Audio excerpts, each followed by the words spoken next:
Good morning to all. The event will start shortly, so I request all participants to keep muted.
Good morning. We will be starting soon. Uh, the speaker will be joining soon. Uh, Please be muted.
Good morning to all.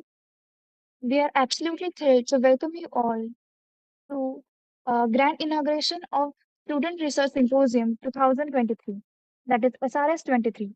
It is a pleasure to see such a wonderful gathering, esteemed dignitaries, guests, and participants here today. Firstly, let me go through the exciting journey of our flagship IEEE event called SRS'23.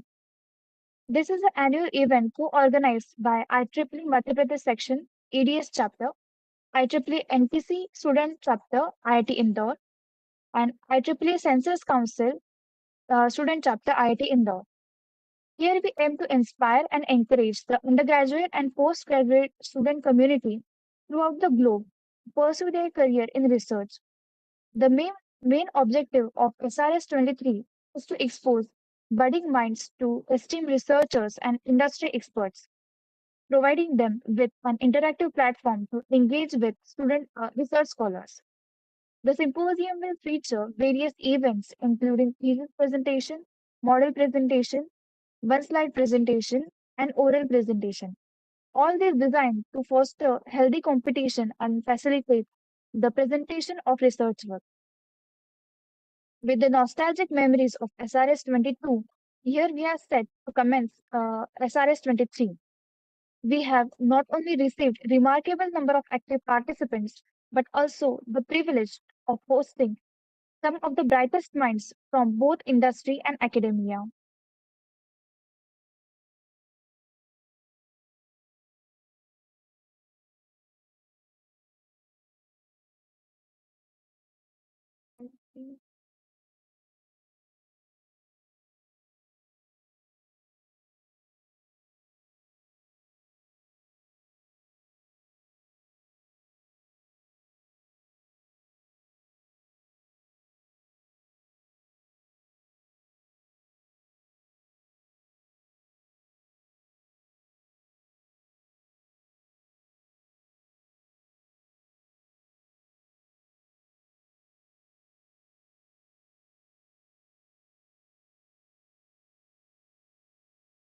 We are honored to have with us Professor Prerna Gaur for inaugural session, Dr. Sandeep Mandal, Dr. Neeraj Sinha, Sri M.K. Bidapanda, Mr. Atul Banotra for day one, and for day two, we have Professor Shravani Mathur, Dr. Kanika Singh, Dr. Neeraj K. Jaiswal, Mr. Chandrabhan Patel, and Dr. Pawan Kumar. I appreciate the speakers who have graciously taken the time to join us and elevate the occasion with their presence. Today, as we stand here on the threshold of SRS'23, we look forward to an event that promises to be not just informative but inspiring, a platform for learning and collaboration, and an opportunity to forge new connections. Get ready for an enlightening and inspiring experience.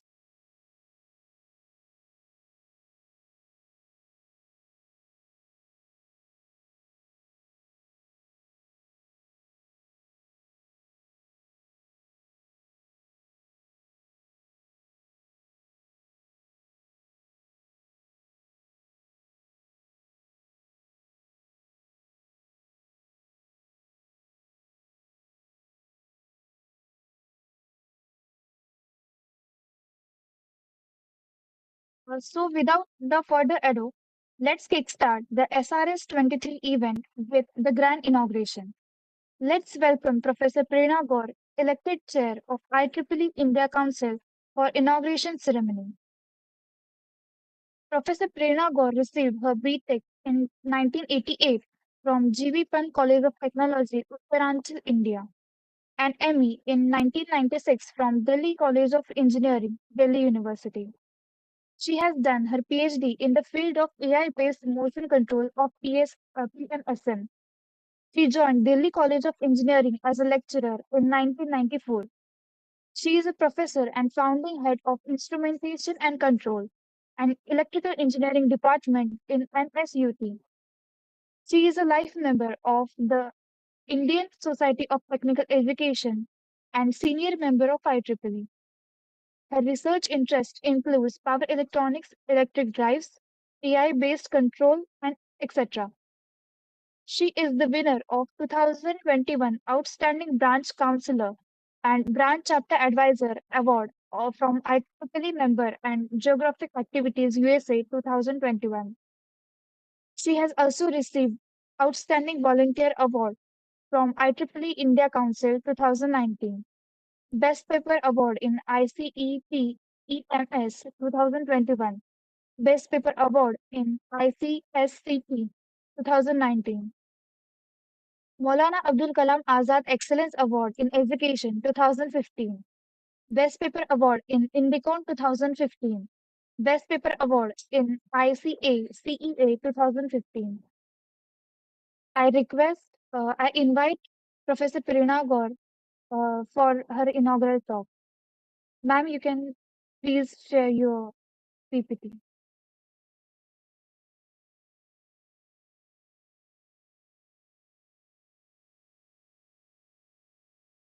Ma'am, I think you are muted. Can you please unmute?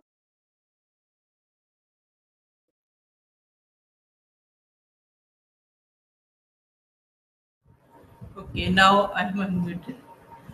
So, good morning, all the Yes, ma'am, students. you're audible. Yeah, you can hear. Good morning, ma'am. Good morning, good morning. Uh, Good morning, and thank you for inviting me to the as a chief guest and a keynote speaker for this Student Research Symposium 2023. And I thank you to NTC Student Branch Chapter IIT Indore, IEEE MP Section ADS Chapter, and IEEE Census Council Student Branch Chapter IIT Indore. And you are wonderfully organizing the activities. I would like to extend my gratitude to the organizers of this event, particularly the IEEE Madhya Pradesh section EDS chapter and the IEEE Nanotechnology Council and Sensors Council student chapters. It is indeed heartening to see the collaborative spirit of these organizations in bringing together students and researchers to showcase their innovative work. Before I delve into my address, I would like to take a moment to acknowledge the significant role that the IEEE plays in fostering technological advancement, not only in India but worldwide. IEEE, the world's largest technical professional organization, has been instrumental in shaping the future of technology through its various councils, societies, and chapters in India. The IEEE India Council plays a pivotal role in promoting the interests of IEEE members and encouraging the growth of the engineering community. One of the remarkable aspects of IEEE is its commitment to education, research, and innovation. Through various initiatives, conferences, and symposia, IEEE provides a platform for researchers, engineers, and students to exchange ideas, collaborate on cutting edge projects, and stay updated with the latest developments in their respective fields. Now, let us turn our attention to the main focus of today's event. So, I will share my PPTs if you will allow. Okay, I will share my screen and Yes, ma'am. You can share your screen. entire screen share. Oh, share is not accessible to me here. Uh, Kindly allow Ma'am, my sharing. yes, ma'am. Just a minute.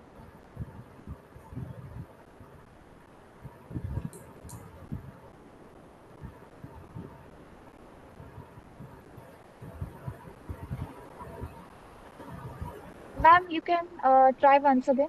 We have uh, changed the setting. Okay, now I can entire screen. Okay, now it is available to me. So I will go to the PPT. Actually, I will start with my journey. Then I will actually speak on some power electronics and renewable energy stuff. It will take few seconds to open up my Microsoft account to open the PPT.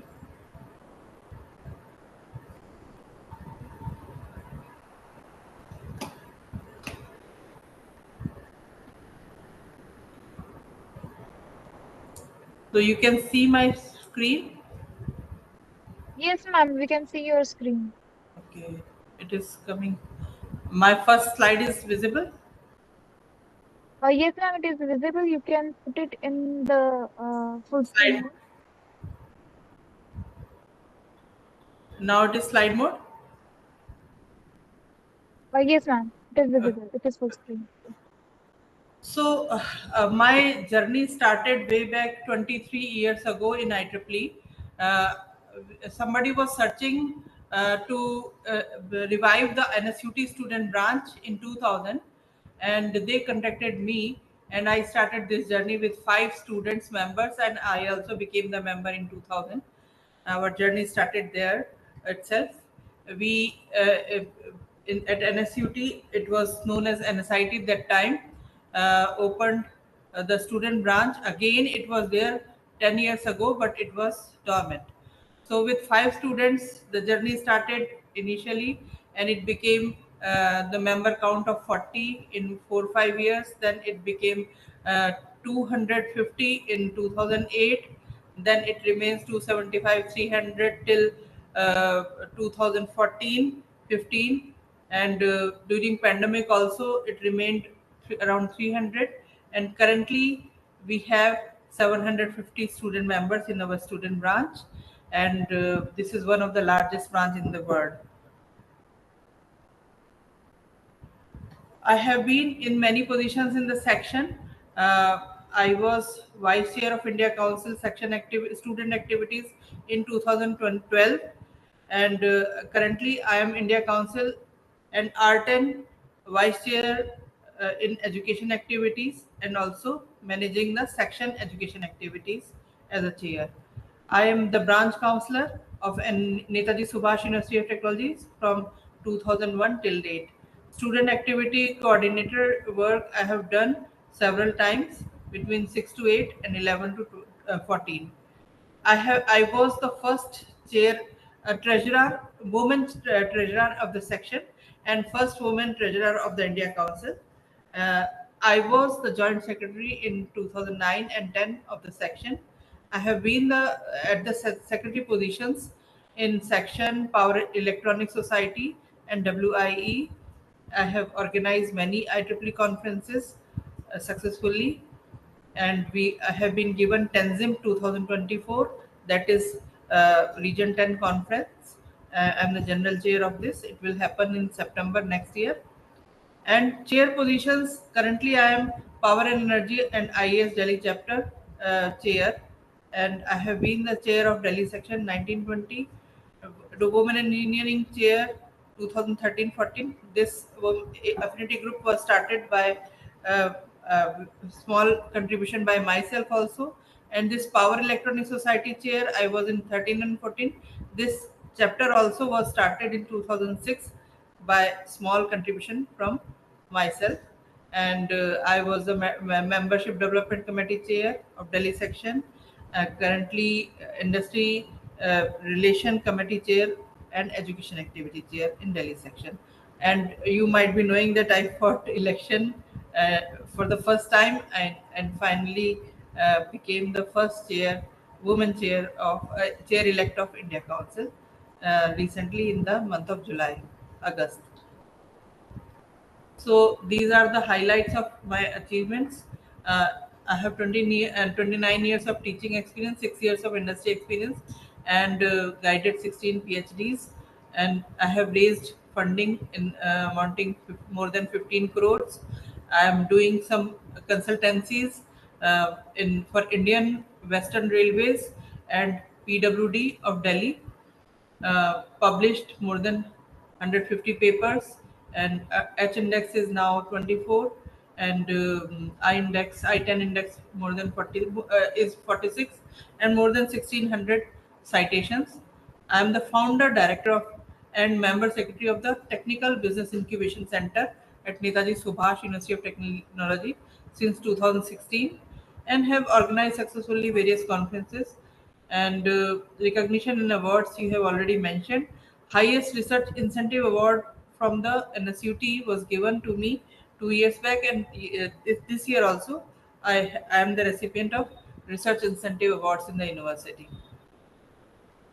So, with this journey, which started in 2000 with small student branch and to the 750 student members of NSUT, you can see how this journey was there. My main aim to join IEEE was to develop myself and give value to the membership, to the students who become the members. And for that, I continuously engage them and give them the timetable for the activities, what activities they propose, what activities I have in mind. We start this journey in the every year in the month of July, August by going for membership drive, and after membership drive we conduct very good quality events for the students that nurture them technically, as well as they can become entrepreneurs also. We put some boot camps also, we conduct some boot camps also, and we take them to organize social events for upliftment of underprivileged community in the nearby schools and nearby area of NSUT, wherever they can approach through NGOs or direct connections. So engaging the professional members, student members, young professional members. Now I am at this stage so that I can do all these things. So it started 20 years, 23 years ago with only students. So if you are trying to become a volunteer and active volunteer, you start your journey also by giving some value to yourself as well as to the peer group. Fostering entrepreneurship. Actually, this PPT I prepared for this election, but it has all that content which should be there for a volunteer to work. So, entrepreneurial activities I started in my college in 2016, and now it is a very successful incubation center in Delhi, and many success stories have been grown from this incubation center. So I would propose to start entrepreneurial activities in India Council also, because IEEE has now this domain also for its volunteers. So you can see some activities, industry academia collaboration with focus on research innovation, and for such activities, student branches, student chapters, and young professional chapters and section chapters get the chance to get funding between February to April, and you have to be alert because e-notice come to everyone, and you have to apply for the funding. And I actually know that your student branch and chapter are very alert, and they are actually getting such fundings to organize such wonderful events. So you should not leave any opportunity. Somebody from foreign approached us that we are visiting India, and we conducted their talk, and it was highly appreciated by student members.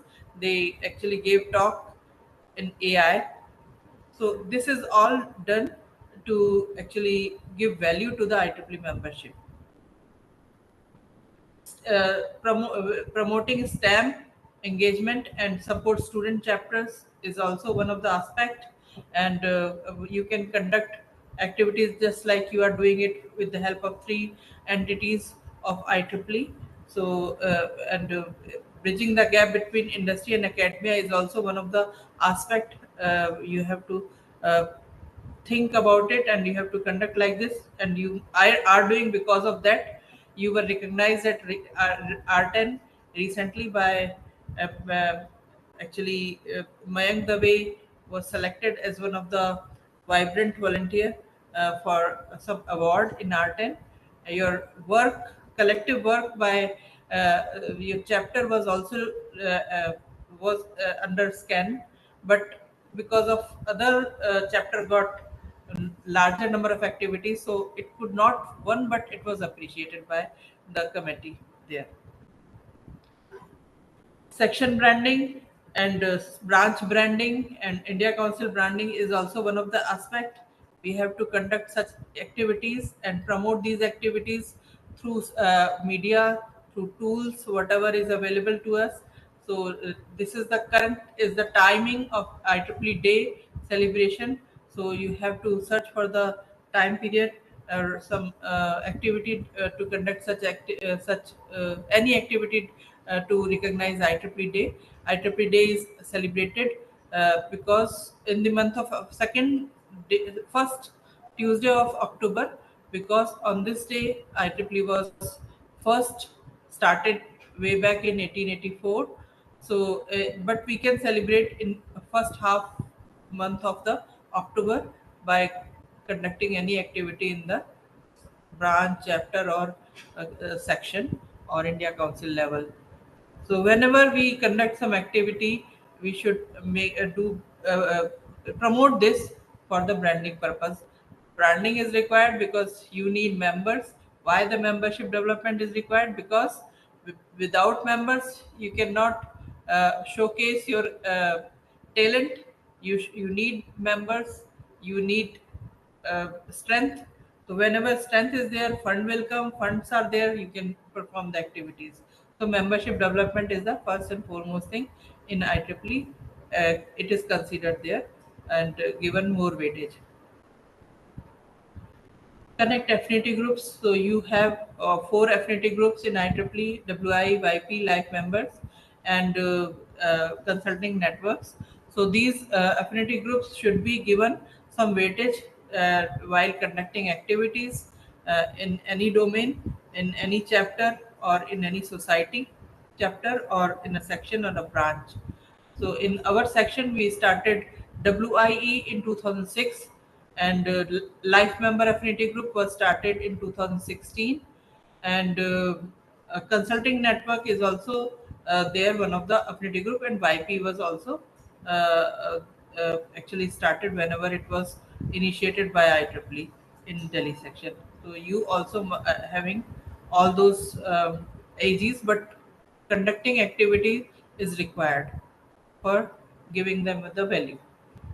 So financially, sustainability is always required. So whenever you are conducting some activities, some actually fundraising through small fees, if it is a value, if it is adding the value to the membership, you have brought good speakers, you are doing a very hackathon or other type of events, you should try to collect some small funding so that you become sustainable. So and students or professional members, catch them young, catch them new whenever they join your organization. You showcase the values of IEEE, joining IEEE, and make them members. Strength energy industry connection. So industry is having CSR funding, and they are in real time research. So connect with industry will always enhance one's everyone's output. Actually, you can know what is going on, and whatever you are studying in academia, you can relate to the real time thing by connecting to the industry. So this some collaborative events are highly desirable in IEEE. Whenever you are an entity, you should always go through the bylaws. You should not go against the bylaws. If you are senior in IEEE, like main organizers, you should go through the bylaws, because it is very important to follow bylaws every year. There are some deadlines. There are some time period given to start such activity and to end, and whosoever is responsible for what activity, you should follow all those things. And whenever it is required, yeah, amendment should also be done, whether it is a branch, whether it is a section or a chapter. Uphold IEEE Code of Ethics, promote fair treatment, respect, and ethical behavior among all volunteers, ensuring a welcoming and inclusive environment within IEEE is actually uh, highly desirable. If we are in a IEEE, we should be highly ethical. In our student branch, in our college, in our university, IEEE society students are considered to be highly ethical. They are performing with enthusiasm, and just for giving back to the society. So this practice should be maintained. So thank you for this IEEE activity PPT. I will just switch to the second PPT. If any question on this, you are welcome to ask any question. Hello. Ma'am, we will allow the participants to ask Oh, question at the end of your talk, so okay. you can proceed with your next presentation.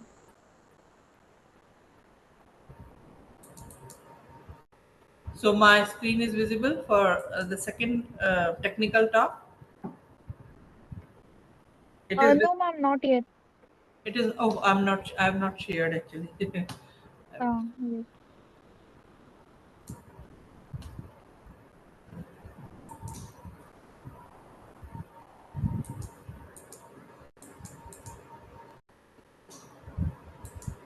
Now it is visible. Yes, ma'am, it is visible. Yeah. So it is in on optimization of solar PV array for maximum output power under different partial shading conditions. This is some outline of this presentation, which during the presentation you can see. Solar energy is the most promising renewable energy source of energy. The International Energy Agency last released a World Energy Outlook special report on India in 2021. Since then, two remarkable developments have been witnessed. First, bringing electricity connection to millions of households. Second, an encouraging development in grasping the potential of renewables. So, according to the World Energy Outlook report, global electrical power demand is increasing by 2.1% every year, which is just double the rate of basic energy demand. After the lockdown measures set in May 2020, the electric power demands were dropped 10% below as compared to the level of June 2019, where the retrieval was more prominent. So wind and photovoltaic are the primary power generating sources to take full advantage of renewable energy. Wind is highly unpredictable in nature. The importance of this unpredictability becomes critical since the wind power is directly proportional to the cube of the wind speed. Whereas solar energy is the conversion of sunlight into usable energy forms. Solar photovoltaics, solar thermal electricity, and solar heating and cooling are well established solar technologies. So you can see installed solar PV on 31st March and installed wind power capacity in 2022.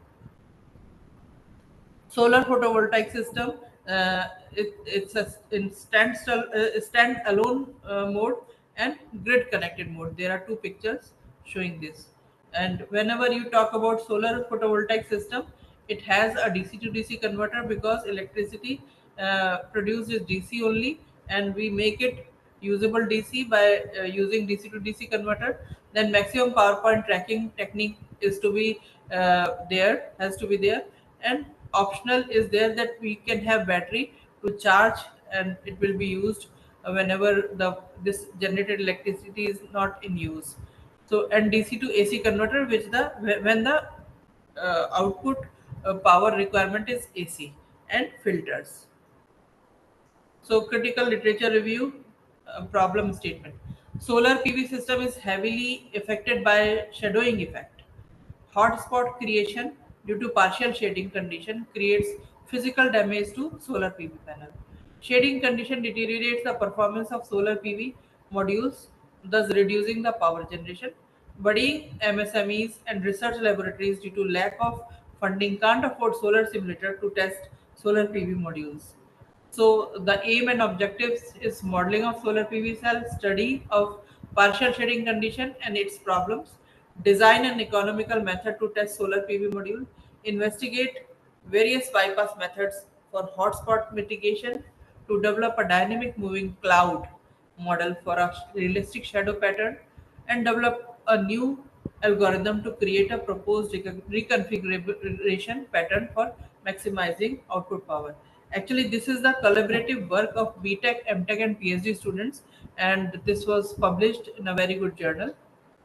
So this is modeling of solar PV cell and partial shading condition. You can see due to shading of sun or due to moving cloud, you can see the effect of shading, and it can be classified as unshaded condition, partially shaded condition, and completely shaded condition.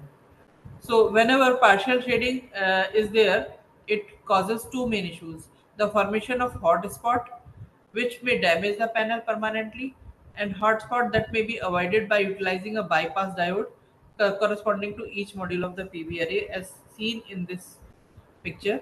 The hot spot is also seen; it is damaging the PV cell. So bypass diode from shaded string is forward biased and conducts current, bypassing the PV cell. So these are the PV curves.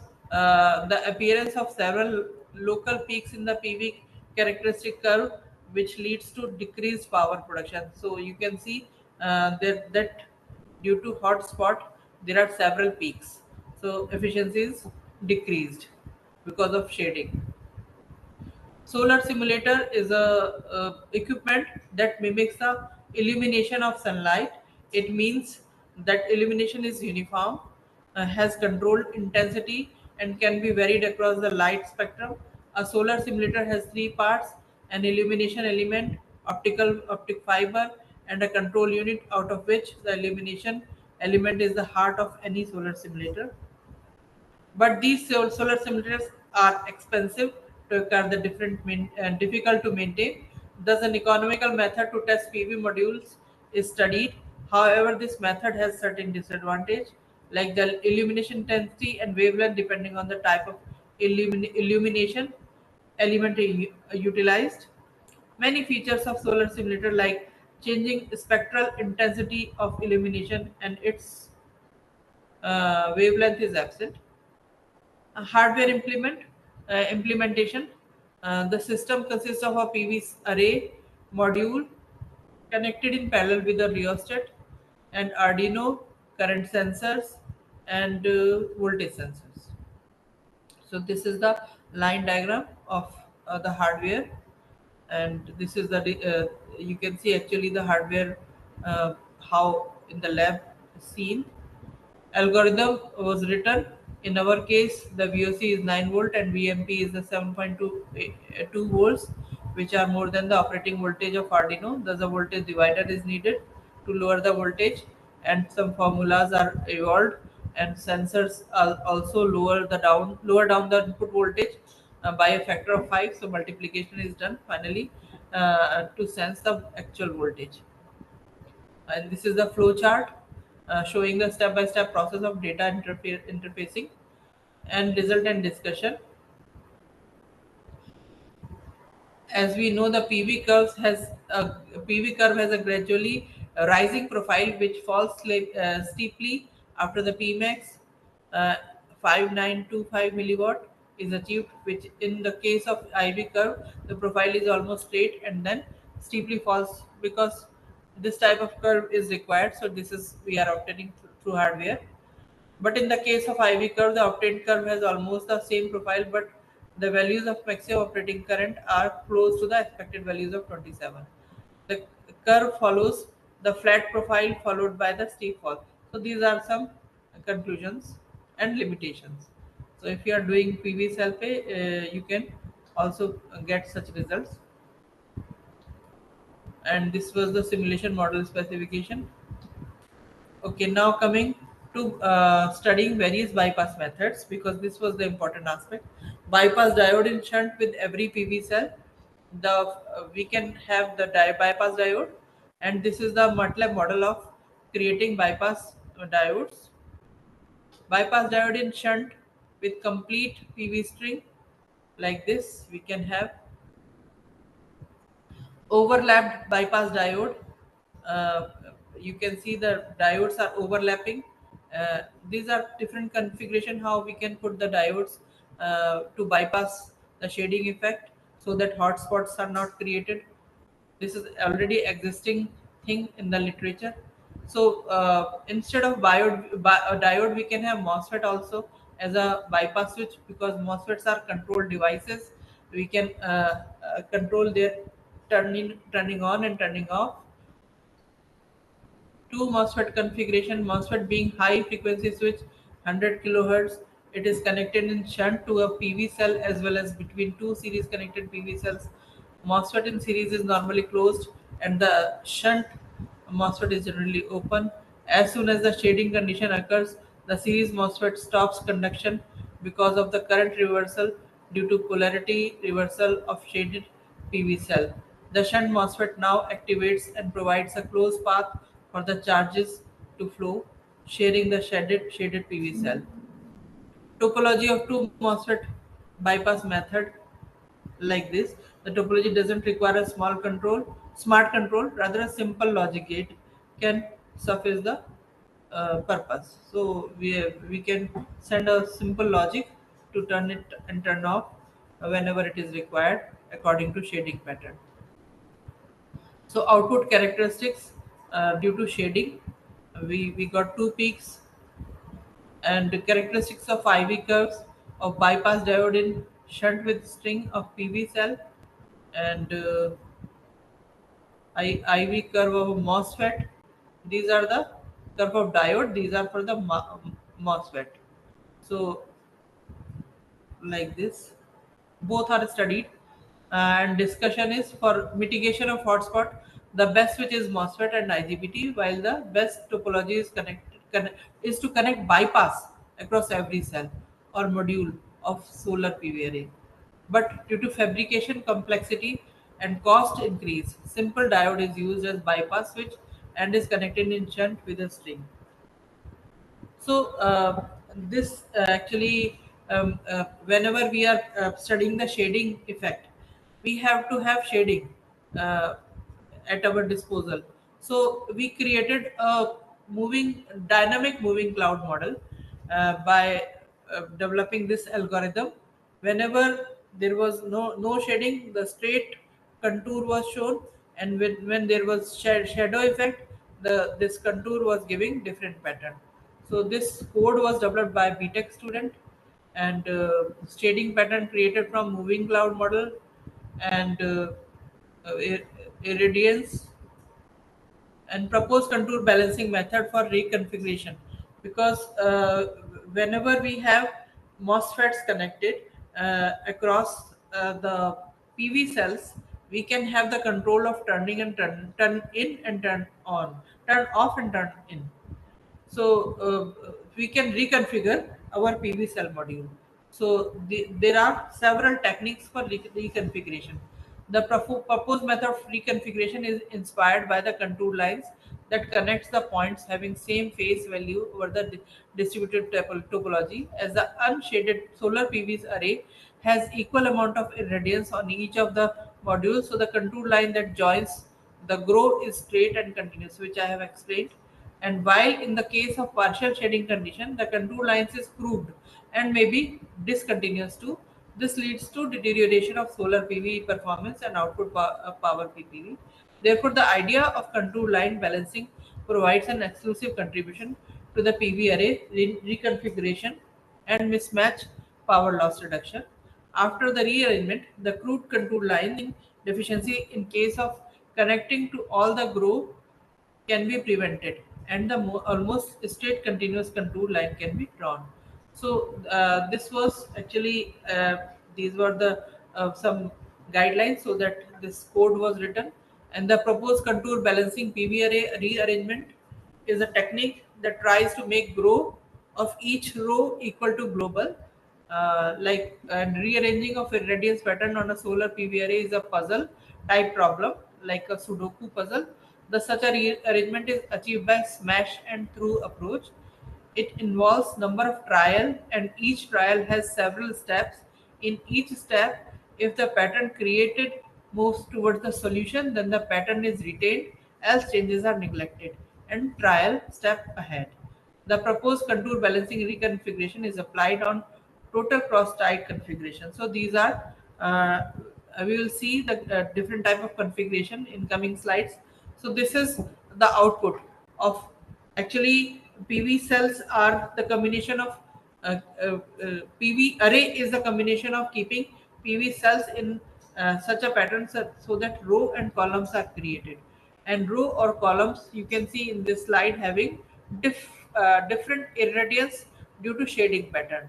So average row irradiance is shown for every row, and where irradiance pattern developed by moving cloud model, the colored one, and irradiance pattern obtained after first trial.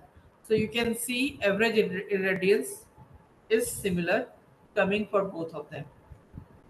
So this is the pattern, and different connections you can see in this are the reconfiguration pattern generated by proposed CBR TCT. Uh, you can see this contour balancing rearrangement, total cross tight method. So irradiance pattern obtained after all trial finished is again coming 861.527. So these lines here just are shown, but there are MOSFETs also which can be used to reconfigure these rows and these columns with respect to shading pattern. So average row irradiance without CBR-TCT is blue, and with CBR-TCT is orange color. And you can see that with CBR-TCT you can see better irradiance output obtained. So the PV array configuration can be, we have seen in literature that series parallel configuration, total cross-site configuration, and BL configuration and HC configuration, and BLTCT, BLHC, honeycomb, and Sudoku configuration BLTCT. So for all type of configurations, output power and open circuit voltage for various configurations have been studied, and histogram showing superiority of CBR TCT over other configuration at various temperatures was recorded, and you can see that CBR TCT is performing better, and Sudoku is also similar, giving similar result, and power versus voltage characteristics curve at 5 instances were recorded like this, because shading pattern was obtained when there was 5 dips can be seen, different temperatures, different irradiance. So conclusion is MOSFET switches are proved to be best for mitigation of hotspot, but the fabrication complexity and cost increase of PV panels make it infamous among manufacturers. Developed methods to test the solar PV module provide the important features to check the health. Dynamic moving cloud model gives a realistic moving cloud model that mimics a dynamic shadow, and proposed CBRTCT method proves to be better on TCT configuration than Sudoku reconfiguration, VLTCT configuration. So these are some references used, and these are the publications. Thank you.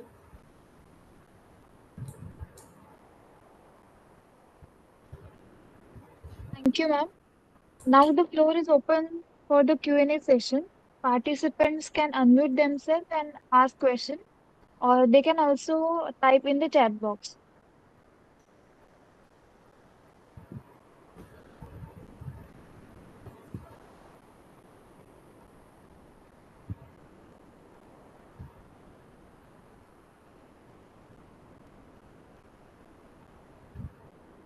Participants So, who have any queries can ask questions. if there is no queries from the participant, ma'am, I'm Mayank Dubey. I have one queries to you. If my voice is audible to you? It is audible. Yes, ma'am. Ma'am, thank you for the wonderful presentation, first of all. Ma'am, you have analyzed the cloud patterns that you have presented in this particular talk. Ma'am, have you also, I just wondering, have you also analyzed the uh, effects of that cloud patterns on the solar cell parameters? Is there any correlation that we can establish based upon the cloud patterns that you have analyzed analytically? And similarly, we can also analyze the effect of those cloud patterns on the solar cell parameters. So, can we achieve that particular thing, Actually, and we how? developed the hardware also after that. We studied it in simulation by creating a cloud pattern over the PV cells. Finally, during pandemic time, we created the hardware also. A panel was laid down in the lab, and with the halogen bulbs, the sunlight was created, and the cloud, moving cloud, also was somehow created in that environment. And we studied hardware, and that's why the paper actually in very good journal was published. Okay, thank you, ma'am.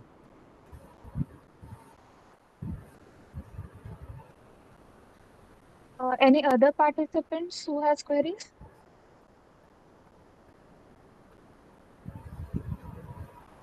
Might be We can. these are computer students and electronic students, not related to renewable energy, I think.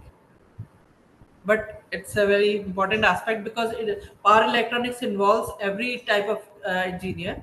It relates to electrical engineer, electronics engineer. Well, coding is there. Computer engineer can also connect himself, and uh, uh, many aspect of engineering can control system engineer, because control is also applied. Instrumentation sensors are there. So this power electronics and renewable energy connects to so many engineering domains. Yes, sir. Actually, in the participants are also from the diverse backgrounds as well. Ah, I know that is. Not just including the computer science. We have participants from the electronics as well as from the materials department. So the diverse background, even the UG students are there in the participants, and as well as the PG and postgraduates, and even some professors of various universities are also there. So this is the diverse platform, but the participants may be the shy enough to not to discuss the queries with you. But yes, if we got any queries regarding anyone in the mail, we'll definitely forward it to you. So thank you so much for inviting me to this wonderful event. And there are not large number of speakers I can see in your schedule, and participants will be busy whole of the day. And how they will be remain intact in this event, and that hats off to you for managing these activities vibrantly in the chapter. Thank you. Thank you so much, ma'am. Thank you. Thank you, Professor, for the wonderful inaugural talk. Thank you for making SRS 23 an unforgettable experience. Uh, Now we move to our next speaker. Shruti, Uh, I just would like to take one more moment with you, ma'am. I would like to request all the participants to, if you can, if you everyone can open their videos so that we can take a snapshot of this wonderful talk. And I will request Animesh to stop the screen.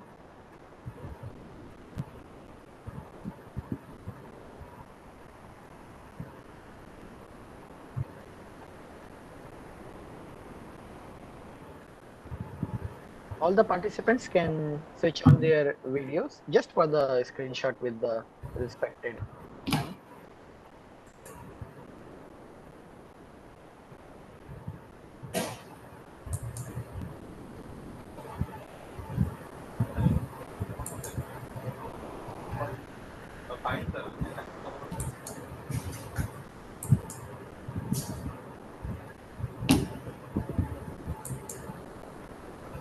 So thank you everyone, thank you very much, and thank special thanks to ma'am. It was a really wonderful talk, and Thank you. especially regarding the IEEE that you have presented the ideas. Many people must have got motivated to join and work for this particular field. So thanks a lot, ma'am. Thank you. Now we'll start with our plenary talks. Our first speaker of the day is Dr. Sandeep Mondal, Chair IEEE NTC Mumbai.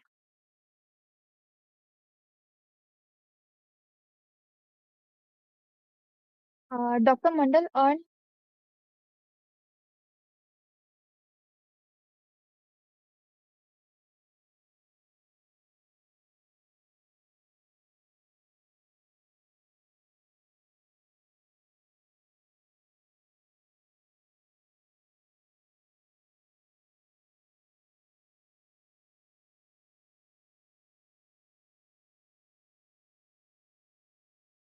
We will be starting the session soon. The speaker will join soon.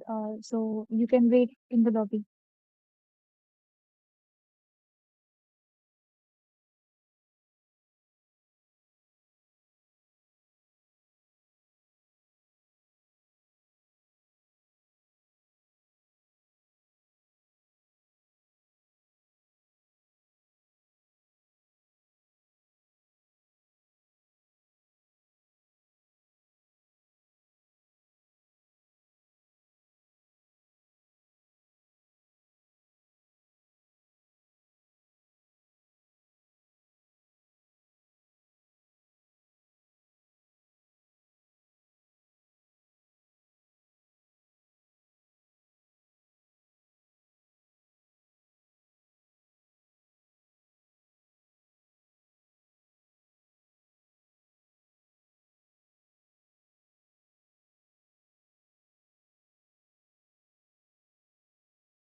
Good morning, Dr. Sandeep Mondal.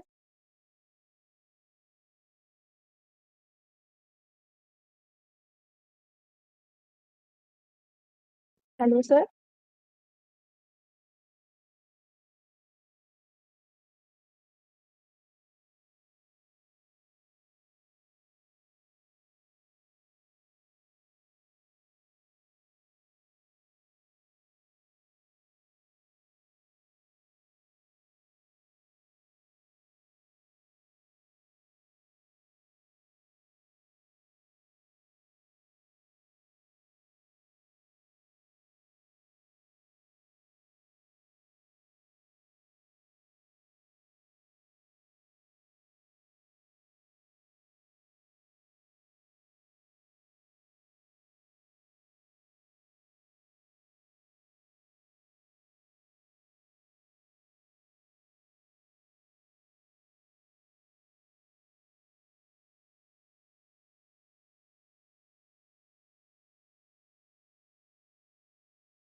Good morning, Dr. Sandeep Mondal.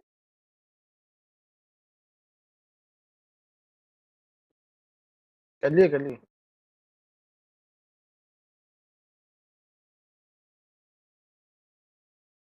Uh, Yes, sir. so, Good morning, sir. yeah, morning. So I think video also has to be. No, my video is not on. Is this visible from your side? No, sir. Your video is not visible. Yeah, that is what it is. I'm unable to switch on.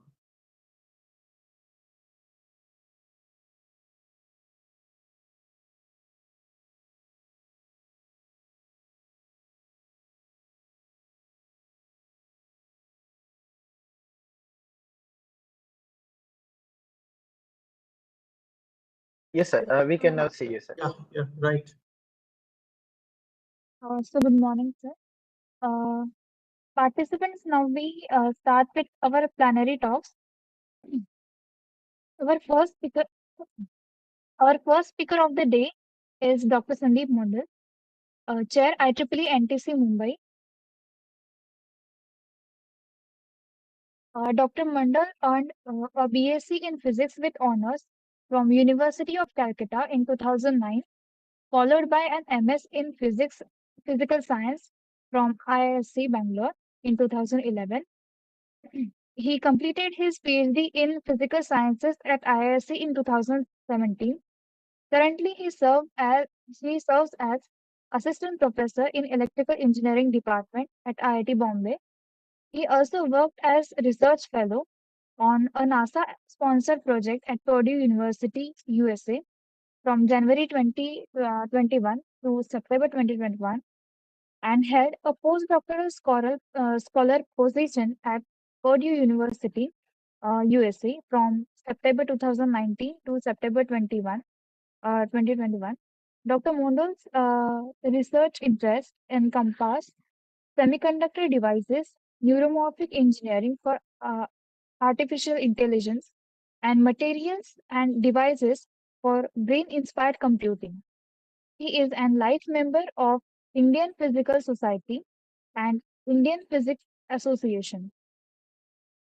Now I invite Dr. Mondol to kindly deliver his talk, and the title of the talk is RM for Neuromorphic Computing. Sir, now you can present your screen. Thank you, Shruti, for a great and brief introduction. So I Yes, sir. think I'm not eligible to get so much of brief introduction, but it is okay. And thanks a lot. And again, thanks a lot for inviting It's our pleasure, sir. uh, workshop and then get in touch with each other. So let's discuss today. I prepared a couple of slides on RM for neuromorphic computing. So it is basically this. Basically worked on resistive random accessory memory, which is RM. But we'll talk about why RM and what are the current RM we are using, and how this neuromorphic AI and other details. That is what we are going to discuss. So let me start with this. Like outline of my talk would be like, what is the artificial intelligence? The concept of the artificial intelligence, and why we are running behind of it. What is the exactly the mechanism of artificial intelligence, and then how this artificial intelligence is, or the neuromorphic computing is correlated with the solid state neural system. It's like a memory is actually correlated with the artificial. And then we'll show you this memory device design and fabrication. So this is basically mostly will be showing the resistive type memory devices. I worked on the capacitive type, which is called flash memories in your hard disk, computer, and other devices. But this RM is like recent devices. It's not yet implemented in different devices. But I'll mostly talk about RM devices, how it can learn, how it can behave like a human being, and all those things I'll be showing you. Then actually I'll show you two different type of learning, which is and non-associative. I think you heard about this Pavlov dogs training and all those stuff. So similar kind of training in RM type devices, and that's RM basically we call as a neural devices. And after that, we'll see the what is the stimulative response, like if you train something, what is going to come up, how it is going to give you output, and all those. So I'll not go much deep into the details of everything, but of course, something I'll be providing. And after that, we can discuss if somebody is interested to. Professor Mondal, sorry to disturb you, Yeah. but your voice is not clear actually. Not very clear. Yes, sir. Just a second. I think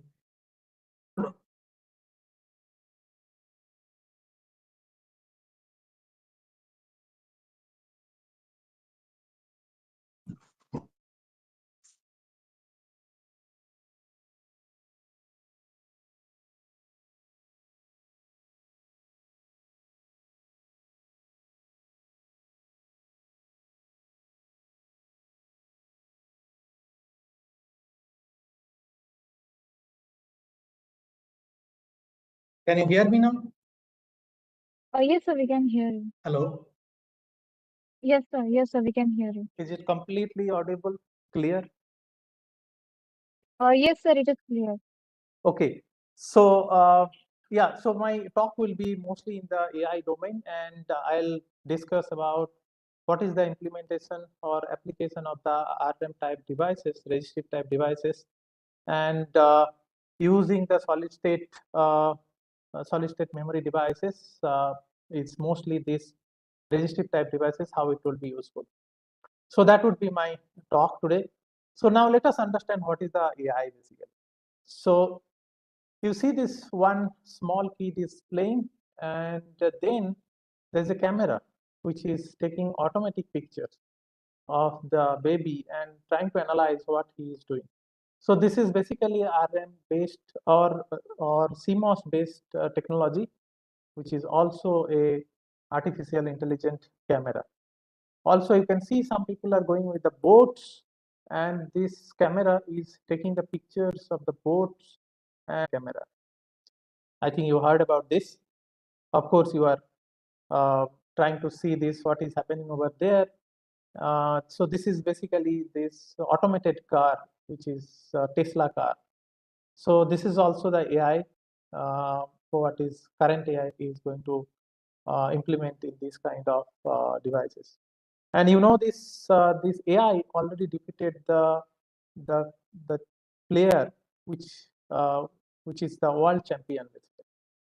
Now I have shown you these four different type of AI. Mostly it's a camera, three are of camera. Third one is basically doing road mapping and other stuff. And the fourth one is also the playing the game and other stuff. I'll show you one more type thing, which is very interesting. You can see this is food. So robot is filled with the food, like when in US, like number of people are laborers are very low, so that's why this robot carry the food, and shopkeeper put the hot food inside it, and then it carries the food. And if he finds some obstacle, you see this, it is basically move back and giving the pass to the other person. Then it goes to the destination, and even it cross the road, map everything, and exactly it goes to the destination where mobile location is given. And the person who goes there just give one touch, and it will open his cover, and then get the hot food actually, whatever you have ordered. So then it is going back to the original place. Even um, this works at minus 40 degrees Celsius, where when the US temperature goes down below minus 40 degrees Celsius, when human beings cannot come out, it can actually run in the AI based. But this is a using this technology is used the CMOS technology, commercial CMOS technology. And you can see this is the current states that you have this CMOS technology. What is the current operation is going on? You have the CPU, and then you have the memories. The CPU where you process the data, memory where you store the data. Now, once you have the data in the memory, you send the data to CPU, and here it process. Once it is processing complete, then it's sent back to the memory. Now you captured some image that will process over here, then come back. Now this processing, it takes really long time, and this processing is one of the bottleneck in the commercial technology, because you need to switch, you need to shift the data from here to here and here to there. Now let us see the what is the current situation. You see, I have taken this graph from this IBM research paper. You can see this is there a question? Okay, the left side, it is the power density, and bottom is the clock frequency. Now what happened, if you are increasing the clock frequency means frequency of the chip, like the speed of the chip, the power density is getting increases. So now you do one thing, keep increasing this clock frequency, like you want a high speed technology, and you keep increasing this. After sometimes the power density or power consumption is so high that the chip is going to heat it up, and itself this chip is itself killing them. So that means you cannot cross a certain frequency, so that your chip is going to destroy. Now you have the bottleneck over here, so you cannot maximize the speed, you cannot do something which can give you the extremely high frequency of operation. But look at over here, this corner, our brain is so slow, but still it is powerful than any computational system, right? So this brain is very powerful, and actually we can do all this computation little slower, but it's powerful than any computer today. Now, what is the goal over here? The goal is that we want a faster memory, but low power consumption. See, it is the low power consumption, the faster memory. So you can see there are two obstacles. We want faster brain, we do not want bottleneck. We want synapse and neurons, or the CPU and memory should be together, which is the same unit. Now, in order to do this, people are trying to do this registry RAM business. They started thinking about the registry RAM can solve this issue. First issue is that neuron and synapse, which is CPU and the memory, would be together on top of each other, or it will be like a simple one. And the brain, like a human brain, where we do not have any division, we do not have any neurons and we do not have any CPU or memory division, but still we can store the data. And we want a brain kind of computer, but with a higher speed. So this is what the aim people have started doing this. Hence, it is called the in-memory computing. That is what the brain, our memory, is the in-memory. Within that, we have synapse, neuron, and everything. That is what the in-memory computing.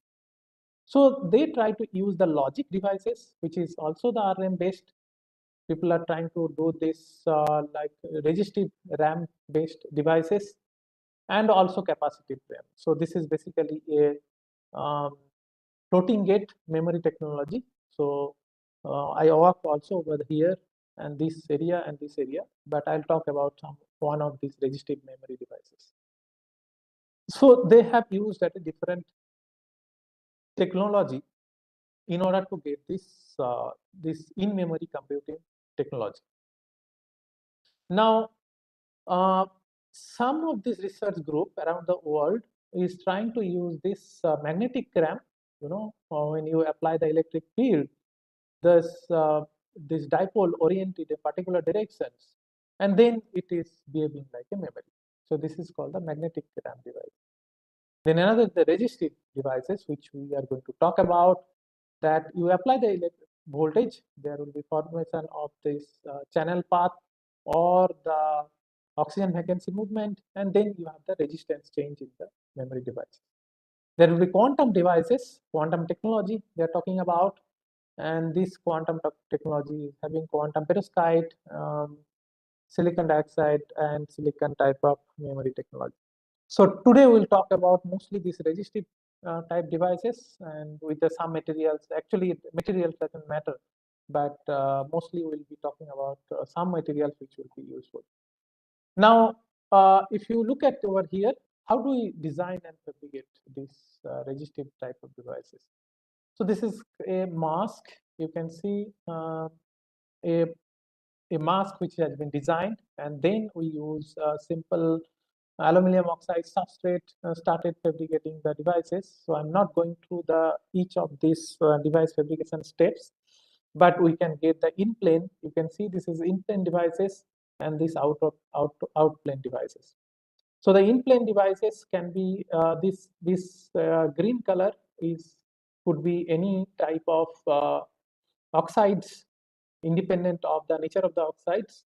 And here it is the vertical devices, which could be like there is another type of materials or same materials, and you want to see the performance between these two materials. So this is kind of two terminal and a device type device fabrication. So the same thing, you can see the vertical, you can see this on the top, we have the metal, then nickel oxide, standard nickel oxide, and then again a metal, and the substrate is the aluminum oxide.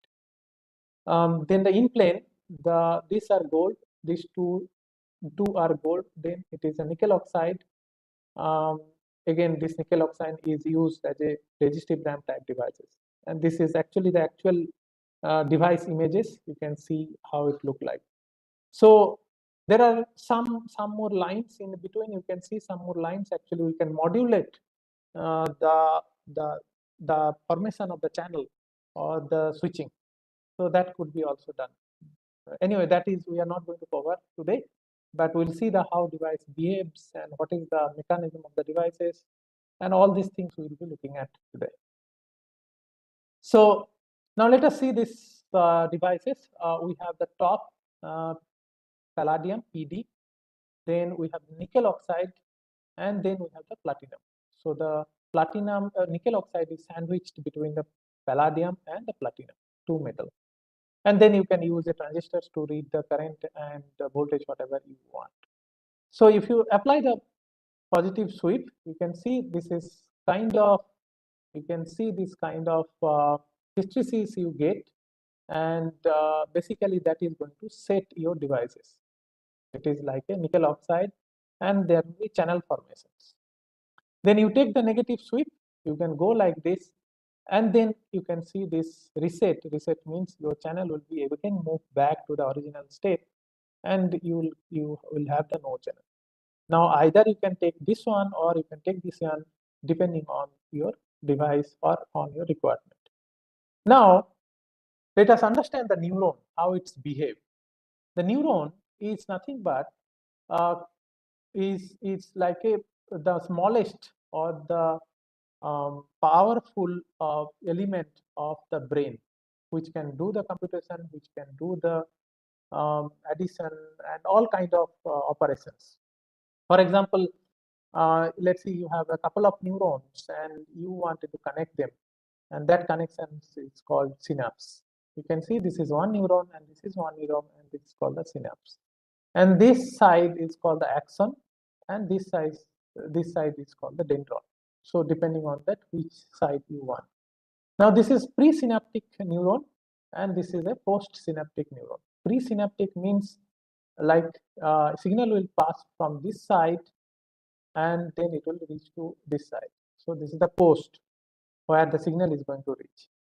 Now, if the signal is reaching from presynaptic to postsynaptic, and the spike, like once it is, let's see, there's a mosquito cutting over this area on your leg, and you want to basically hit the mosquito, and this is your hand, and it is going to hit it. So that means there will be spike signal back. You can see if it is spike is occurring before the presynaptic, so this can happen, and spike can so that then it will be calling as a potentiation, right? So the potentiation occurs over here. Then if we have this occurs in before appearing the postsynaptic spike, then it is called the depressions. So this is nothing but the resistance versus time, like when the spike is appearing and what is the resistance value is changing, and that is what we are going to define. Now if we do this, apply the voltage. So how do we do this in kind of NiO oxide or nickel oxide devices? We keep applying the voltage, or we keep applying the pulses. You can see this for example, let's take these pulses of 3 volt plus 3 volt. We keep applying the pulses there with respect to the time. You can see the resistance state is increasing. Then we again start applying the negative pulses, the resistance state is decreasing. So this is called the potentiation, and this one is called the depressions. So you can see the potentiation and depressions in the same devices just to apply the different kind of pulses. So afterwards, people have tried to do in the different type of operation. For example, they have done the potentiation and repression. This is molybdenum dioxide, graphene, boron nitrate. So different kind of devices. They try to see all this. But problem is that, do we know the brain actually? We are going to mimic the neurons, human neurons, but do we understand exactly what is there? Exactly what is there in the brain? Then only we can mimic the intelligence. We can mimic the intelligence once we understand the brain, the human brain. So in order to understand this human brain, it is different kind of, because it has a different kind of behavior, plasticity, which is, you can see this is this kind of different type of potentiation and depressions they have demonstrated. And because this occurs because you have different type of neuron sets. You know, this is like a tree, and our brain is like a huge number of neurons and form like a complex tree. This is little simpler, and this is a single neuron. Due to this complex architecture of the human brain or different kind of brain, we get different type of plasticity in the in plasticity as an output. And then we try to see this kind of circuit. Let's see, you can see this is a very complex circuit, and they try to actually show that what is the plasticity or the mimic the plasticity. So what they try to do, they keep applying the voltage pulse. You can see they start applying the voltage pulse, and then if they had started applying the voltage pulse, then the response of the output keep decreases with respect to the number of pulses, and then in other cases it is going to increase. So this is basically kind of stimulations or stimulus which is given on the in the circuit, and the output of the stimulus has been measured. And this is also the output of the stimulus with respect to the different type of pulses. Now, this is this kind of devices, this kind of entire circuit they have made in order to just get these two different type of input and output. This is output basically, and they try to see this is kind of synaptic potentiation, depressions, and all those stuff. My question was there, why do we go such complex circuit? Why don't we use simple RAM, just resistive RAM? This is a CMOS circuit. And when I challenge them that, okay, we can build this, we can actually mimic entire circuit operations or the output just using a simple resistive RAM devices. Okay, so then we try to use this standard RAM. This is, I'll show you this standard perovskite, and where basically you apply the stimulus. You can see this is kind of different biological body, and if you still keep applying the stimulus, it is decreasing. The same thing happen over here. If you keep applying the stimulus over here, the response is decreases. This is called the habituation, and if response is increases, it is called the the sensitization.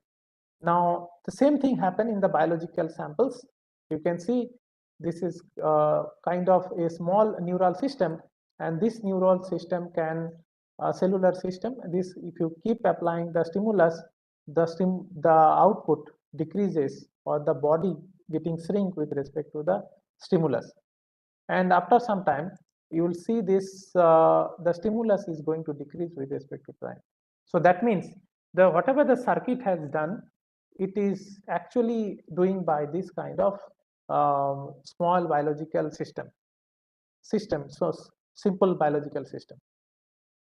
This is another biological system, which you can see. This is called the alapsia or CSAG. CSAG is basically, it's a very few neurons are there, around 20,000 neurons, and Dr. Eric Kandel got Nobel Prize in 2000. So what he does, just taken a CSAG and there's a siphon and a gill. Now, if you just give a tactile stimulus in the siphon, the gill will be withdrawn. But after some time, gill withdrawal will be not so much, because it's basically its stimulus is getting saturated. Now, if you give the tactile touch as well as the shock on the tail, the stimulus is really extremely high. You can see this. This is the stimulus, and it gets saturated, or it get down the output with respect to the time. See, it is called as habituation. The same thing what we saw the CMOS technology. And then this is what you have, this habituation with respect to the time, and the sensitization. Even if you apply this stimulus after habituation, the stimulus is increases with respect to the initial stimulus. We have taken a simple NIO devices. That is what I demonstrated, a simple NIO devices, and we apply hydrogen gas and nitrogen gas into the devices. This is the standard devices which we saw, the in-plane devices. Simple platinum, both sides is platinum, nickel oxide, and Al2O3 on the bottom substrate. Now, if I apply, if I keep applying this hydrogen, it's going to increase. Then you remove it, hydrogen gas, then it is going to decrease. It is going to increase, decrease, increase, decrease. It is going to happen. And this is the hydrogen stimulus. So that means our RM devices is actually getting stimulated using the when we are applying this kind of hydrogen gas. So this is gas stimulus instead of electrical stimulus. Okay, you might ask me that, okay, why don't we use electrical stimulus? Okay, just wait for a few minutes. We'll also applying the electrical stimulus and see what is going to happen. But let us see the gas stimulus. Now, when we apply these pulses, you can see this is first pulses, few pulses is applied, and this is the response. And after some time, we switch off the gas, then we started applying. Then it is decrease the response. If you keep doing that, the response is going to decrease with respect to the number of pulses or after some time. So this is for the 15-minute switch on and switch off for 30 seconds. So this is for 15-minute switch on of the hydrogen, and the switch off time has decreased to 15 seconds. So if you keep doing that, you will see the different kind of habituation which we saw, which we observed in terms of the CMOS technology. The same thing we can see this in the hydrogen gas habituation. If you look at the sensitization, see it is fast increase, then it is decreased, then we again increase it. So if we keep doing that, this is habituation, the same thing. But if you apply little bit ozone over here, and look at over here that how much it is increased, this part greater than this. So we can see this sensitization. So then after sensitization, it got habituated again. So this is called the habituation and the sensitization together. So this, you can see this, this is basically top part of the graph is plotted over here. And if we use this oxygen stimulus, this is increase a lot, and then it is going to decrease. This decay part is the sensitization, and the increase part is the decay part is habituation, increase part is the sensitization. What happened? Why this is increasing? Why? What is the problem, or what is the mechanism is occurring? So this is the nickel oxides, and you can see this is basically perovskite type materials. So it has an upper Howard band and the lower Howard band. And in pristine state, there's a small oxygen vacancy state, right? So now if you apply the hydrogen, so hydrogen will donate one electron. So if it is donating one electron, this whole state will disappear. You can see the whole state is disappear. So the band gap is high. So the resistance, if the band gap is high, the resistance is going to increase. Now, if you apply the ozone will give you two electrons, two extra holes in the system. So that means hole state is going to increase. In this case, in nickel oxide, the hole is the conducting materials or conducting elements. See, the hole state is getting increased. So the band gap is going to decrease. This means that the band gap, this is going to be conducted. So the resistance is going to low. So resistance high, resistance low, this is pristine state. And that's how it occurs in the systems. Now, if you look at the material property, the pristine state is like this. Hello?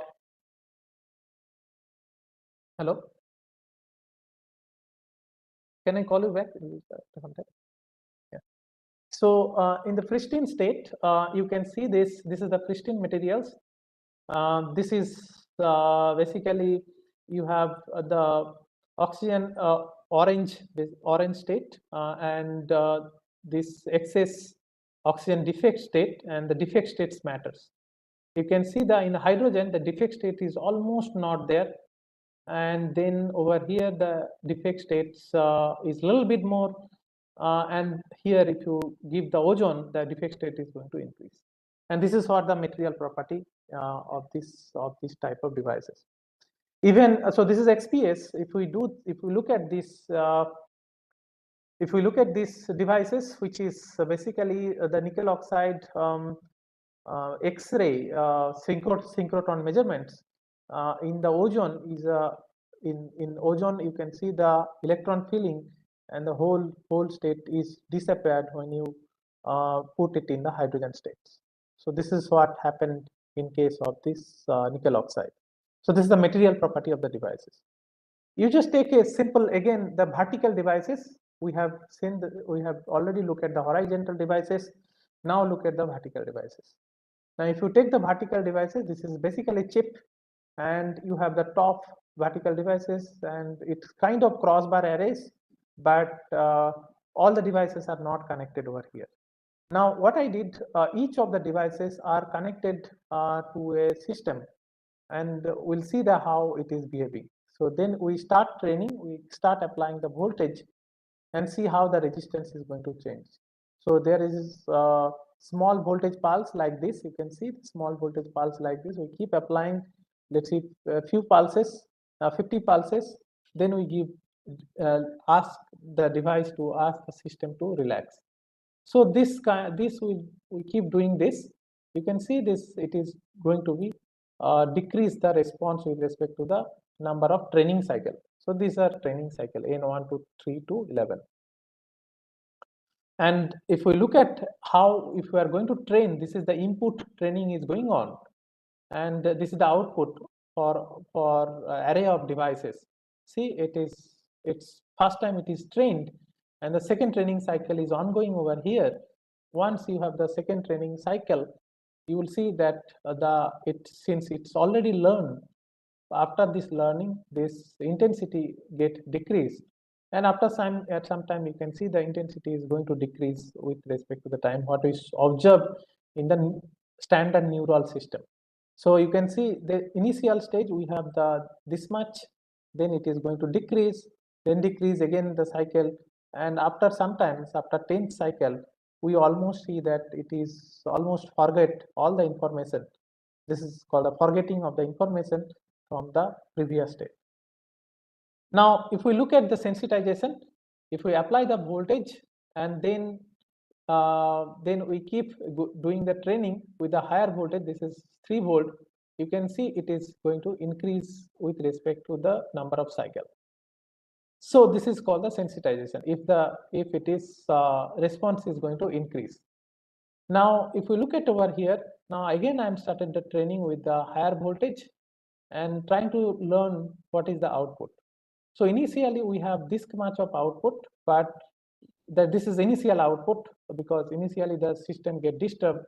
But after some time, after the second cycle, it is going to decrease, and you can see over here, the second cycle will be little lower intensity, and from the third cycle onwards, it is started increasing, and it will get intensity with the same level what it was before or better than this what we observe. So this is our basically curve, the initial response. And you can look at it over here. This is kind of, I think, third training cycle is going on, and this is the output. Slowly it will increase the intensity. Basically we are training the LEDs.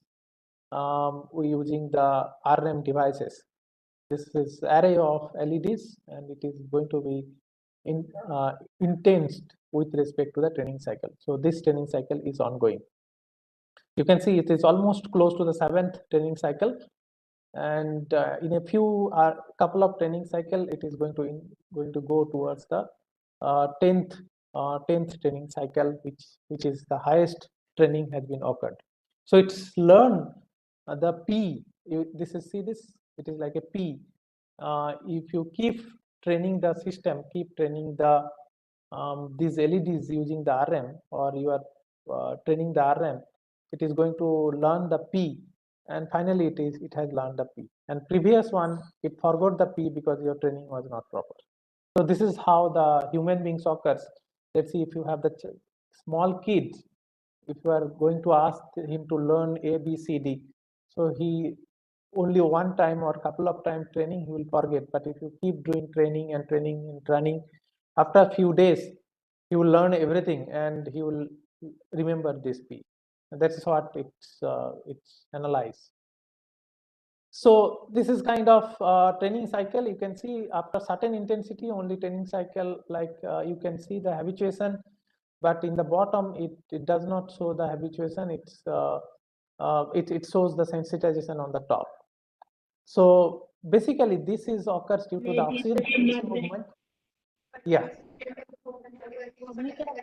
Right. So you can see this. I request all participants to please keep muted. You can ask your doubts at the end of the session. Yeah, I'll finish it in a couple of minutes, 2 minutes.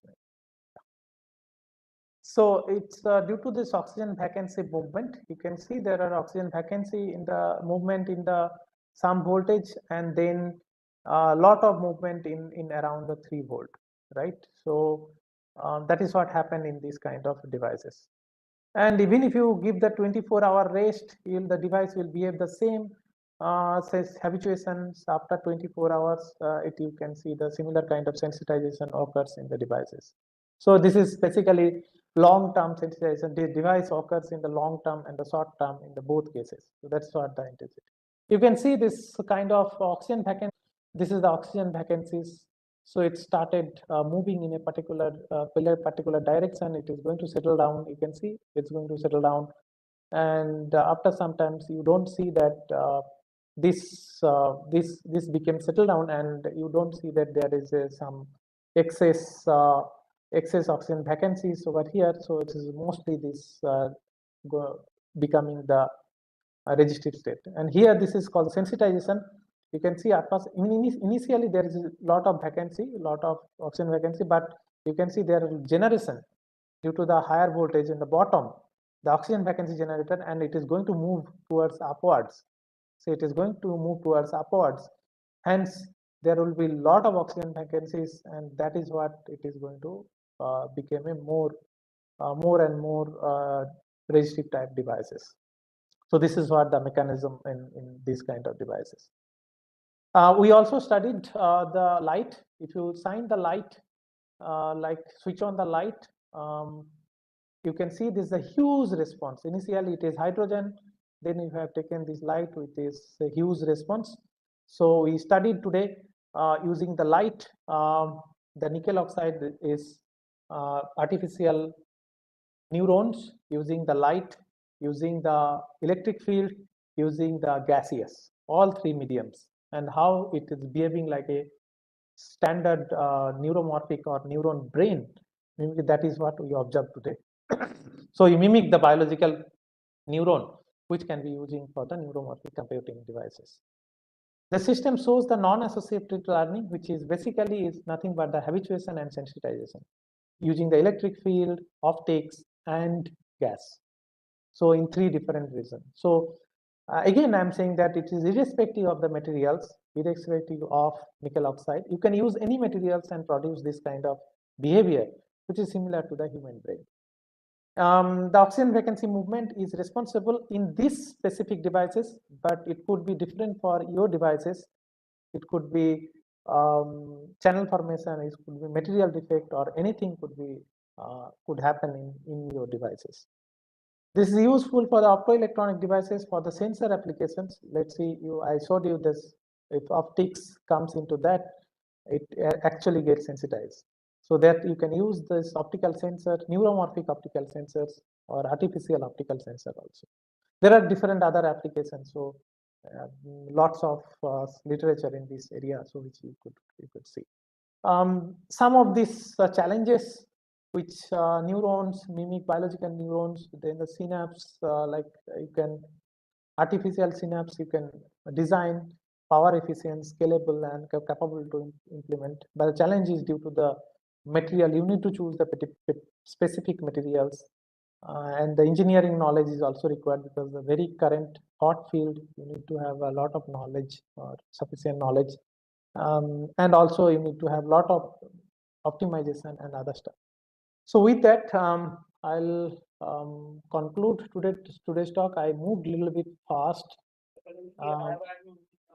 Yeah, so you can ask me. I can have the questions. I can answer your questions. Thank you, sir. The floor is open for the question answer session. Participants can unmute themselves and ask their queries, or they can also put in the chat box.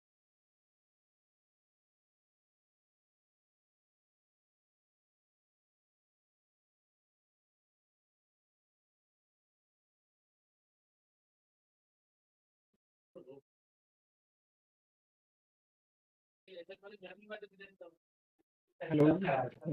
Good morning, sir. Good morning. Please go ahead. Very nice presentation, sir. I have two, three queries. Sir, can you Yeah. get to the schematic slide? Which schematic do you want to go? Sir, in which you have shown the device structure, optical image, I think. Okay. So this one? No, sir. Initially, I think. Initially, okay. So very This initial. one, sir, ninth. Ninth. Okay, yeah. Yes, sir. So, as you, the here the straight line which is in between the channel layer.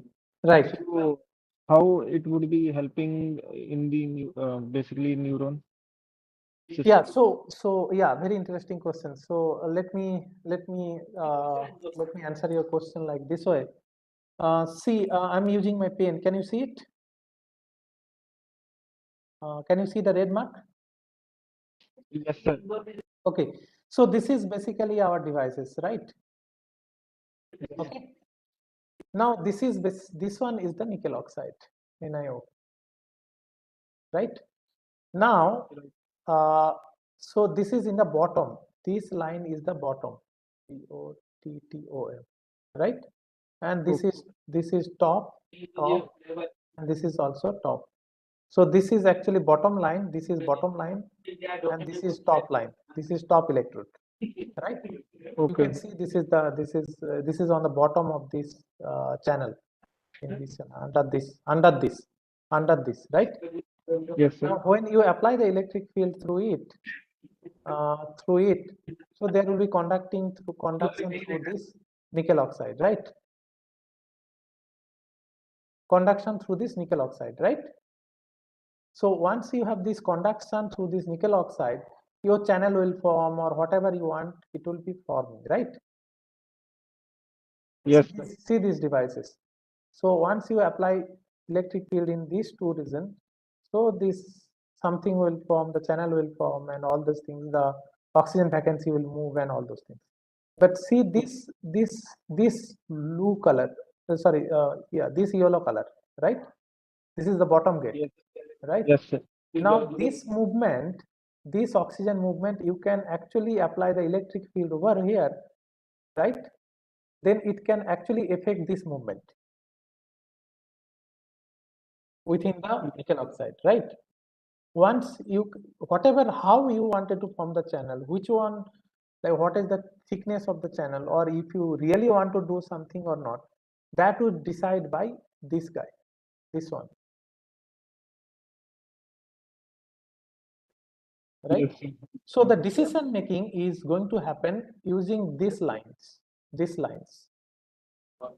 right? You do not have control over here. You can only apply the electric field changes, but if you wanted to control the channel, you need to control these lines, Okay, sir. right? And there is another important part is that it is connected to the each of the devices. Now if you apply the electric field over here, let's see, apply the electric field over here, these devices is not going to affect, right? Yes, sir. So I'm not affecting these devices, but I'm affecting these devices. When I'll apply electric field over here, then only I can see this happen. So that means program disturb is not happening on other devices. It is only happening in these devices, Okay, sir. right? Right, sir. Yeah. And sir, one more question in the same Yes. slide. Like you have used different width to length ratio. Does that affect the device, like response of the device? Yes. So it is basically, it is basically the transistor type, right? So if you have the W by L, so let's see, this is your L, and this one is basically your W, right? So how the transistor behavior changes when you use the different W by L, right? Right, sir. This is also changes with W by different W by L. You saw the mobility is basically mu n W by L, right? Cox into BT, your Vg minus Vt, right? Yes. So that is what it is also happening. So W by L also changes the resistance state of the devices. Okay. And sir, my next question is from slide having material properties and conduction. Material property, and do you see the back left side, which slide? I think 23rd, 23rd, in which this one. you have applied H2. Okay, hydrogen. So hydrogen is this one, Sir, no, sir. Above. this is hydrogen, this is No, also sir. hydrogen. Habituation, it is above. I think This 12 to 13, around 12 to 13. 12 to 13.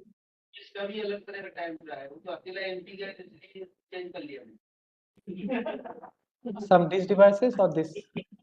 Sir, in which basically the question is in that the title is material properties and conduction mechanism.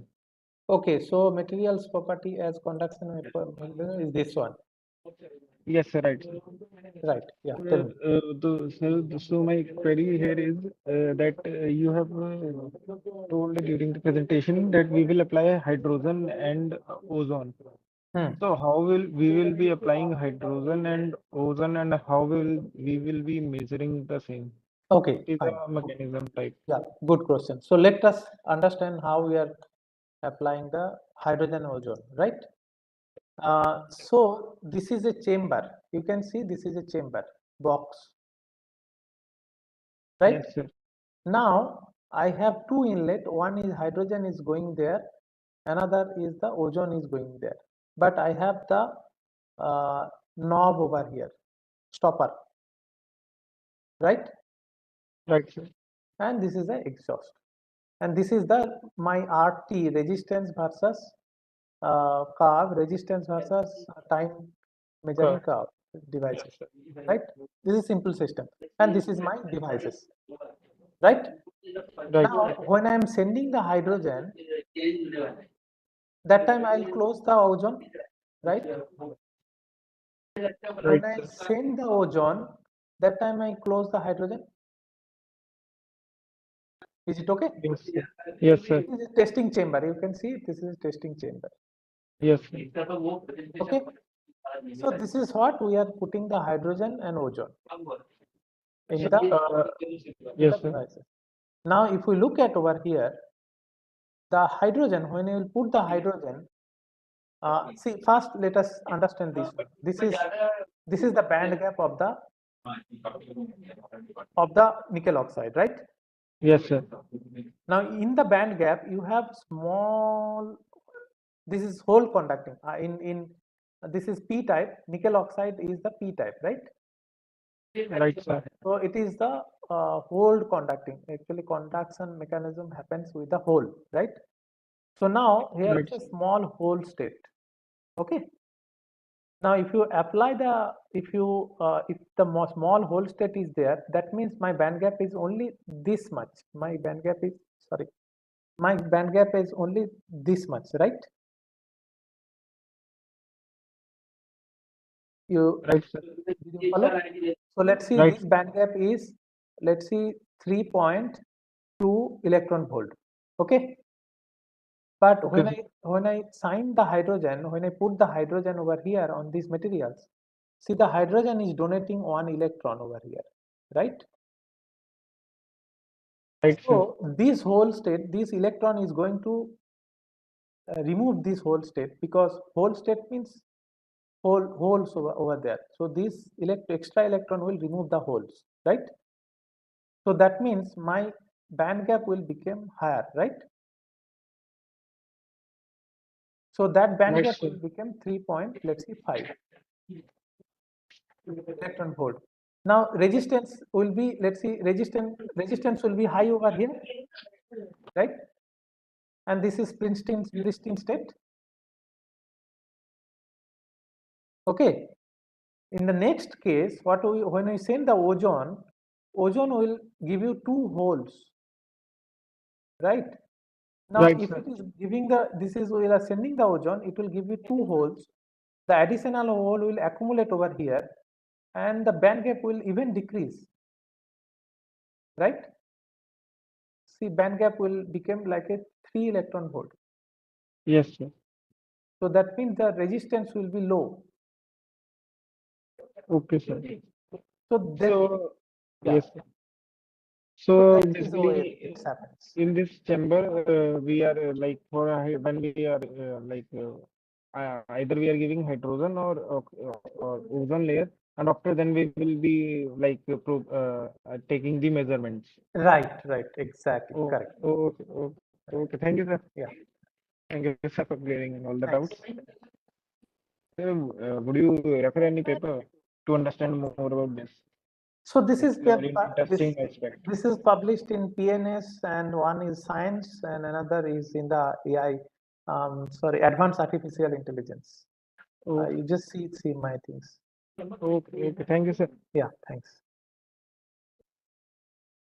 Okay. So there is one query in the chat box from Vishnu Vardhan. That is, in terms of synaptic plasticity emulation, how accurately can a neuromorphic RAM replicate biological learning and memory processes? Okay. So this one, let me answer his questions. So this is the standard, basically, synaptic CMOS circuit. CMOS technology currently, which is using commercial technology, right? Now the thing is that this circuit is used for habituation and sensitization. Habituation where the output decreases, sensitization where the output increases.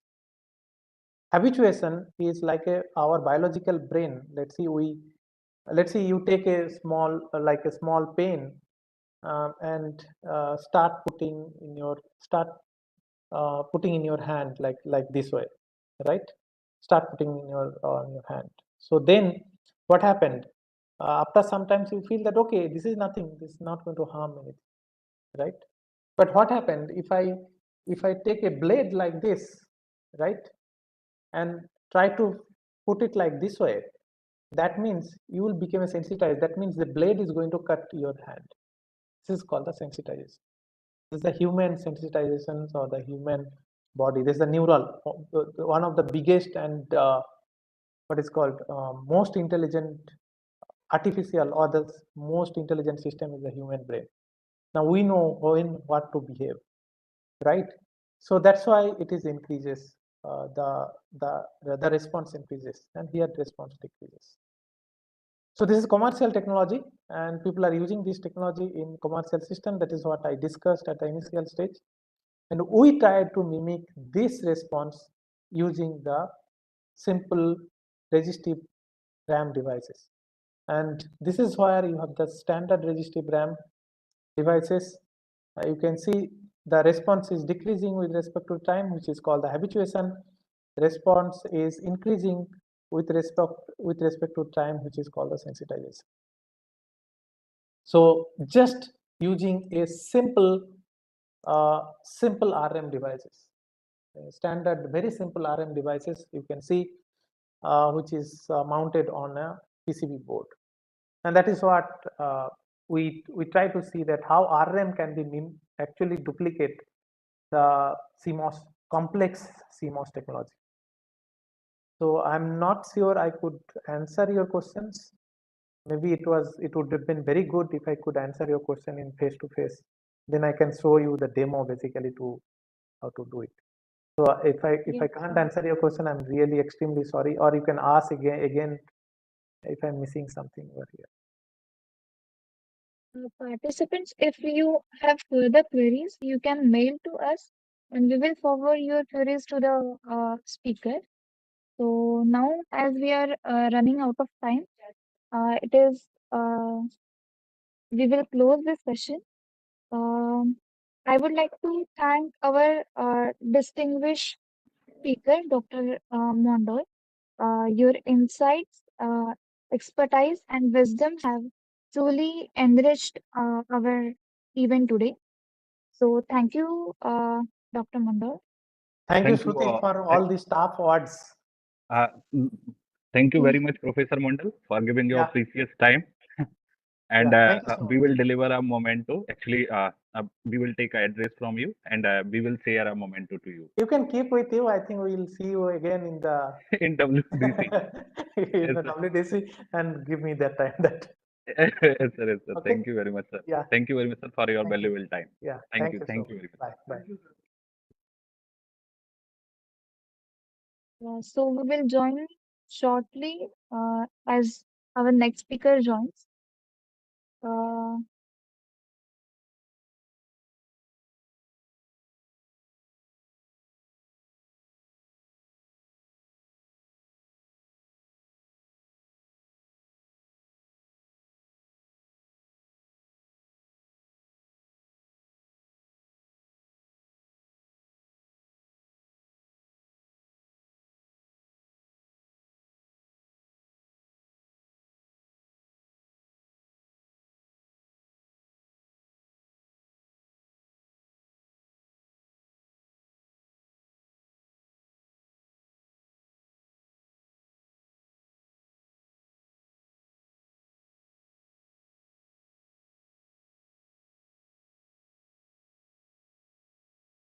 Afternoon, sir.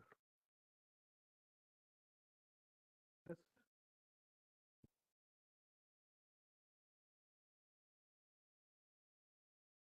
Hello कर लिए थे अभी।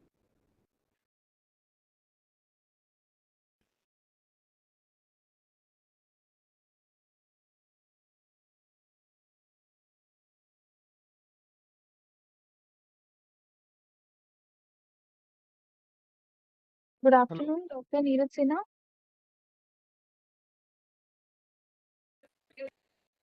हाँ वो hello sir, can you here us? Kindly unmute yourself.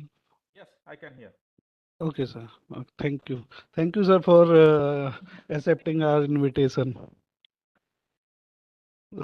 So, Shruti, please. Yes, we move on to our next plenary talk. Now, I invite Dr. Neeraj Sinha, Assistant Professor at IIT Kanpur. And the title of the talk is Characterization of Nanomaterials Reinforced bioceramic for bone tissue engineering. Dr. Neeraj Sira is a professor in Department of Mechanical Engineering at Indian Institute of Technology, Kanpur. He did his PhD from University of Waterloo, MSc from University of Saskatchewan. Saskatchewan. Yes, yes. Difficult to pronounce And it. BTech from yes, and BTech from National Institute of Advanced Manufacturing Technology, Ranchi. He has also worked as postdoctoral fellow in Department of Mechanical Engineering at Massachusetts Institute of Technology, Cambridge, USA, and as a research associate at Princess Margaret Hospital, University of Health Network, Toronto, Canada. His research interests are broadly in the domain of additive manufacturing, biomedical engineering, and nanotechnology. Now the floor is all yours, sir. You can present your presentation. All right. So thank you for the invitation and good to connect. I can see Chandrabhan, I can see Sumit and Pawan. So we met in Korea a few months back. So thank you for inviting. Let me just see if I can share my slide. Yes, sir. My slide is visible now, right?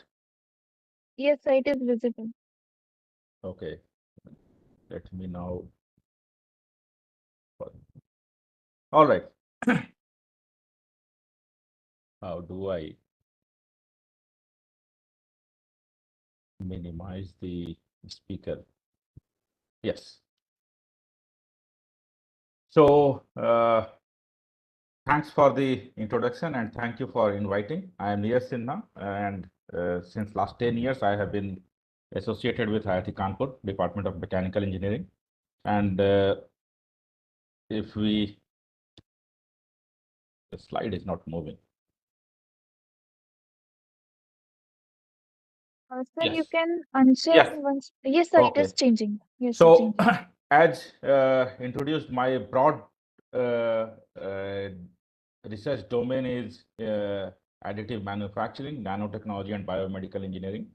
And I work at the not only in those particular domains, but also at the interface of these domains. So these are some of the snapshots of the work that is being carried out or has been done in my lab, and it has been funded by DST, SERB, Grid India, Portiscap. Recently, we have been funded by CSIR also, DRDO.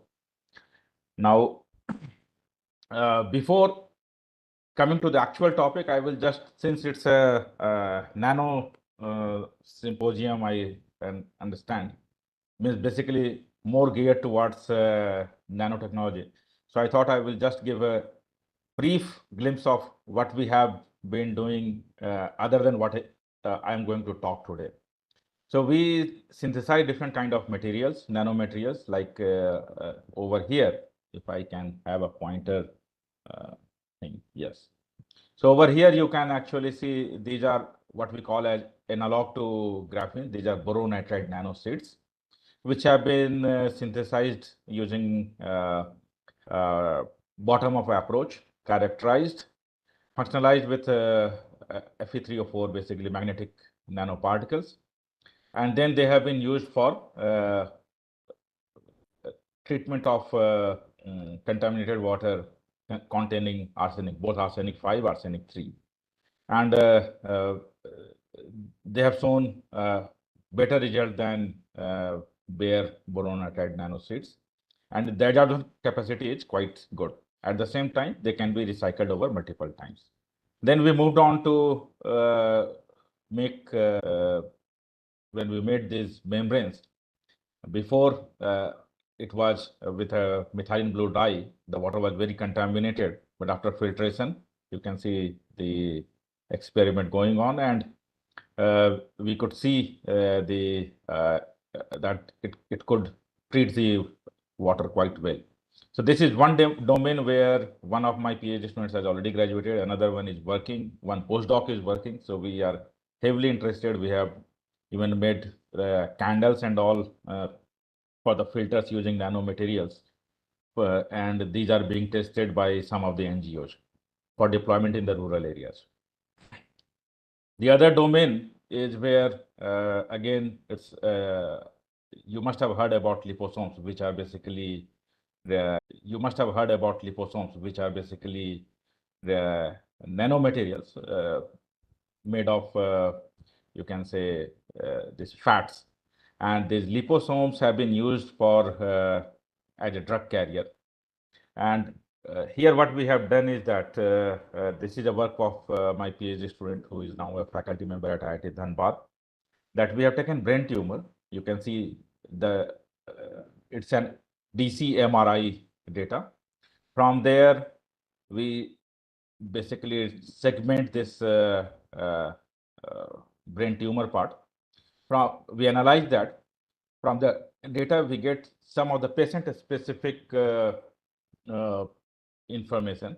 We input that data into the computational model, and at the end, we predict the drug accumulation and drug efficacy. So, for example, if it is a free drug and if it's a drug encapsulated in liposome, you could see that after 24 hours, the free drug is almost gone, whereas the liposome-released drug is still there. The drug is there. At the same time, the tumor cell density is less when you have drug released through liposome. You can even see their residence time when we talk about these contour maps. So the first one is for the free drug.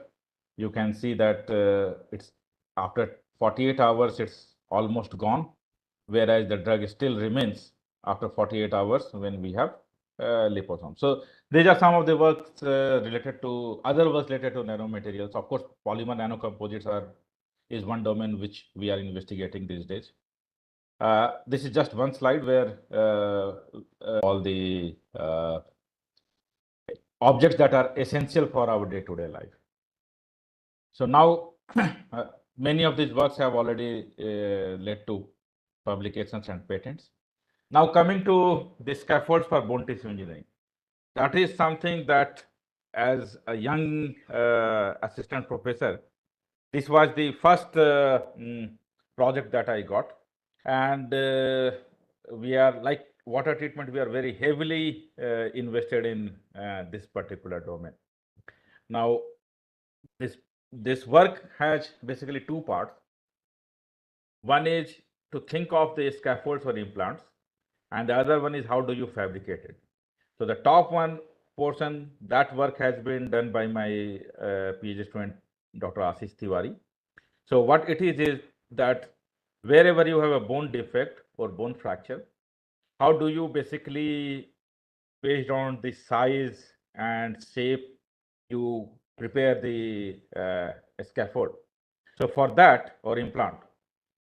So for that, what we have done is that in a local MRI and CT center with proper consent, we took these different slices of, these are basically PhD students who volunteered. So we took the slices, and then it is just image of some of the slices. And then we again joined all the slices, lofted them together to get it. Now, if you are lofting it, you can, if you know of the CAD tools and all, you can very well predict that if you remove one or two slices in between, what should be the shape and size. But one can argue that it is a very common thing. What is it that what is so great about it? What we noticed that it's not only this outer contour or the shape, it's also the centroid of that particular slice. The location of centroid also matters, because when we joined the centroid of all of them, it came out to be almost a straight line. And then we understood that why nature has made things like that, because from mechanics point of view, if you think, if it's not a straight line, then there will be bending moment, and that's where, and then it will cause trouble while walking. And that's why many times you see that people have problem with the some pain or some trouble after implantation is done. So not only this geometric profile, but the location of centroid, it should also align with the other existing bones. So that was the takeaway. Regarding this synthesis, that is something that we will talk about. So these properties and all, whatever you derive, your scaffold should be like that. So this is a whole schematic, starting from synthesis to fabrication of the scaffolds, to their characterization, morphological characterization, to their mechanical characterization, biological characterization, as well as finding this fluid flow and strength, all those things. So as I said that it's an ongoing work, but pretty much all these aspects have been covered by Karthikeya, who is right now a postdoctoral fellow at University of Calgary in Canada. So let me start briefly. So first thing is that we are talking about bone tissue engineering. So let us just take an example of a bone. So it's a human tibia where you have interior, where you have a bone marrow. We have different layers. Some of them are, the hard part is called cortical bone. The soft part is called cancellous or trabecular bone. Then you have extracellular matrix and all. In terms of strength, the soft ones, if we see a plot of a Young's modulus versus strength, the trabecular bone lies somewhere here, like engineering polymers, whereas the cortical bone lies in terms of strength and Young's modulus, this lies somewhere here. The bone is composed of 25% water, 25% protein, and 50% of hydroxyapatite, silicon carbonate, etc. Now, the whole purpose is to make scaffolds, as I said, for injury and all. So why we need a scaffolds? You can, if you would have heard, you would have that they take this some part from the body itself and implant. So that is basically called autograft. So from one part of the body to another, for example, trunk to arm, or allograft from one human being to the other, or to be generic, we can say from same, the person should be, or the animal should be same species. That's allograft. And the third one is xenograft, where it is between members of, the transplantation is between members of different species. Now, in this case, there is pain, there is some side effect. In these two cases, the problem is related to infection, right? So there are many more problems associated with it. So one solution is that you make this kind of mimicking artificial scaffolds. So you see a scaffold you are fabricating, you can basically seed them with stem cells, growth factors and all. In the site of defective bone, you transplant, then the bone growth happens. At the same time, earlier implants, when we talk, when you would have heard about, they were titanium based metallic implants, they never used to degrade. After some times, again you have to go through the surgery to take it out. We are talking about third generation of implants, where or scaffolds, where the scaffolds do two purpose. One is that they act temporarily, they provide the structural support. At the same time, they facilitate the growth of natural bones. The scaffold is degrading. How it degrades, I will talk about it. And then the bone growth happens, and then there is a bone repair and regeneration, basically the bone tissue engineering. So you see the new bone. So what do scaffolds do? They entice the cells to migrate to defective site and start bone regeneration. As you saw in the previous slide, you have stem cells, growth factors and all. When the bones are regenerated, they are replaced by the newly formed bones. For that to happen, you need to have a porous structure. That's why in this slide you saw that they are porous structure, because through which the bones will grow, the nutrients supply will happen for the bones to grow. Now,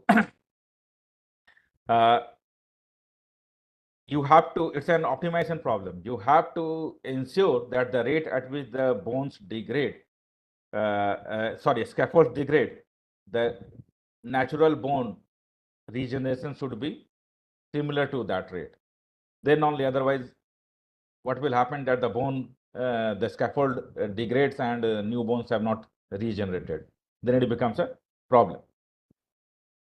So they are helping as well as accelerating. How they are accelerating? What we do is that, as I said, that the bones scaffold will degrade. So we make the scaffolds out of the elements that help in bone growth. For example, if you have some bone problem, what is the element? What is the element that is recommended? The doctors will give you calcium tablets, right? So, in order for say bone to grow, what we do is that we use oxides of calcium, we use oxides of phosphorus, we use oxides of sodium, we use oxides of silicon, zinc, because it gives antimicrobial. So a combination of those, we make the scaffold, and when they come in contact with the blood plasma, slowly those elements are leached out of the scaffold and they help in natural bone growth. So how do we evaluate? One is structural properties, one is biological properties. It should be porous, it should have good mechanical strength. I have already mentioned about that. Biological properties, it should be able to deliver cells. It should be biodegradable. It has to degrade with time, and it should be able to help the bone growth. Now, the challenges are getting the desired geometrical features, as I said to you about the centroid thing, but at the same time, at the micro level, the desired featured pore size, pore volume, and all. Then controlling the porosity. If it is very porous, it is good biologically, but mechanically it will create a problem. So you have to have a balance between them. Controlling the degradation rate. Degradation rate I have already mentioned in the previous slide. And fabrication in form of complex shape. I will discuss about it later when I show one of the images. So the roadmap of the work was, as I said, that we were using different kind of oxides like P2O3, CaO, P2O5, SiO2, and all. So we optimize the boron percentage because boron is bioactive, but at the same time it reduces the strength. Then, since we are talking about ceramics, particularly bioactive glass, we are talking about in this talk. You know, ceramics are brittle, so we need to have some reinforcement. That's where we have used carbon nanotubes as reinforcement to increase their strength. After that, we have to see that the hydroxyapatite or formation is happening, indicating that it's bioactive and it is slowly getting converted into bone. Now, we are talking about in challenges that we want to have pore size, pore volume, distribution of pore, interconnectivity. So we need to do the morphological characterization of the porous scaffold. Then, of course, the strength and all we can predict using finite element, the flow characteristics like permeability and flow characterization. And at the end, additive manufacturing. Why additive manufacturing? We will talk about it when we reach there.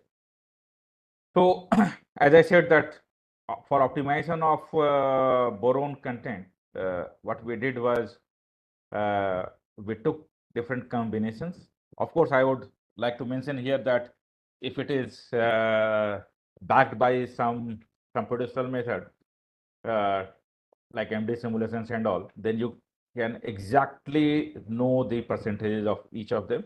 Here, what we have done is that if you see 10, 20, 30, 45, something like that we have taken. And then we have following this protocol, we have synthesized the bioactive glass. So basically, there are two ways, what we call a sol gel and melt quench. Sol gel is easy to handle, so we use sol gel method. Once we obtained it, then we went for ball milling to obtain fine particles. That gave us bioactive glass powders, and then we made the scaffold by polymer foam technique. Now you can see we have a polymer foam. Then we made the slurry of bioactive glass plus binder plus dispersant. And then we have the green body, something like this. After that, we need to do some heat treatment so that the polymer foam burns and evaporates, and then we are getting this porous structure. So obviously there will be some shrinkage as well. So green body, and you can see the scaffold. Then you have to test the scaffolds for to evaluate whether you are getting the desired property or not. So we did mechanical test. That was the compressive strength was as desired. We could see the formation of hydroxyapatite at for different glasses. But if you see, this is the EDS map, and in the EDS map, if you can see, we have 5 combinations, and this calcium, silicon, and phosphorus, right? What you would see that the calcium content and the phosphorus content of BG-B30, basically with 30% B2O3, is showing highest amount of bioactivity, and the silicon content is degrading with time, decreasing with time. So after confirming this, we selected BG-B30 bioactive glass. Now, the next thing is the morphological characteristic. That was the hurt. We developed our own algorithm. Some of the things, if you are electrical engineer, most of you I think are electrical engineers, you can you know better than me about it, and you can relate to it. So we fabricated a scaffold, right? Up to I have already shown that. Then we took the microcity images. Now you have stacks of microcity images. Now from the stacks of microcity images, we have to quantify. Ideally, we want through pores, but there can be closed pores, there can be open pores. Open pores are the one where one end is open, the other end is closed. Closed pores are completely closed. Through pores are the ones that have basically 2 openings. So ideally, we want through pores, but we need to know or quantify a means of quantifying. Then tortuosity, if the path is very tortuous, in Hindi what we say tedha medha, then it will be difficult. We want less tortuosity. Then for nutrient supply, then for cell movement and all, you need pore dimensions, pore size in certain range. So how do you know? So for all those things, we have developed a methodology, our own algorithm. And so if you see, this is the scaffold. We went for the image processing. This is the original image. Then we did some filtering, then binarized the image. Then we have to find the pores and all. So you have to do this edge detection. Edge detected image, then you find the porosity. Now, what we did, pore network classification, you can see, as I said, that there is, if I go back to this image, here it is not opening to any of the ends. It's closed pore. It's opening at one end, open pore, and it's opening at 2 ends. It's a 2 or more, you can say, through pore. So that's what we are saying, that 0, it's a closed pore, 1, it's an open pore, and greater than 1, it's a through pore. So how do we basically determine if validate our algorithm? So what we did was that we designed CAD models. Here you can see the bifurcation, 2 through pores. Here you can see two through, one close, one open, here one through, one open, one close. So these are the CAD images. Then what we did was that through additive manufacturing, we printed the samples. Then we did this microcity imaging, and on the slices we ran our algorithm, and this is what we saw. If you see, the algorithm was able to detect two through ports, two through, one close, one open, and one through, one open. So you see one through, one open, one close. So that gave us an idea that our algorithm is working fine. Then you have different binarization techniques. As I said, that those in electrical who work on pattern analysis and image processing, they can relate more. So the general criteria is your mean square error, signal to noise ratio, and all. We used Otsu's algorithm technique. Same way, we used a combination of different kind of noise removal filters, and we used median and Gaussian. In terms of the edge detection algorithms, we selected Canny edge detection algorithm. If you can see that in case of this, the other ones, they were when we visualized, there were some edges that were missing. It is the same slice, if you can see, but the edges were missing in case of others. So we basically selected Canny edge detection. Now, as I said, that you need to have a pore size in a particular range. In order to, why? Because there should be nutrient supply and all those things. So if this is the pore in the schematic, this is when two pores are connected, there is a narrow connection that we call as throat. So here it should be able to connect, the element should be able to pass. So if you see the structural element, as the size is increasing, it is not able to pass completely. The smaller one passes all the way. This one gets stuck here. This one gets stuck here. So it means that we have to find the structural element. First thing is that we have to determine the pore size, the throat size distribution, as well as what is the maximum size that can pass through it. So pore size, again, we computed from those microcity images. One is 2D, one is 3D using this STM standard.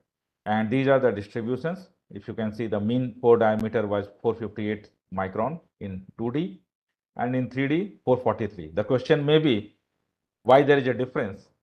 So I should have put that figure, but if I am visible, now suppose if you have a shape like this at the top and it is narrowing down at the bottom. So when you take this projection, it will be like this. So basically there is overestimation and underestimation.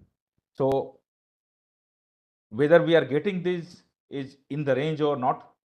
So the minimum pore diameter requirement for bone formation is 100 micron, while for blood vessel formation, it's 300 micron. So we are well placed in these terms. In throat, obviously the dimension will be less. So it is 131 micron. And it says that pore throat size over 50 micron is favorable for new bone tissue ingrowth inside the pores. Now, as I said that with this schematic that there are some balls that are moving. These are basically, you can think of cells or some elements. So for interconnectivity, we have a structural element diameter and the interconnectivity. What we see is that 98% of the scaffold is accessible with 100 micron of a structural element. So it looks like the pore size, pore throat, everything is interconnectivity is well within what we desire. Now, in terms of pore network classification, we have used this ball and stick model, but the better one is through this animation. As I had mentioned that we want maximum through pores. So if you see, we quantified the through pores are way larger than open pore and closed pore network. And if you see, these are some of the visualizations of the path. The size of these balls in this ball and stick model basically indicate the size distribution of the pore. So for almost 15% fell in the category of micropores, and 85% fell in the category of macropores. Now, the problem here is that in polymer foam replication, as you could see that we were using polymer foams, there is what you say, you can overall maybe control the porosity, but pore size and strut size, if you want it very uniform, that's very difficult to control. So then we thought of going for additive manufacturing. So this is how we have synthesized the bioactive glass that we know. We have already discussed this bioactive glass powder synthesis. And then we mix it with CNT, sieving, then we prepare ink. This is a ceramic-based additive manufacturing setup that we have developed on our own from scratch. And then after drying and all, this is the final scaffold. Now, you can see, if you know of, basically it's extrusion-based. So this is where we load the slurry. And you can see that this has printed. But before that, and this has led to the formation of a scaffold. But before that, you know that it's extrusion based. So you are basically forcing, and like a toothpaste, you are basically forcing and it is paste is coming out. But ceramics have very high what you say melting point. So we do not heat it. You do not see any heating in this setup. So what do we do? If you remember, we mentioned that we ball mill to get the desired particle size distribution. But still, the particle can clog, and we make a slurry and we force it. But still, the particles, those ceramic particles, can clog the nozzle. So we need to know the flow behavior, basically what we call as rheology. So when we make a paste, we do the rheological characterization, and the data is basically fitted into this power law model, which is called Herschel-Bulkley model, where N is a shear thinning exponent or flow index, whatever you say. If the value of N after fitting this data comes out to be less than 1, then you are sure, you do not need to go for trial and error. You are sure that it is going to print without clogging the nodules. So in this case, it was less than 1, I think 0.65 or something. So these are the printed scaffolds. Now, previously we were, and these are all reinforced with carbon nanotubes. So far we have been talking about polymer film replication. So we have to show whether compare. If a new product comes into the market, you have to tell that it is better than the existing product. So this is the polymer foam replication one. The city images have been stacked. One of the slices is shown here. You can see here it is a uniform and very well controlled pattern. The black ones are basically your pores. Here you can see it's very non-uniform. And from the images also you can see. If you see the strut diameter, basically this is called strut. The strut diameter is narrow, the range is narrow, more tightly controlled in case of additive manufacturing, and even the pore size distribution also. You can see the dispersion. In this case, the dispersion is less. So basically, you know morphologically that this is basically a better, it is performing better. What is in terms of a strength? In terms of a strength, it's if you have to compare, you have to have the same amount of porosity. So we fabricated scaffolds for polymer foam replication and additive manufacturing. You can see almost same amount of porosity, percentage of porosity, 56, 58%. And then we calculated the compressive strength. Now what you see, if it is just a bioactive glass, whatever strength you are getting, of course, with reinforcement with carbon nanotube, you are getting significant enhancement. However, with additive manufacturing, even without reinforcement of carbon nanotube, you are getting a strength way higher than what you are getting using polymer foam replication for when even carbon nanotube has been used. And if we talk about this plus bioactive glass plus carbon nanotube, so you can see the strength has gone even further. If you are able to, properly control, properly, what you say, reinforce, maybe you can go to the cortical bone region also. So here you can see a significant enhancement. If I compare from this to this, or even this to this, many 100% more increase, if you can see. This is the typical compressive, this stress strain plot of a ceramic material, and you can see the strength going very high in case of. So reinforcement with nanomaterial as well as use of additive manufacturing has led to significant enhancement. Now we have to see how they behave biologically. But before that, we had challenges. We had said about the complexity of the shape of the bone. Now, if you are a non-vegetarian, you can easily identify even chicken leg looks like this. The middle part is very hard, cortical. The ends are spongy, which is basically trabecular part. But if you take an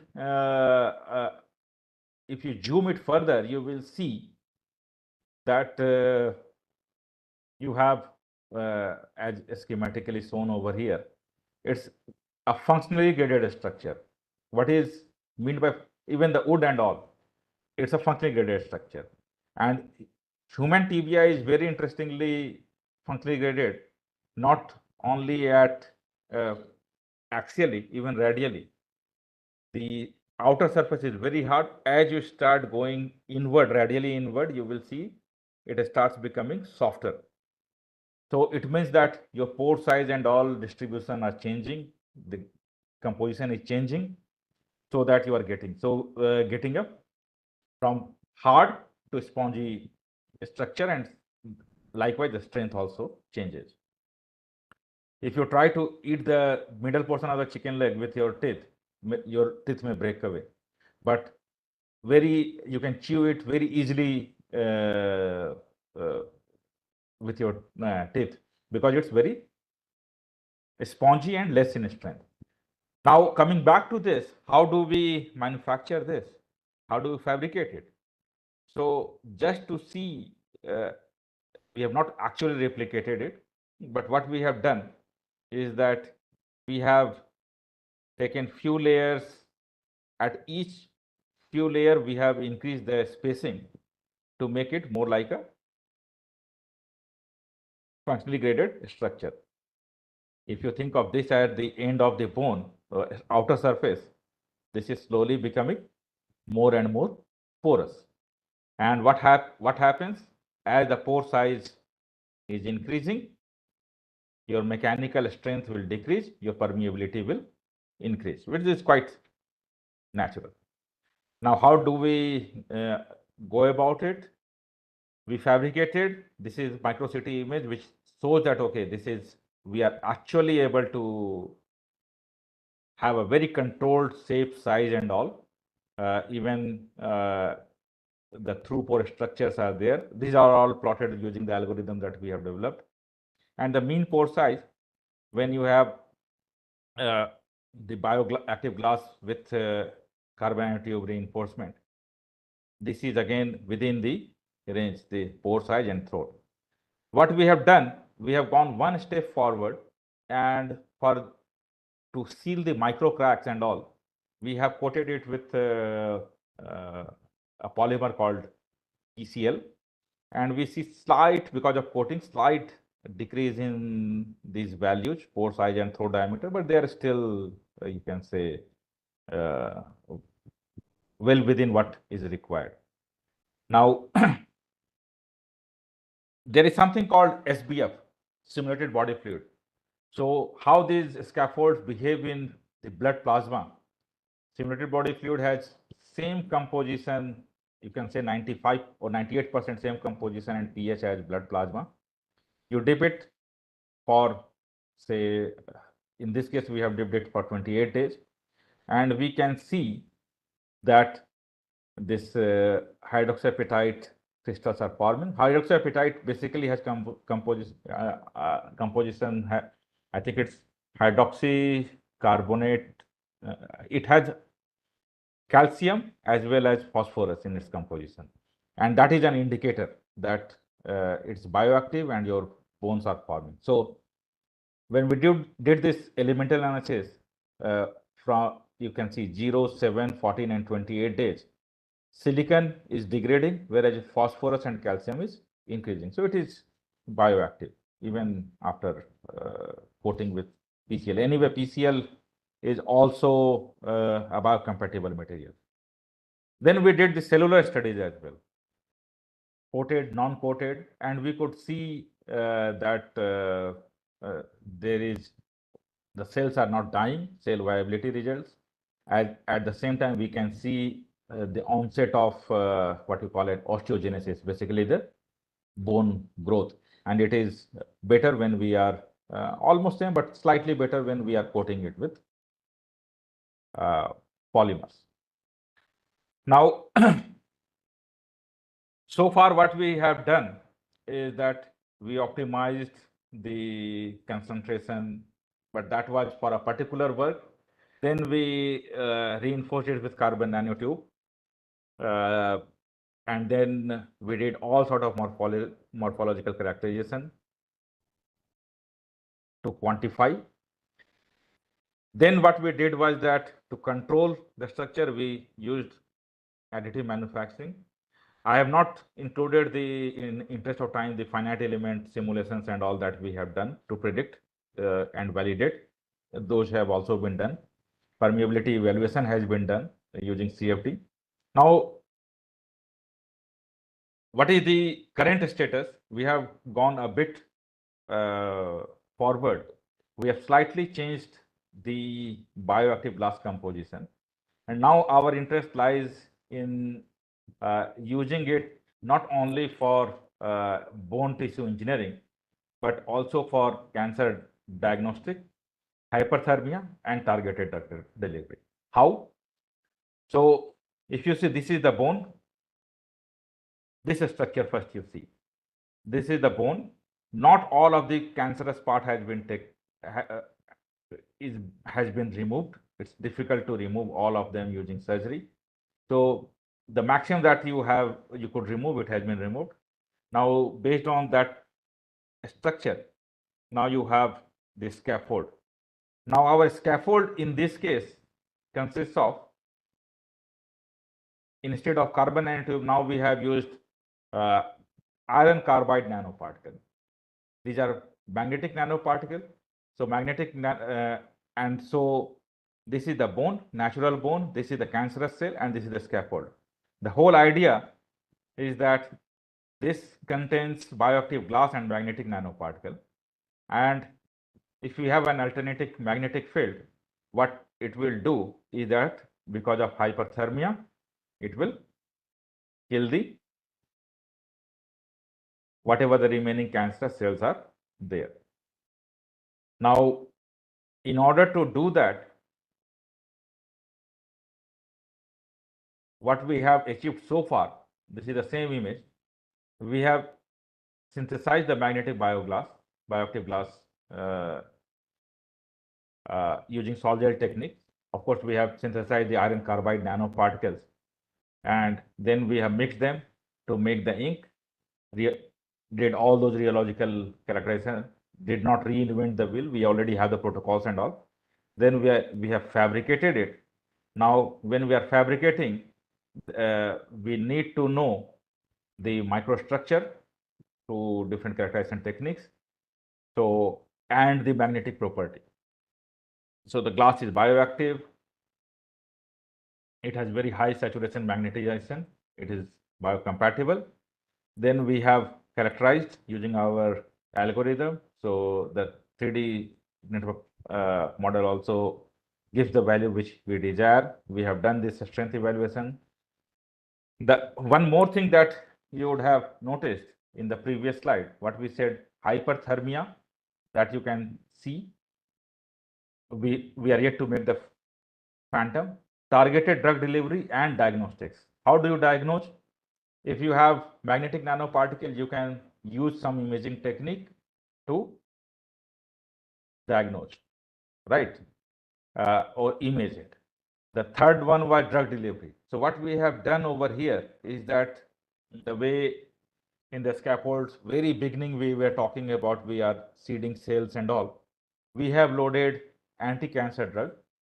In this case, what is this? I forgot the name of the drug. It's somewhere. I will name you. So we have loaded the drug, and then we have even tested the behavior of the drug loading, release profile. When we see that we have simply loaded the drug, mitomycin is, I think, the name of the drug. When it is a bare drug, it's a burst release. Very fastly the drug is released. When we coat it with PCL, the drug release is very gradual, and for an extended period of time, the way we had our understanding from liposomal drug delivery. So in this case, again, a polymer PCL, we encapsulated the drug in that and then loaded, and it's a gradual release. And we studied the release profile. So what we found out was that it can basically be used for all the three purposes: hyperthermia, then drug imaging, as well as drug delivery. Of course, this is an ongoing work. This is a PhD work that one of my PhD students, current PhD student Ashok Vishwakarma, is carrying out. Simultaneously, we have also looked at, before ending, I would like to tell that through additive, we are making the controlling the pore size. We have also studied the effect of pore shape. If it's cubic, if it's spherical, if it has a gyroid kind of a structure, which one is giving us the best result. So pretty much, I will not say directly nano, but while our water treatment, water purification work is completely nano based, this work also has a significant amount of nanomaterial requirement, which is basically helping in a different domain or dimension. So I think my lab is called Biomedical Research Lab, and these are not all the members, but some of the current members are there. Some past members are not in the group. Some new joinees are also not in the group. It was taken 1 year ago. So there is an old saying that if you do not have your own brain, use others. So that's what I do. I use the brain of all my students to generate this kind of results. If you have any more on a lighter note, and with this, I end. And if you have any question, I would be more than happy to answer it. I think I have kept the time. Yes. So this is something that I tell my students, that whether I see the watch or not, even the lectures, the moment I end, mostly it's, the tolerance of plus minus 1 minutes. So Sumit had instructed me to finish it in 50 minutes. It's dot on time. All right. Thank you very much. Thank you, sir. Thank you very much for the wonderful talk. Sir, you are always on time, sir. We have seen in Korea as well. So Thank you, So, sir. Now the floor is open for the Q&A session. Participants can unmute themselves and ask their queries.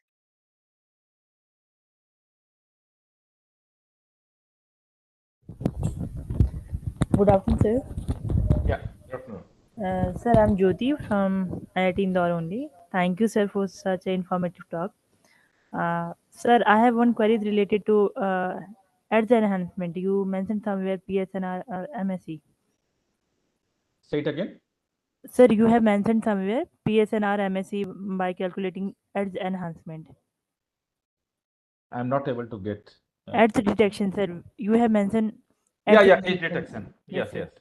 So, sir, I want to just curious to know that which tool you used for those calculations. It's mostly MATLAB based. Sir, this part is related to what we are doing image classification or image compression using Weber transform. Is it related to that or some other techniques you used for these calculations? I will tell you that's what I said. You are mostly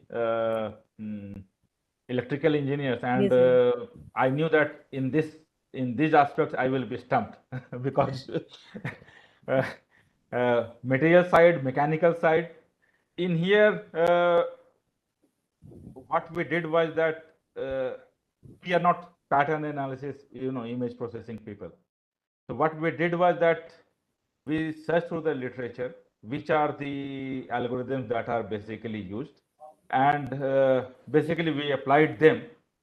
And what we saw when we checked which and even visualized, and when we said that, okay, we did not directly consider something that, okay, this is giving me this particular value, so this should be selected based on the available methods that people have been doing for age detection and all, and what are the criteria that they use, and visualizing the image. If you can see on the right side, yes, sir. we taking everything into the consideration, we selected, okay, that this is not missing the features, it is not missing the age. But more than that, I think I will also have to talk to my friends in colleagues in electrical, because I will not, this is one of my philosophies, whether I go to the class or whether I give a talk, I cannot give answer just for sake of giving answer.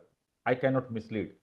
So you also understand that I have a background in mechanical. This is something that Sure, when you sir. know that. So we have basically used the standard techniques and the Yes, sir. standard evaluation protocols, Yes, sir. and try to check, and all of them, if we saw that these were working, but we Yes, did sir. not go into many details of these algorithms, age detection or algorithm. I Yes, don't sir. know Yes. whether my answer was satisfactory or not. Sir, thank you so much. Thank you so much, sir.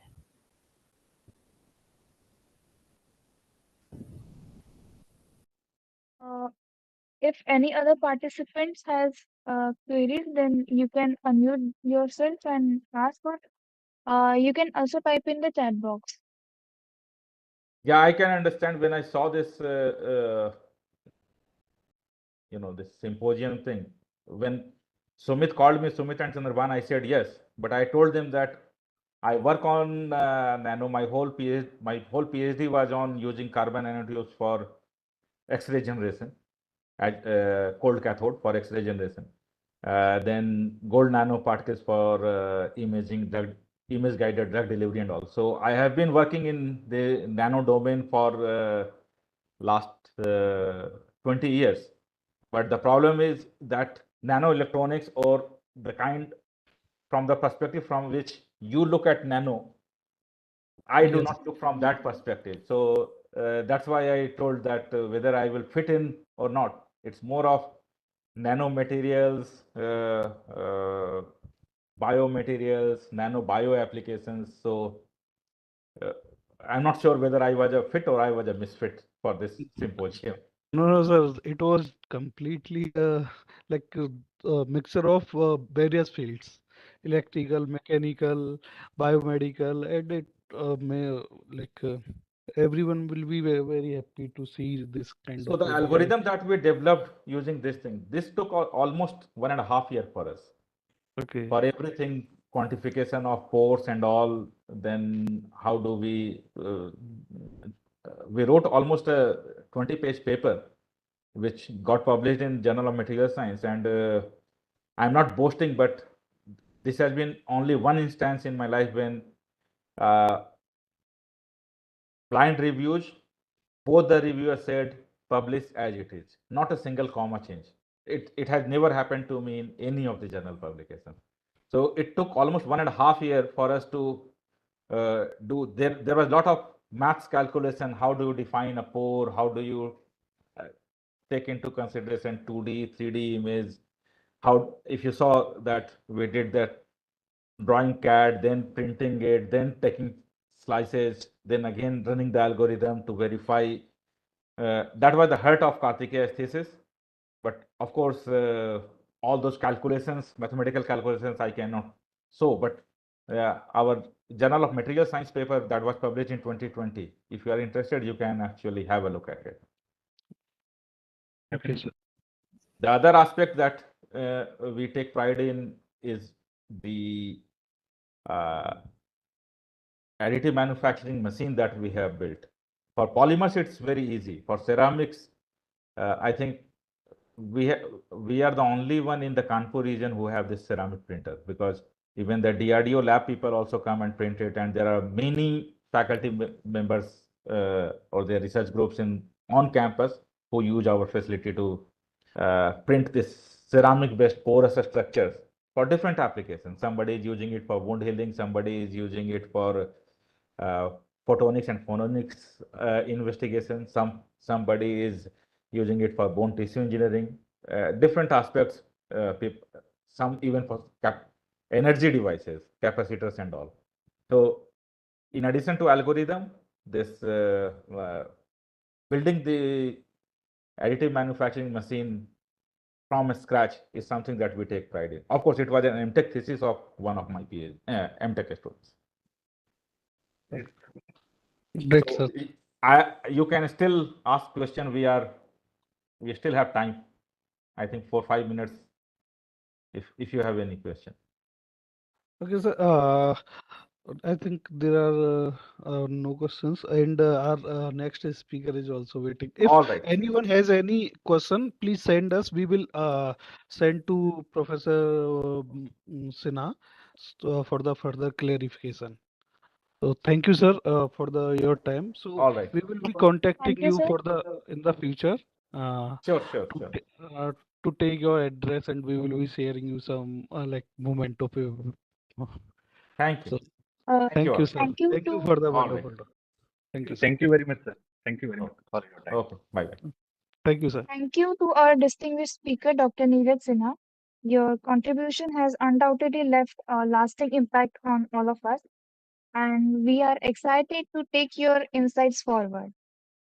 Now I Sure. uh, Thank you. invite Now I invite Shri M.K. Badapanda, Vice Chair IEEE MP Section and Chair Industrial Relations Committee of IEEE MP Section to deliver a talk on IEEE activities.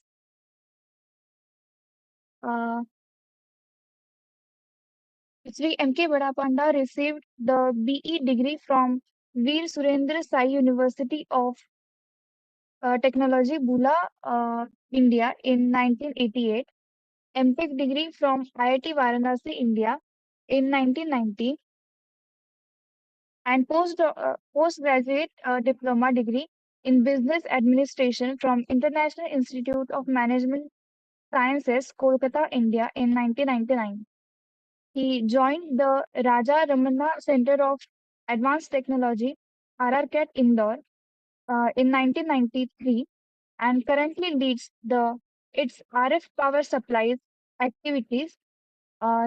His current research interest includes design and development of precision regulated high voltage DC supplies, low voltage high current DC and pulse power supplies, multi-pulse converters, and related control interlock system for various RF amplifiers. He has authored 35 technical papers in various conferences and journals. Currently, he is a vice chair of IEEE Madhya Pradesh section. I would like to invite Sri M.K. Badapanda. You can now present your screen.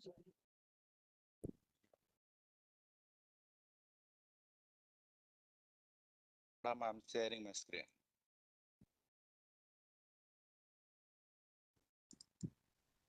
Good afternoon, sir. Yeah, yeah. Yeah, yes, sir. We can hear you now, sir. And Yeah. your Is my slides are screen is also visible visible. to you? Yes, yes, yes, sir. Yes, sir, it is visible. Just a minute.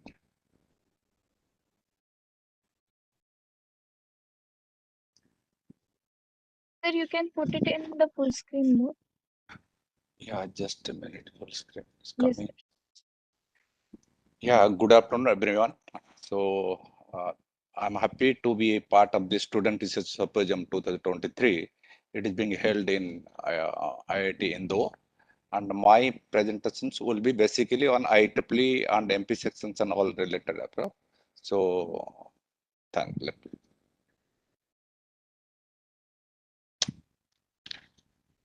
Slide is moving. Yeah. So, as all of you know, IEEE, the world's, am I clear and loud? My voice is clear? Yes, sir. Yes, Your sir. voice is loud Yeah, and clear. yeah, okay. Okay. As all of you know, IEEE, the world's largest technical professional organization, having more than 4 lakhs members from 160 countries. And it is dedicated for advancing the technology for benefit of humanity. And IEEE inspires global community by through its publications, conferences, standards, and so many other things here. And if you see it IEEE provides, in fact, valuable resources tool for professional engineers across the world. So whether you do this career advance, you are seeking for career advancement or looking for your own startup or any research, any technology, IEEE and its member can be very much helpful to you in any of this field. And IEEE is pioneer in making different industry standards, and at present almost 1300 standards are under development by some IEEE professionals. And IEEE is actively involved in various latest technology advancement in several fields, critical technology. Similarly, IEEE helps in entrepreneurship and startup process. So we have got as all of you know, you have got a IEEE internship, IEEE collaborate, and it provides an medium in which all individuals can discuss, give their views, and then they can get some ideas, and then and they access all these resources to in fact the idea to help bring the concept to life. So that's many. And IEEE always helps in various education resources to various industry people and all those. And you can ensure the training provided by IEEE are basically by subject matter expert in their field who may have a long experience, and they are again peer reviewed. So when you do any training program from IEEE, your employee you can employee can be assured that they are getting the inputs or guidance from the world's leading experts in their field. And IEEE also helps in various career opportunities in various fields of engineering, research, technology development, and all those. Now I come down to my IEEE Madhya Pradesh section. The IEEE Madhya Pradesh section was formed in 2022. Earlier, it was a subsection within IEEE Bombay section. Since long, it was running like a subsection. And now it has been separated and given full status to section. And now the MP section has got the geographical area of both Madhya Pradesh and Chhattisgarh. So now at present it is a medium section. In IEEE definition, any section having less than 1500 employee members, they are medium section. So we are somewhere around 1350 or 14 members. So we are still continuing medium section. I'm happy to inform you that IEEE Madhya Pradesh section has received Best Membership Growth Medium Section Award from IEEE Region 10 Asia Pacific countries in 2022. And this year also we have been declared the best such similar award for 2023 also. It has got so many chapters like your electron device society and society chapter, PLS, industrial electronics, power electronics, and so many nanotechnology council, sensor councils, and all those. These chapters consist of members from related field who organize activities in their own field for professional enrichment of their members. So it has got also several student branches, young professionals, and all those. And in fact, I can say that students play a very crucial role in our various chapters and committee of IEEE Madhya Pradesh sections. And this is the student research program. It is I think a 2 days mega event attended by so many renowned people and so many students also here. So it is arranged by mostly Electron Device Society and Nanotechnology Council, and then your this young professional, all those. So the main theme of this is technological advancement for sustainable future of this.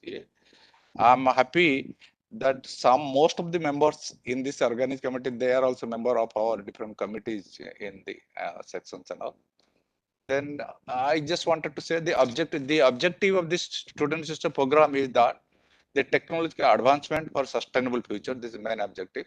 So idea here is that the student, they all will showcase their research with the research. It will showcase the research data about research in order to all participants, and it may provide a collaboration opportunities for various researcher industry. So and then the main idea is basically to bridge the gap between industry and academia to do something new to the society through R&D and all those. I hope such student research symposiums are expected to create interest among the undergraduate and postgraduate students, as well as inspire them to choose research as career in the field of interest. So this is the main objective. Then this, just a minute, sorry. Just a minute. I just wanted to, being coming from a research background, I just wanted to tell here that research is a careful consideration of study regarding particular problem using scientific methods. So what in R&D, uh, R&D can be very rewarding career as it allows to explore new ideas and make new inventions and discoveries. So and it can be very challenging also. To do something successful, you need a lot of dedication and hard work to innovate and do something new and all those in the society. Some of the benefits of the career in research includes opportunity to work with cutting edge technology with a team of professionals in the field in the field of your interest. In fact, so if you do R&D, you do so many things in your own interest area. Then you provide output and you pursue your interest in that area. I can say from my own experience, having more than 3 decades of R&D experience, I have got 2 important patents, each cost around the developmental cost around 5 crore each. And these 2 patents are my I am the sole inventor. Normally, we don't get a single inventor patent, a big patent and all. I have got several awards. Recently, I have been given Institute of Engineers Research Excellence National Award. I have got several fellowship from national academies, and I have got more than 100 papers in journals and conferences.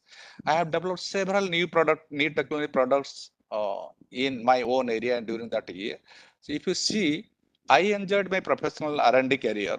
That is why I pursue to all everywhere that most of you should also choose the career as a research career. It will be rewarding in future. Then I would like to tell something about Power Electron Society and Industrial Society. There are the 2 important chapters in IEEE Madhya Pradesh section.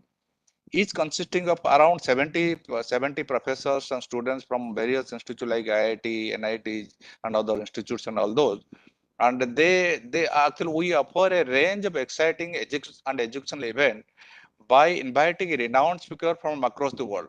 So uh, from the field who have done good work and all those, to invite them, they give that talks and all. Normally, we arrange expert talks by reputed faculties from academic institutes, industry professionals, and distinguished lecturers from both PLS and IES and all those. So we do that. They are all very interesting, and it is attended by large number of people, student people. And then in fact, we do a technical interaction brainstorming section among our local members. Sometimes we have a meeting every month we have a meeting also. And that we see that we give that opportunity. If some new problems are coming in the area, we do that also. We also conduct several training programs, workshop and conferences related to the field. And this provides a unique opportunity for us, both faculty, students, and industry professional, to network among themselves, and it is helpful for the professional enrichment of our members as well as the student members. Similarly, in industry relation committee, our main objective in industry relation committee is to improve industry academic interactions in MP and Chhattisgarh. It comes within our own section in particular, and then country in general. As you know, as now today, the industry academic interface in the country is lagging like quite a bit in comparison to those in advanced countries. So we try our best to link that, bridge that gap. IRC plan and conduct various the professional relationship with various industries, research organizations, academic institutions in MP and Chhattisgarh. And we create a database of industry and the institutes and all those, then do all those coordinating tasks. We arrange several industry tour, virtual tours and all those from reputed industry, and arrange also industry academy workshop. Last time we arranged 2 workshops from the region 10 level, and this time also we are arranging 2 more workshops. Very soon it will be conducted. This month one is being conducted this month, and next month another will be conducted in Indore. This month we are conducting Gwalior, and we encourage all these people from industry professionals to come and deliver the lecture, and also we allow them to demonstrate their product to our community in ITIL forum, so that people who are user of the PA, they can be benefited and by going through that PA. And in activities, actually all these three IRC, PLS, and IS. So we have arranged several expert talks, tutorials, workshop, and all those, and we have developed, and it has helped us specifically for enriching the professional interaction and networking among the members. It has helped us a lot. And we have formed so many student branch also in PLS and IS related affair. And every month we conduct a meeting on third Sunday of every month. We conduct a meeting of IRC, PLS, and IS member. Then we conduct 2 lectures. First and the second and fourth Sunday, we have kept it reserved for the expert lectures. Third Sunday we do arrange we do take a meeting to do what we wanted to do and what we have done and how to plan all these activities and all those. And whatever activity we do it, we report in PLS, IS event in all IEEE tool, and also newsletters. That gives us some publicity kind of things in the IEEE forum. I'll tell, we do every month 2 lectures, but these are the some of the lectures we do.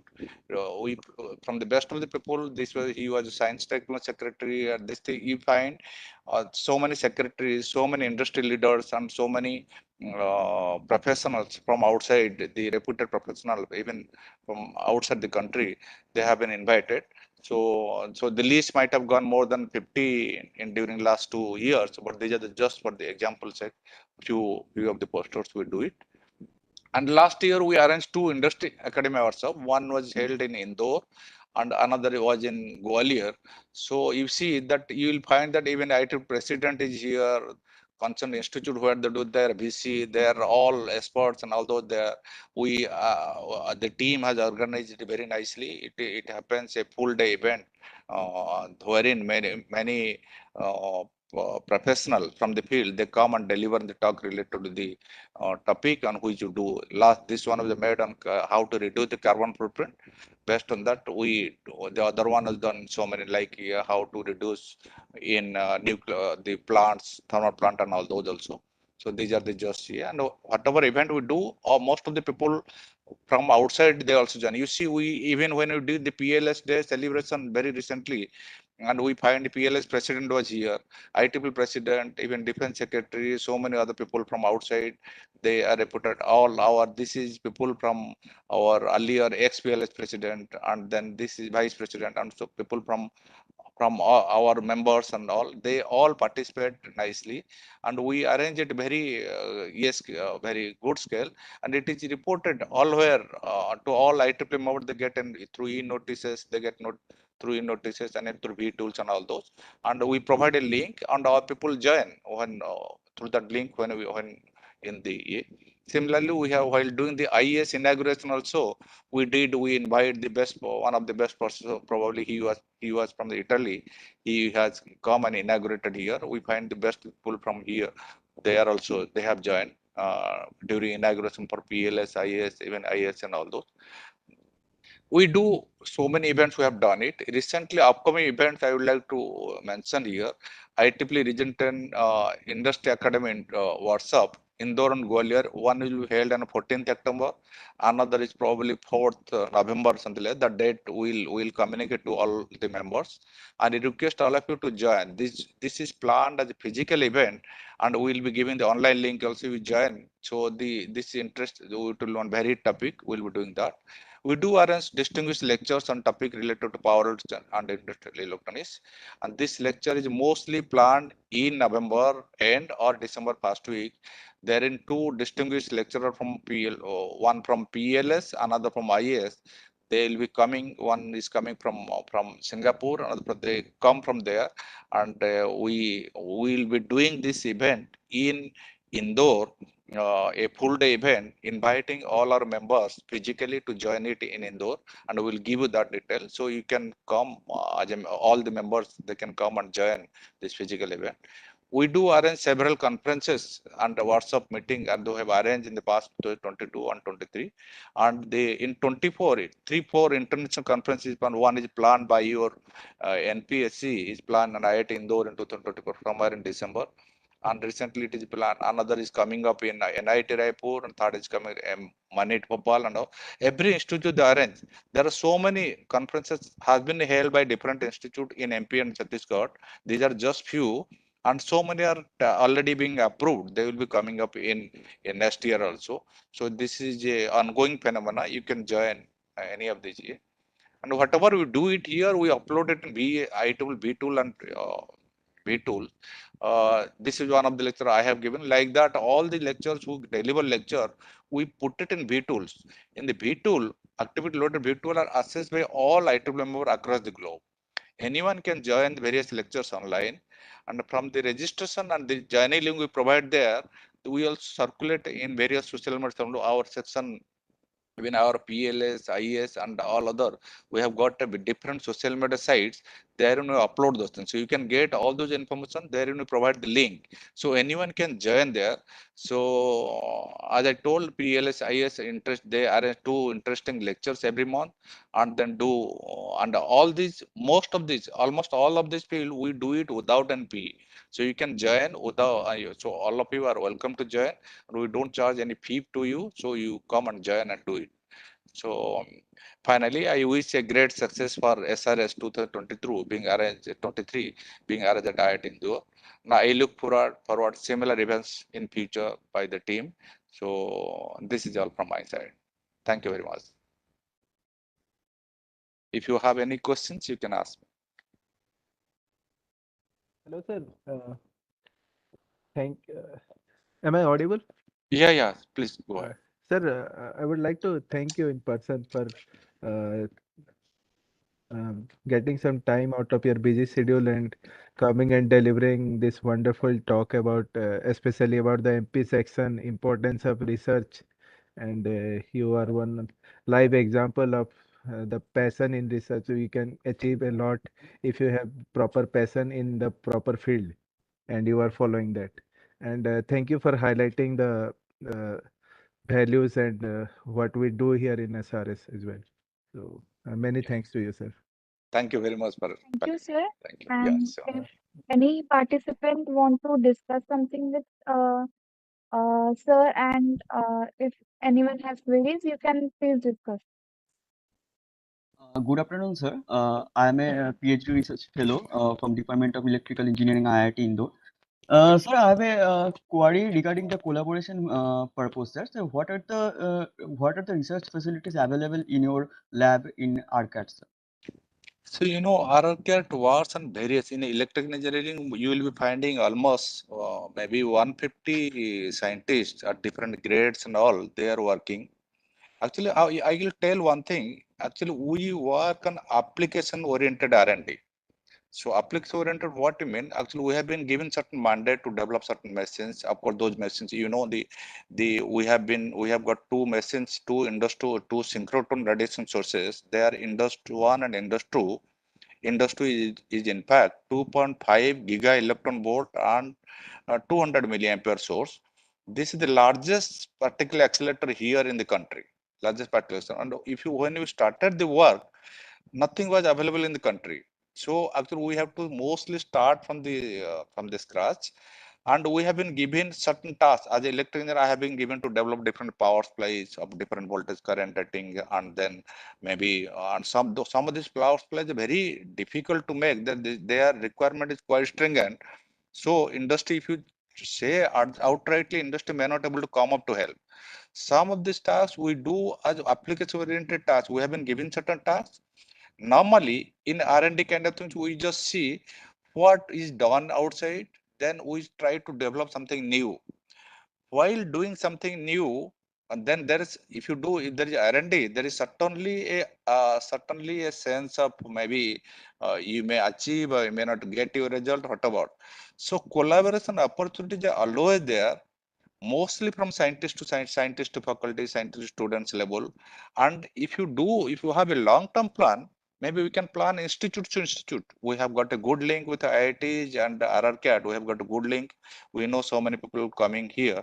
So if you do some specific task, normally scientist level problems are generated, and they seek for collaboration from people like you, even your faculties and all those.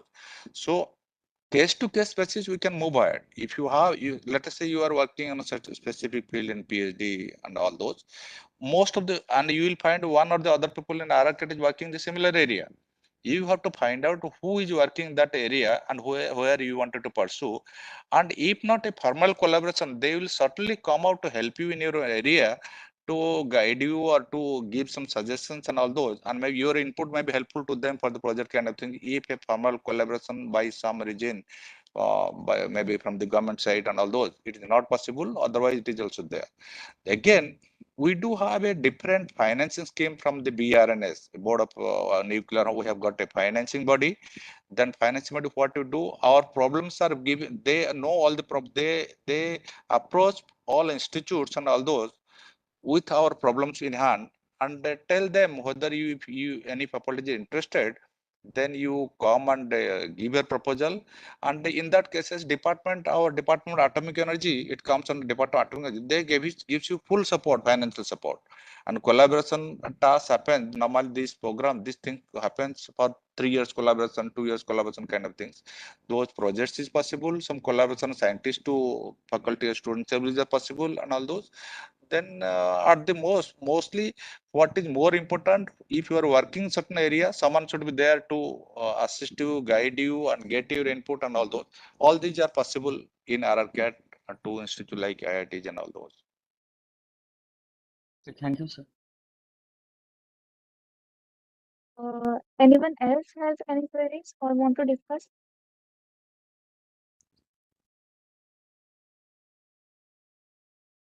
Thank you, sir, for your informative talk. And sir, this distinguished lecture and workshop, the venues are decided.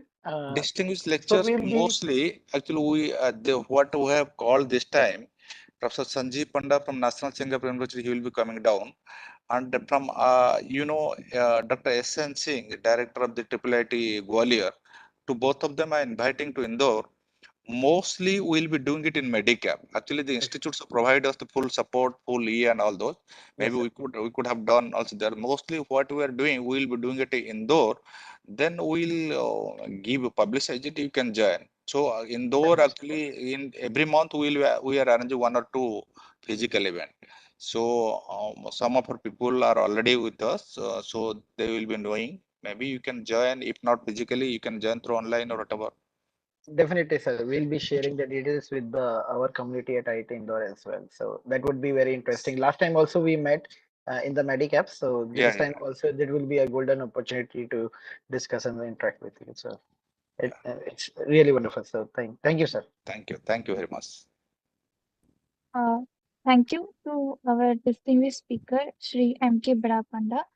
Your contribution has not only enriched our knowledge about IEEE activities, but also embraced new possibilities of collaboration. Thank you, sir.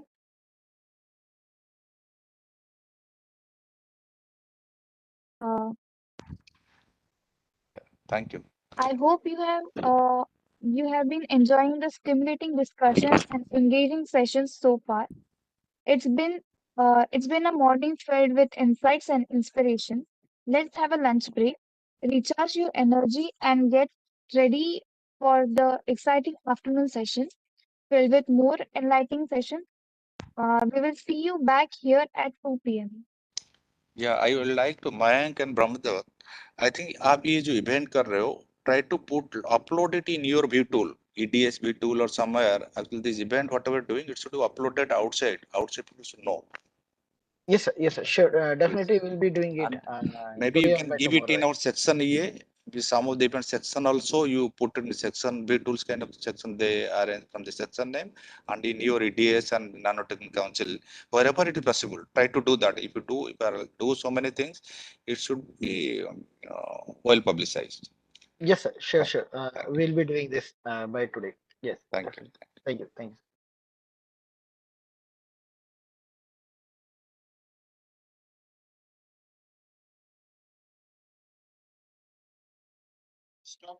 We will meet here back at 2 p.m.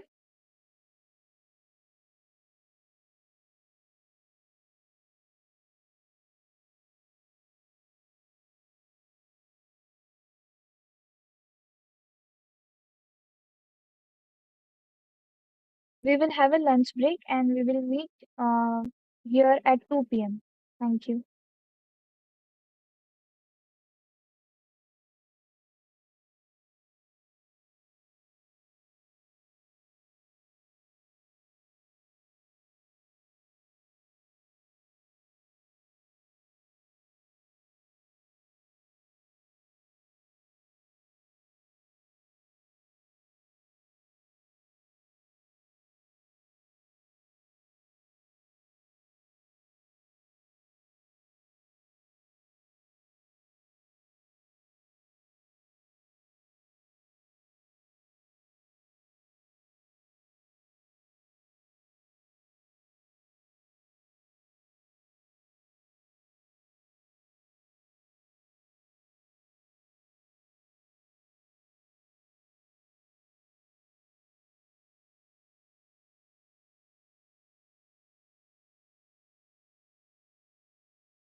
Mr. Atul Banotra, have you joined? Hello. Yes, sir. Hi. Okay. Hi. Good afternoon. Welcome back. It's wonderful to see you all back, refreshed and ready for remaining work. As we resume, I encourage you to continue asking questions and actively participating. Your engagement adds depth and value to our event.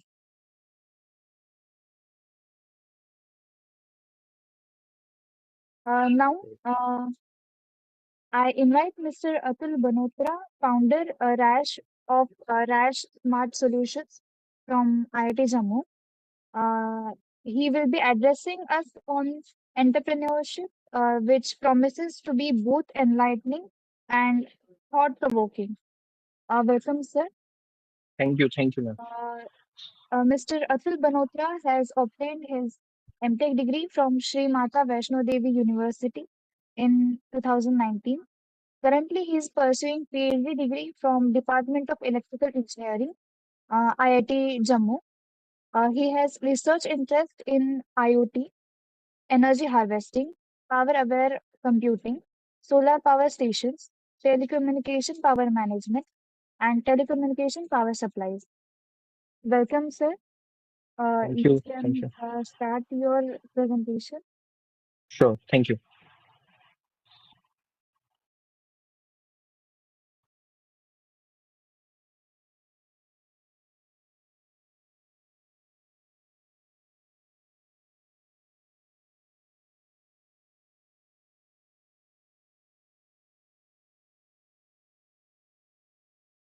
Just taking some time. Yes, you can share your slide. Yeah, I'm doing it. Basically, I have joined from the browser, so it is not allowing me to do that. So,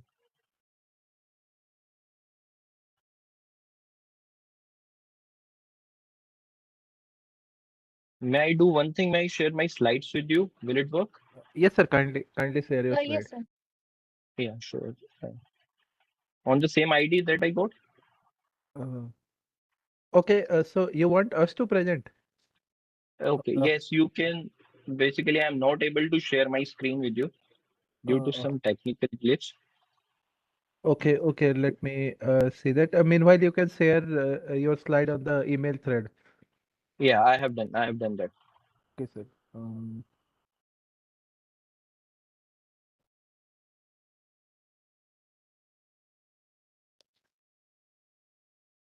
okay, so I'm yet to receive it. Yeah. So till then, let me introduce about myself. So good afternoon, everyone. My name is Atul Vinotra, and I'm a founder of a startup, Red Smart Solution, which is incubated by IIT Jammu I3C. So basically, I'm a researcher by profession. As introduced already that I'm a PhD scholar in IIT Jammu and also a Prime Minister Research Fellow awardee here. So from the very beginning, I have the thought that whatever you do should come in the form of some products. And fortunately, I got my supervisor with the same mindset. I get a chance to work with him in 2021 when I started my PhD journey. At that time, the second wave of COVID-19 was at its peak. Since I have a good adaptation in hardware as well as both software side, so at that time we decided to work on a oxygen concentrator. I'll brief you about some of the projects that our company are working on and how I started moved from my research work to the hardware side and working both of them parallelly, which initiated me, which really helped me to start my journey towards the startup. Frankly speaking, it is not actually a planned one. I was not oriented towards the startup, but the motivation behind startup is that to get our hand dirty towards the hardware side, which India is lacking these days. Because most of the PCBs design are coming from the China at a very higher cost. And we are working on the same almost at 80% lesser cost with a more reliable factor. I'll show you some of the prototypes that we have made in my presentation. So can you please share my presentation? Yes, sir. Our team is working on that. It needs some time. Please kindly wait. Sure, sure, sure. Yes, sir.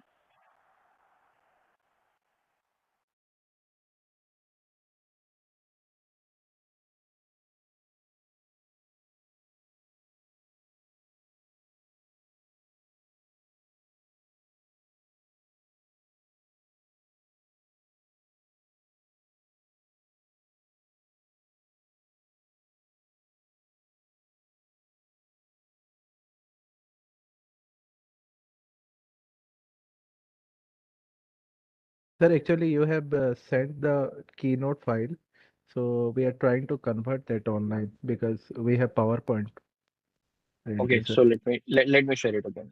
No issue, not a problem. Okay.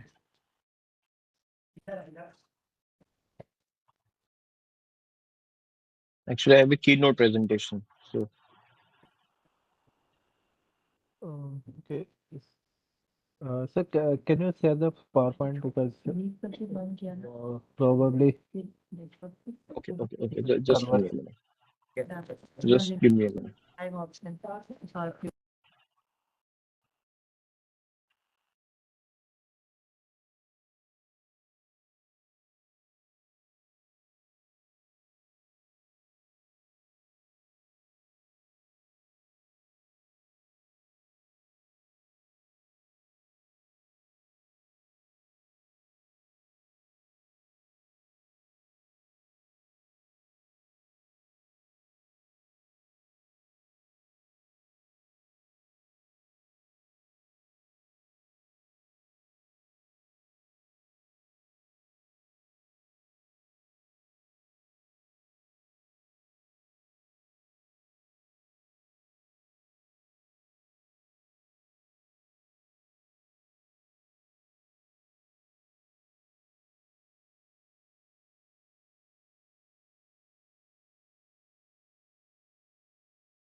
Sir, till that time, yes, on which area you are doing your PhD work? Sir, you have muted, I guess.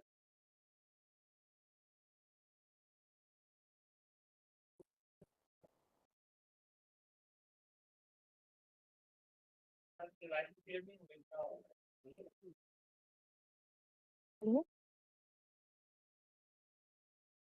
Sir, you are not audible. Hello, am I audible now? Yes, sir. Yes, sir. You are audible. Yeah. So I am basically working on wireless communication, in which a particular area is energy harvesting from IoT device using RIS network, reconfigurable intelligent surfaces. Okay. So my screen is visible to you guys? No, sir, your Sir, no, screen is sir. not visible. Okay, I'm trying to do it. Sir, you can disconnect and rejoin. Yeah, I can do that. Thank you.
Yes, sir, your screen is visible.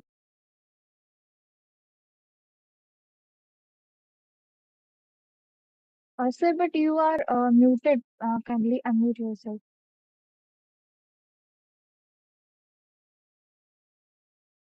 Hello, am I audible now? Yes, sir. Yes, sir. Yes, sir, you are audible. Okay. So my name is Atul Vinotra and I'm a founder of a startup Red Smart Solution.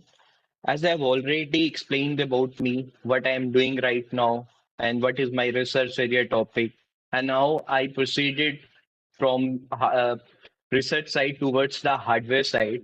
So right now, I'll brief a bit about my organization, that is Red Smart Solution, which has been incubated on 2 June 2023 by Director IIT Jammu, Dr. Manoj Singh Gaur. So our company basically focus on providing a smart solution using a most prominent technology, Internet of Things, cloud-based services, and energy harvesting platform. Right now, we are also working on the web development as well as application development.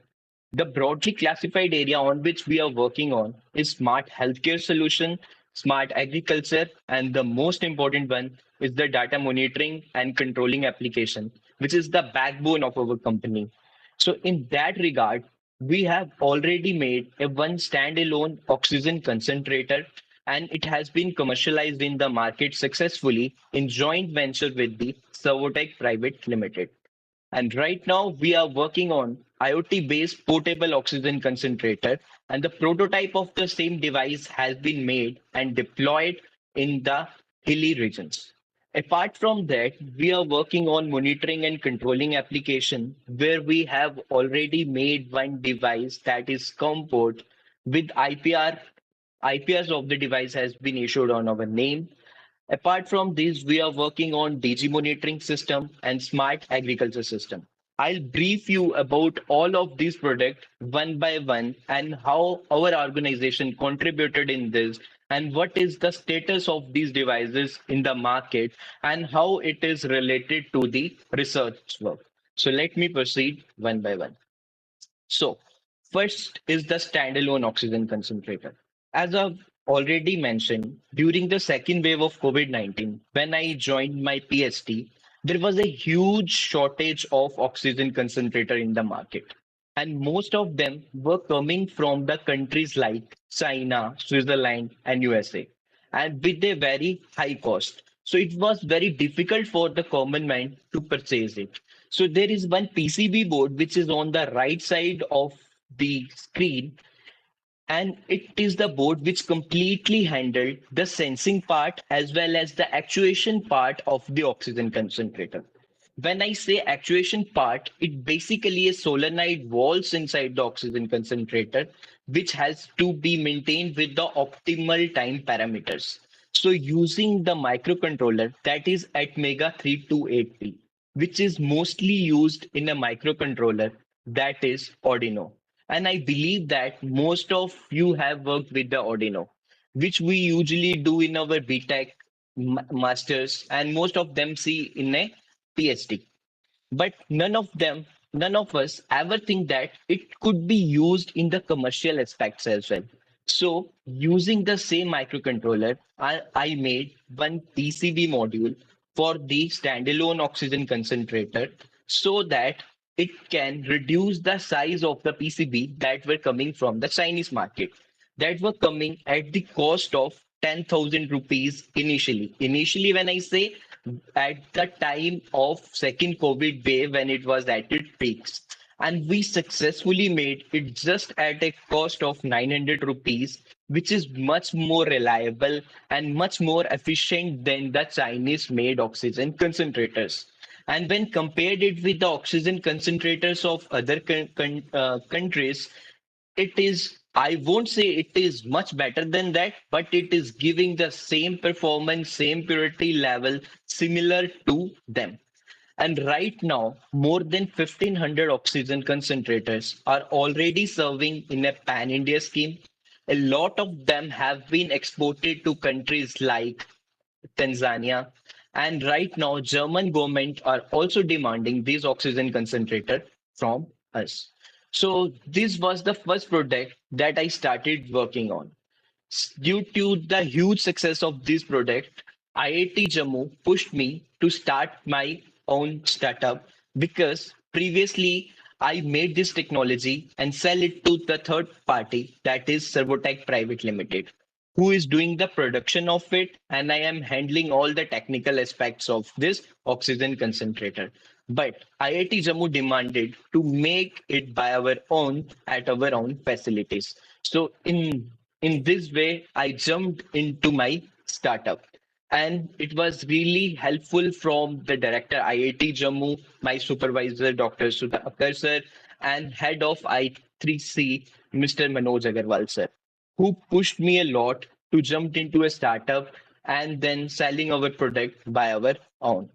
Then, based on the experience of our first product in the market that we get due to the huge success of this, and 1500 units were serving at the financial year closing of 2023.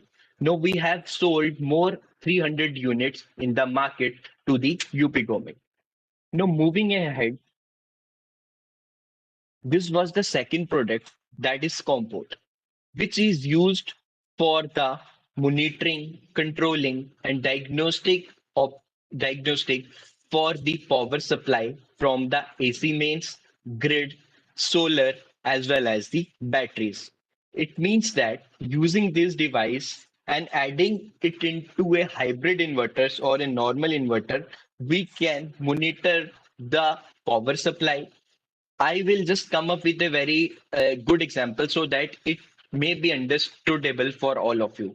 Just like we have a output requirement of 2 kilowatt at the load. When I say at the load means for the household appliances. But we have a solar panel with us which is generating half of it. Let us suppose 1 kilowatt. So this device will regulate half of the power from the mains, which will optimize the power which is required at the output end, and it will save a lot of money from your end. So this device has been successfully tested by the German agency GIZ, which is similar to the Ministry of HRD in India. So basically, I am also means pushing the students of IIT Jammu to work more on the hardware side, because whenever I tell some students to make the software aspects of any applications or any website, can you make for me? 10 out of 8 students immediately start working on it and complete it in a duration of 2 to 3 days. But when I told them to work on the hardware side, none of them want to hand their dirty towards this side, which is the major advantageous factors for the nearby country, because they know that India is a software market right now. They are not going towards the hardware side, which is pushing me a lot to work on this side by collaborating with my research into it and then the other students who are the part of my research group, so that we can contribute to our society. So this was the device which was successfully tested by German agency GIZ, which is similar to the Ministry of HRD in India. In short, if I say, this device will monitor as well as control your output. Just like if you want to turn off the supply from the mains and you want all of the household appliances works from the batteries or the solar supply, using this device, you can do that. And the fascinating part of this device is that we have used here a microcontroller, that is ESP32, which is most commonly used for the educational purpose. As well as in the industrial factors, we can also use this. A lot of companies were using it previously, like Detoms and other companies as well. And we thought, to reduce the cost of it as well as make it efficient, why not we work towards the microcontroller, which are uh, lesser expensive in the market and can contribute more with the good reliability factors. So we use this microcontroller on this device and we tested it for almost 1,000 hours continuously, and it didn't even fluctuated a bit, which is much more reliable than the other microcontrollers which has been used on the power monitoring boards. Now moving ahead, This is the software interface of the device. As I said, this device is used for monitoring, controlling, as well as diagnostic. Here you can see that on the left side of the screen, where the monitor is written on the top of it, it has been deployed on 8 different locations in India, out of which 2 of them are in IIT Jammu. And if I click on any one of the option go here, the monitor browser will show me an icon here, which will analyze the data of the complete month, means how much is consumed from the mains, how much is consumed from the solar. As you can see on the bar chart, it has been shown here. Apart from this, all the data means how much is generated from the inverter mains, it is an instantaneous value of the power. So this was about the compute. And using the similar technology, we worked on the another project, that is diesel generator monitoring system, which was the requirement of the Northern Command, who has been deployed on the hilly regions. Basically, this device has been made for them to monitor the diesel generator. Basically, they deployed the diesel generator at the hilly regions, and it was very difficult for them to go there by own and turn on the diesel generator again and again. Apart from this, because it is a heavily snowfall regions, so whenever there is a snowfall, the troops has to come down from the hills, and whenever they go back after 6 months, they found that the diesel generator is not working properly, and they have to repair the complete diesel generator without knowing that which part of the diesel generator is not working properly. So with the same module, we integrated it with the diesel generator, which will look for all the parameters of it. And if any one of the parameter is faulty, it will be indicated on the website as well as on the screen that is attached to it. Using that, the cost of maintenance is reduced for the diesel generator. Apart from this, a person do not need to go to the diesel generator physically to turn it on and off. It can be done remotely, and the preventive maintenance actions can be reduced a lot. Then we are also working on the smart agriculture solution. Here I have just shown you a glimpse of it so that you get to know what we are exactly working on. The same module has been deployed on 3 different locations in IIT Jammu, where we are monitoring the different parameters of the soil, that is nitrogen, phosphorus, as well as potassium. Apart from this, pH level of the soil and how much water need to be given to the soil, everything is monitored with the optimized value. Apart from this, object detection system has been deployed there. If some animal come on the field, automatically alarming is done, which has been done in the IIT Jammu. And this project is basically we are working in Chanakya Fellowship, which has been given by the IIT Bombay. And we have another project that we are doing with a Western Command for the laser detection system in tank. Basically, from the Russia-Ukraine war, we have seen that the major enemy of the tank is the laser system.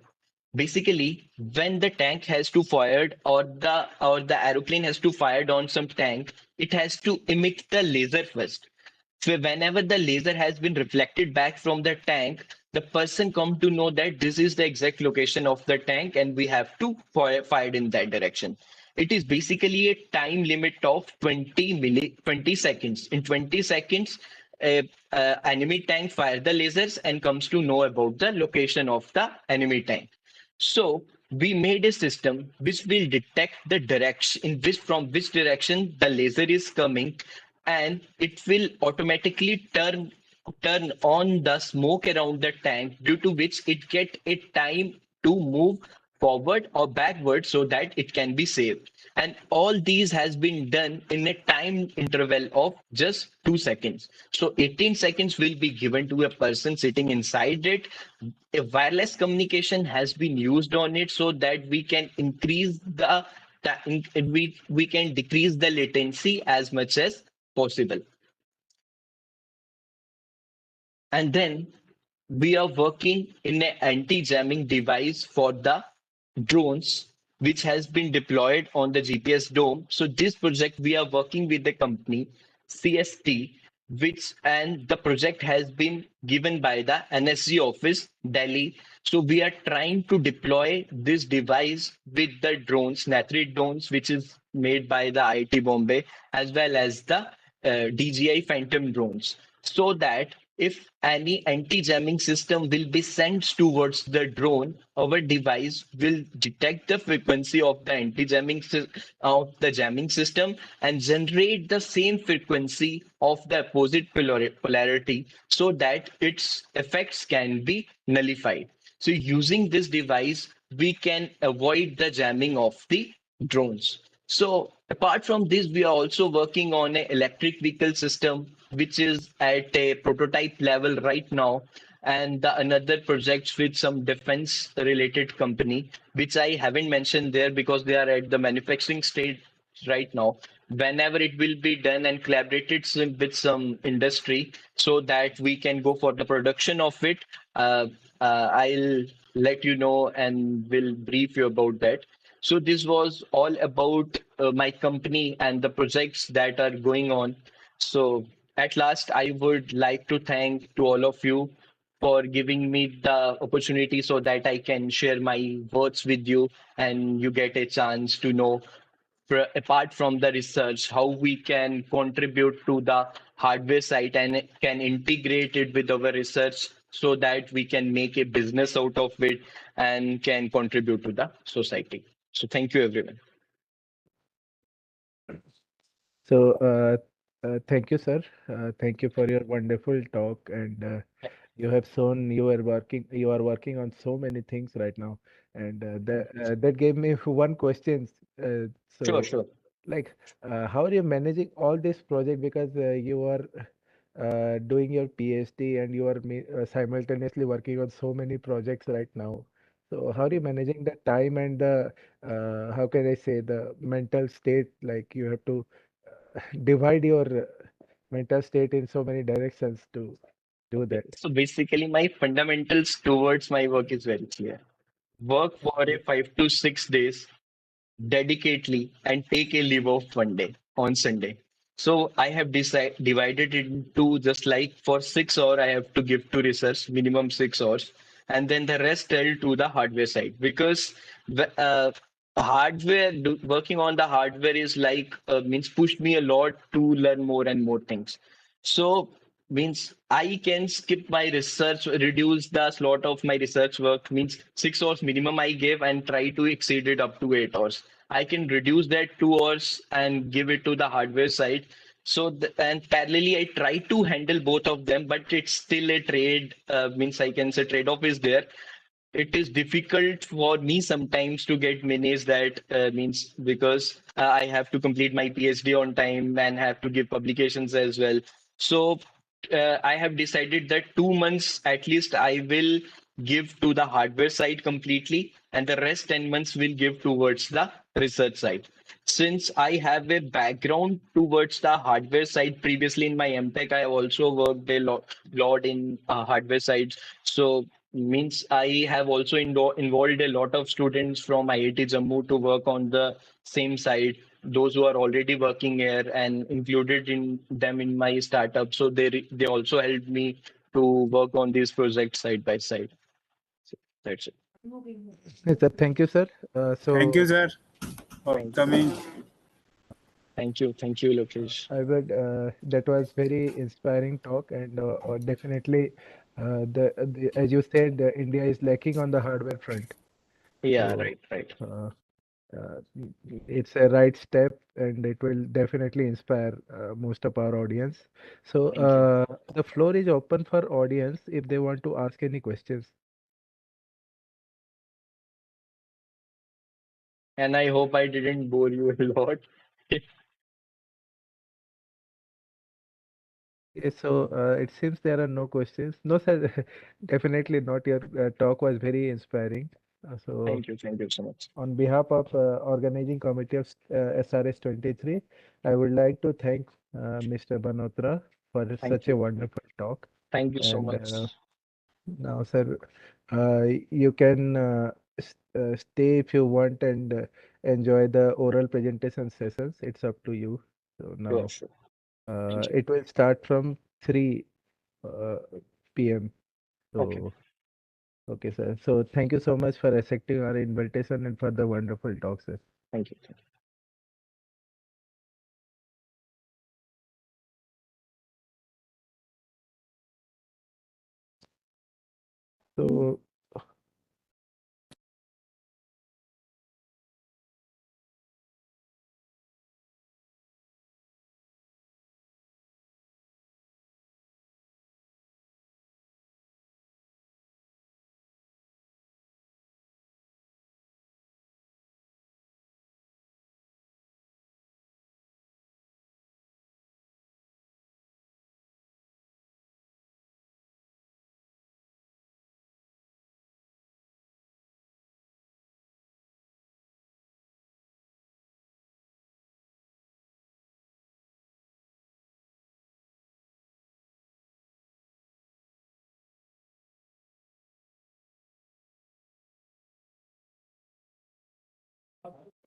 So hello everyone. Again, we will start our oral presentation as per the schedule, which is 3 p.m. And since our talk ended a bit early, so we have to wait for half an hour. So we shall meet then.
Hello, good afternoon. Hope you are enjoying the talks till now. Now we start with the oral presentations. There are three sessions for oral presentations. Session 1 is from 3 p.m. to 5 p.m. Session 2 is from 5 to 7 p.m. And session 3 will be parallelly going on from 3:30 p.m. to 6 p.m. Let's start with session 1. I welcome the session chair for oral presentation, Dr. Ramaya Jayachandran, uh, Assistant Professor. Uh, she is Assistant Professor in Department of Electronics and Communication Engineering at National Institute of Engineering, Mysore. The moderator for this session chair will be Mr. Mayank Dubey. I welcome you all. I request all participants to keep muted and follow the instructions of the session moderator. If you are unable to present the PPT due to the technical reasons, you can inform the moderator. They have your PPTs saved with them, and they will share your PPTs. Now I would like to hand over the session to Mr. Mayank Dubey. Thank you, Shruti, and very good afternoon to all the participants. And thank you, Dr. Jayachandran, for chairing this session. My voice is audible probably to all. Shruti, can you please confirm? Yes, sir. Yes, sir. Yes. It is. Good afternoon, everyone. Thank you. And thank you Thank so you. much for considering me for this event. Thank So you, ma'am. best wishes to everyone. Okay. Thank you, ma'am. So, just going forward with the presentations, I would like to first call Jessica V for the presentations. You may take control of the presentation. And before starting all the presentation, I would like to just go through the briefings of the procedures. I will be calling the names of individual participants. They can switch on their audio as well as video, and they can start in the front. You can see there is a share button. You can click on that and use the screen, that is screen 1 option to select. That is the one thing. And meanwhile, other participants can remain in the mute mode so that there would be no any inconvenience to the speaker. So again, Jinsita V, can you please start with your presentation? Yes, sir. Thank you. Please note the presentation time is 7 minutes. So Okay, sir. kindly bundle up. I'm doing my PhD under guidance of Dr. M. Mahalakshmi ma'am at SSN College of Engineering. My field is photocatalysis, and I'm going to present the solar light responsive surface functionalized yttrium vanadate for enhanced photocatalytic hydrogen production. So following content I will be discussing on. We know that in the era of energy depletion and amount of highest increase of environmental pollution, it is essential for us to look forward an alternative energy. In that case, hydrogen is considered to be an ideal fuel because it has advantages like it is eco-friendly fuel. It is high, it can produce high energy yield, and the production can be done from renewable energy sources.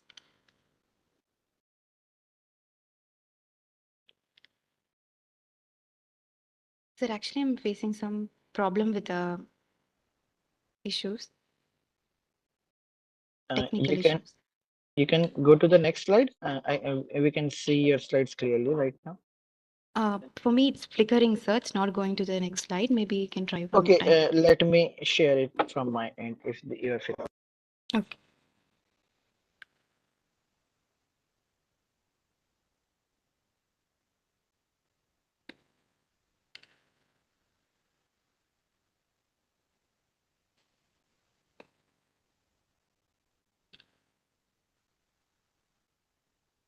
Sir, is it accessible?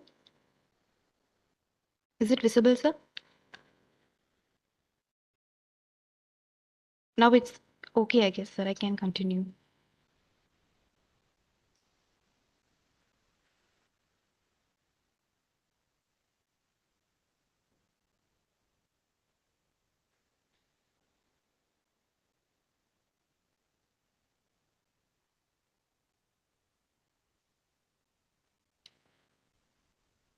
Okay, so using photocatalytic water splitting technique, we are going to produce hydrogen because it is a cost-effective and eco-friendly method.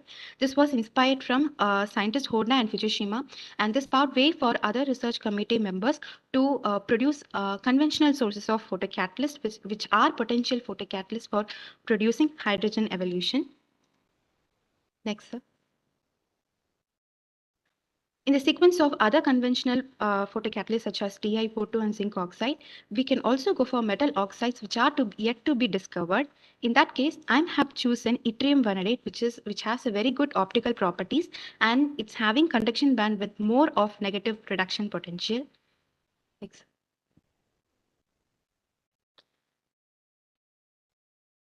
So I have synthesized surface functionalized yttrium vanadate using a simple hydrothermal method by utilizing a polyethylene imine, and I have synthesized 3 different samples denoted as Y1, Y2 and Y3. Y1 is pristine, Y2 is 260 degrees Celsius calcined, and Y3 is 400 degrees Celsius calcined. Excellent. So following are the material characterizations which I have taken to study its physicochemical properties. From the XRD, it was able to find that the diffraction peaks of yttrium vanadate were well consistent with the JCPDS number, and the peak intensity has increased because of the influence of the calcination temperature. That has very well increased the average crystallite size of the material. Next slide, sir. And the FTI very well evidenced the functional groups of yttrium vanadate as well as the carboxylic groups. These carboxylic groups are the derivatives of the polyethylene imine, and this had been on the surface as a surface loading in order to call it as a surface modification yttrium vanadate. From the TGA results, we were able to find that heating from 0 to 80 degrees Celsius, the removal of water and organic molecules. So the calcination temperature increased and the percentage of the carbon dopant were also decreased. So this has conveyed that from the FTI results that the carbon groups were present on the surface of the yttrium vanadate. Next slide. From the beta analysis, all 3 samples had shown the type 4 hysteresis loop, and it revealed the mesophorous structure. The specific surface area was calculated for all 3 samples, and Y2 exhibited 153.9 meter square G inverse compared to Y1 and Y3.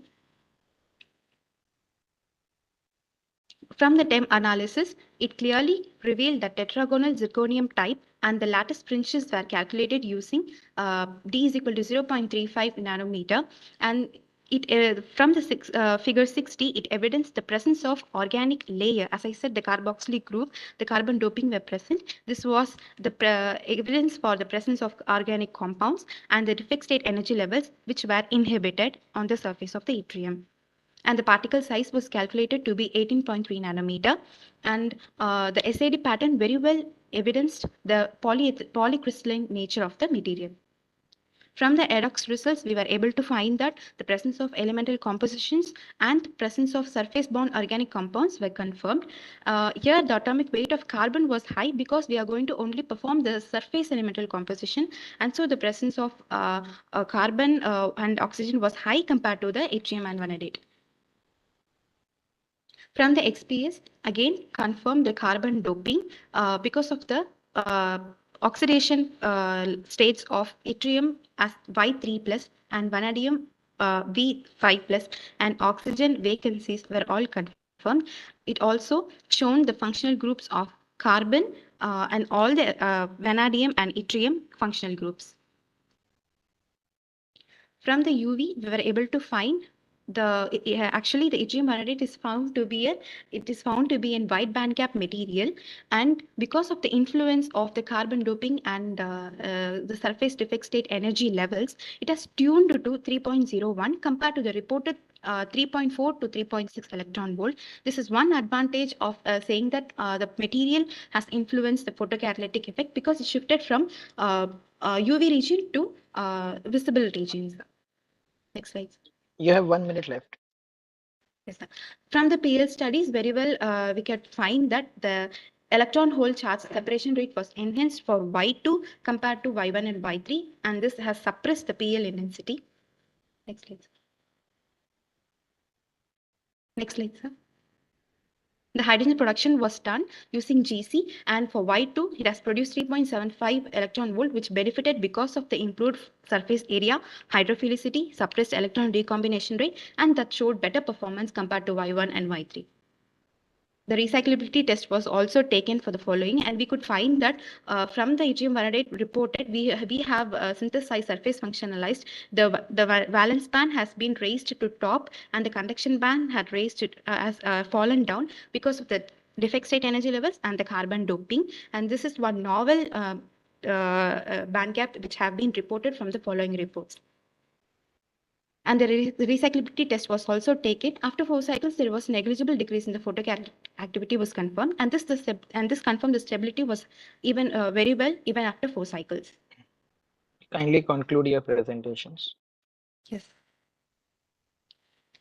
So I conclude by saying that this work has influenced the calcination temperature, has influenced the surface properties of the photocatalytic activity of yttrium vanadate, and Y2 has produced more of highest production because of the following surface organic compounds, the lattice carbon substitution, and the enhanced surface area, visible light, and conduction band edge position, and the negative potential, where it produced it reduced the H plus ions to hydrogen gases, and the yield was found to be superior for 3.75 millimoles for Y1, Y2 compared to Y1 and Y3.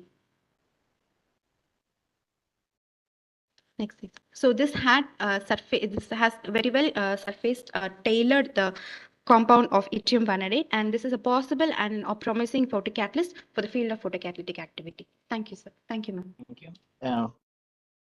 The session chair, if you have any questions for this.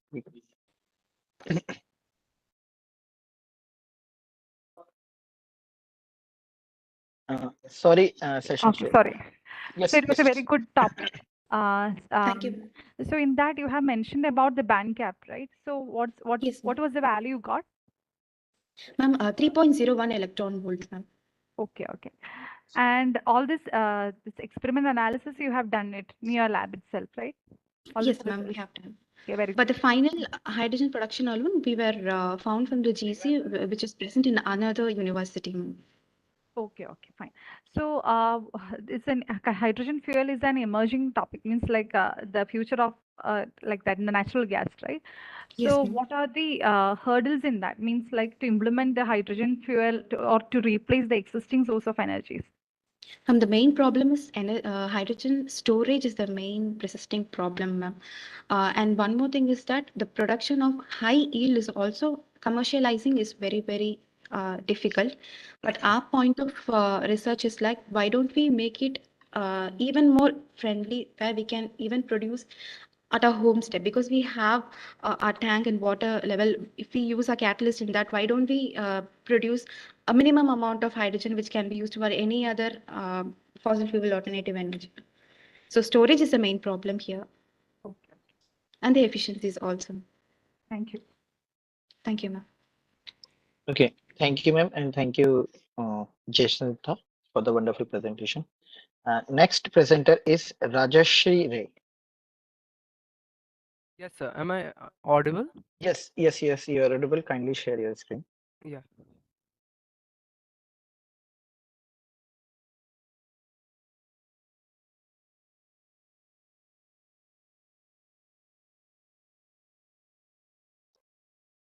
Sir, are my slides Yes, visible? yes, yes, yes. Yeah, and just go to the full screen.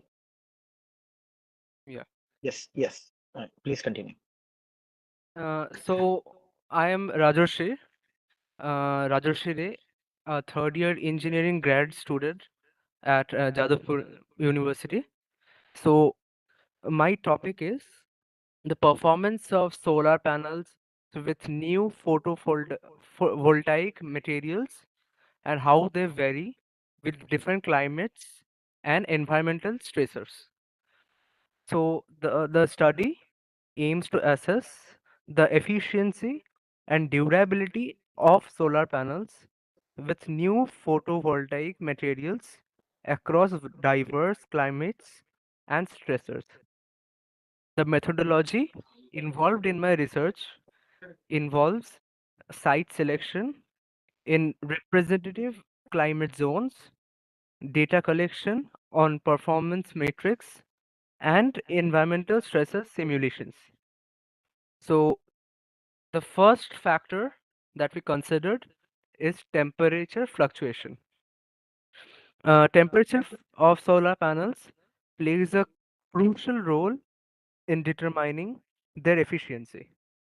Solar panels generate electricity by converting sunlight into electrical energy via photovoltaic effect.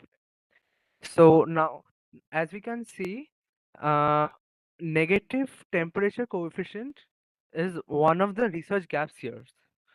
Most solar panels exhibit a negative temperature coefficient, meaning as the temperature increases, the efficiency of the solar panels tends to decrease.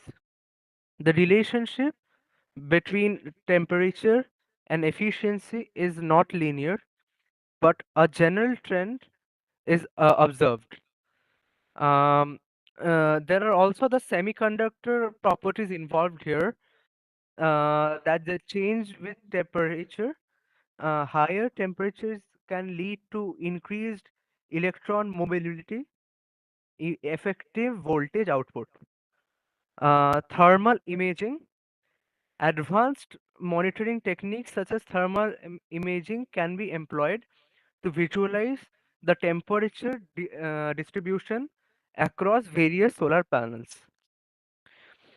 One of the key factors here is the climate variation. Solar panels are deployed in diverse climates, and their efficiency is influenced by ambient temperature. So, solar panels efficiency, we are often rated them under standard test conditions, which are also known as STC, but they do not represent real world scenarios. Managing temperature related losses through strategies is essential for optimizing their performance. Uh, Here is the graph that shows the efficiency decrease with the relative humidity in the atmosphere. So the other term for this is moisture ingress, or the penetration of moisture into the structure of PV modules, which poses a significant concern for the performance and longevity of solar panels.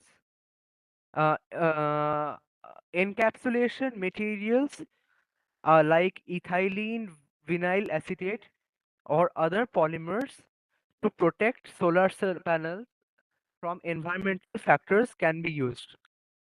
However, these materials can be susceptible over time, allowing moisture to infiltrate and thereby the efficiency decreasing. What happens is performance degradation. The presence of moisture can affect the electrical properties of solar cells, decreasing a power output and overall module efficiency. How to prevent? The improved encapsulation, which focuses on developing advanced encapsulation materials that are more resistant to moisture ingress, and includes exploring materials, not only silicons, with better sealing properties and long-term durability. Next, we go to the climate-specific and environmental stressors. So what happens? Dust deposition mechanism. Environmental dust, industrial activities and traffic contribute to deposition of dust on PV modules. Pollen can also settle on these modules. What happens is it can happen through wind transport, electrostatic attraction. Rajashi, you have 1 minute left. Yeah. And how to prevent it? So tilted panel configurations, designing solar panels with a slight tilt can promote self-cleaning as rainwater runs down the surface, carrying away the dust. let me go back to the low light conditions. So what happens is solar panels can still generate electricity in low light conditions, albeit at a reduced efficiency. So what happens? Power generation during these foggy conditions is notably lower compared to the sunny conditions. Another remedy for this is anti-reflective coating on the surface of solar panels that can minimize light reflection, enhance light absorption, and improving performance in low light condition. Also, Rajesh, please conclude your presentation. yeah. In conclusion, what I meant is a comprehensive investigation into the performance of solar panels with new PV materials should involve a combination of laboratory testing, simulation studies, and realistically how it can be implemented in real world trials so that it is not susceptible to climate stresses and durable, efficient, and reliable enough under any condition. Thank you. Chair, if you have any question. Yeah. So you have shown the moisture and the humidity that slide, right? Ma'am, could you For repeat the this? effect of. Is it audible? Yes, ma'am.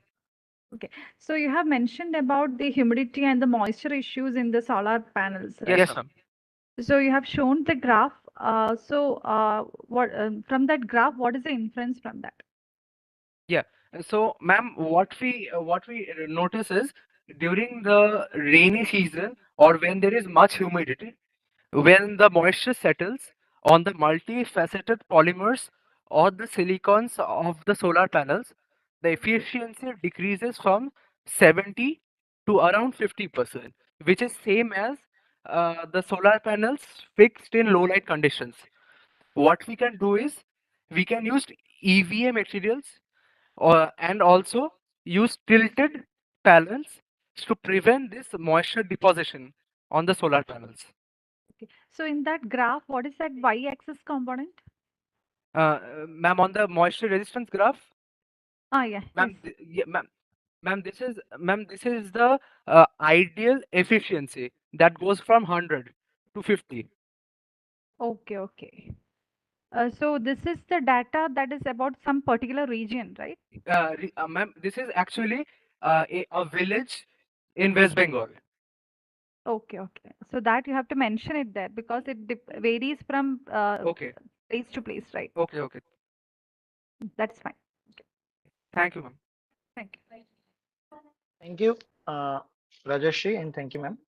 The next Thank you, sir. speaker, the next participant is Drishan Prasad. Drishan, are you in the participant list? Okay, most probably we'll contact him later. So the next presenter is Kirtika.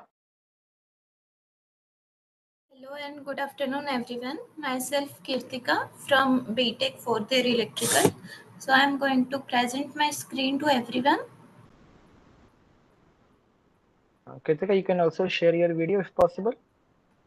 Actually the net is actually fluctuating. Okay, no issue, no issue. You can share your screen.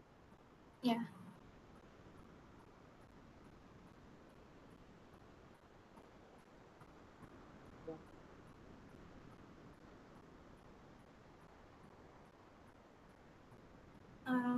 Could you just confirm that Yes.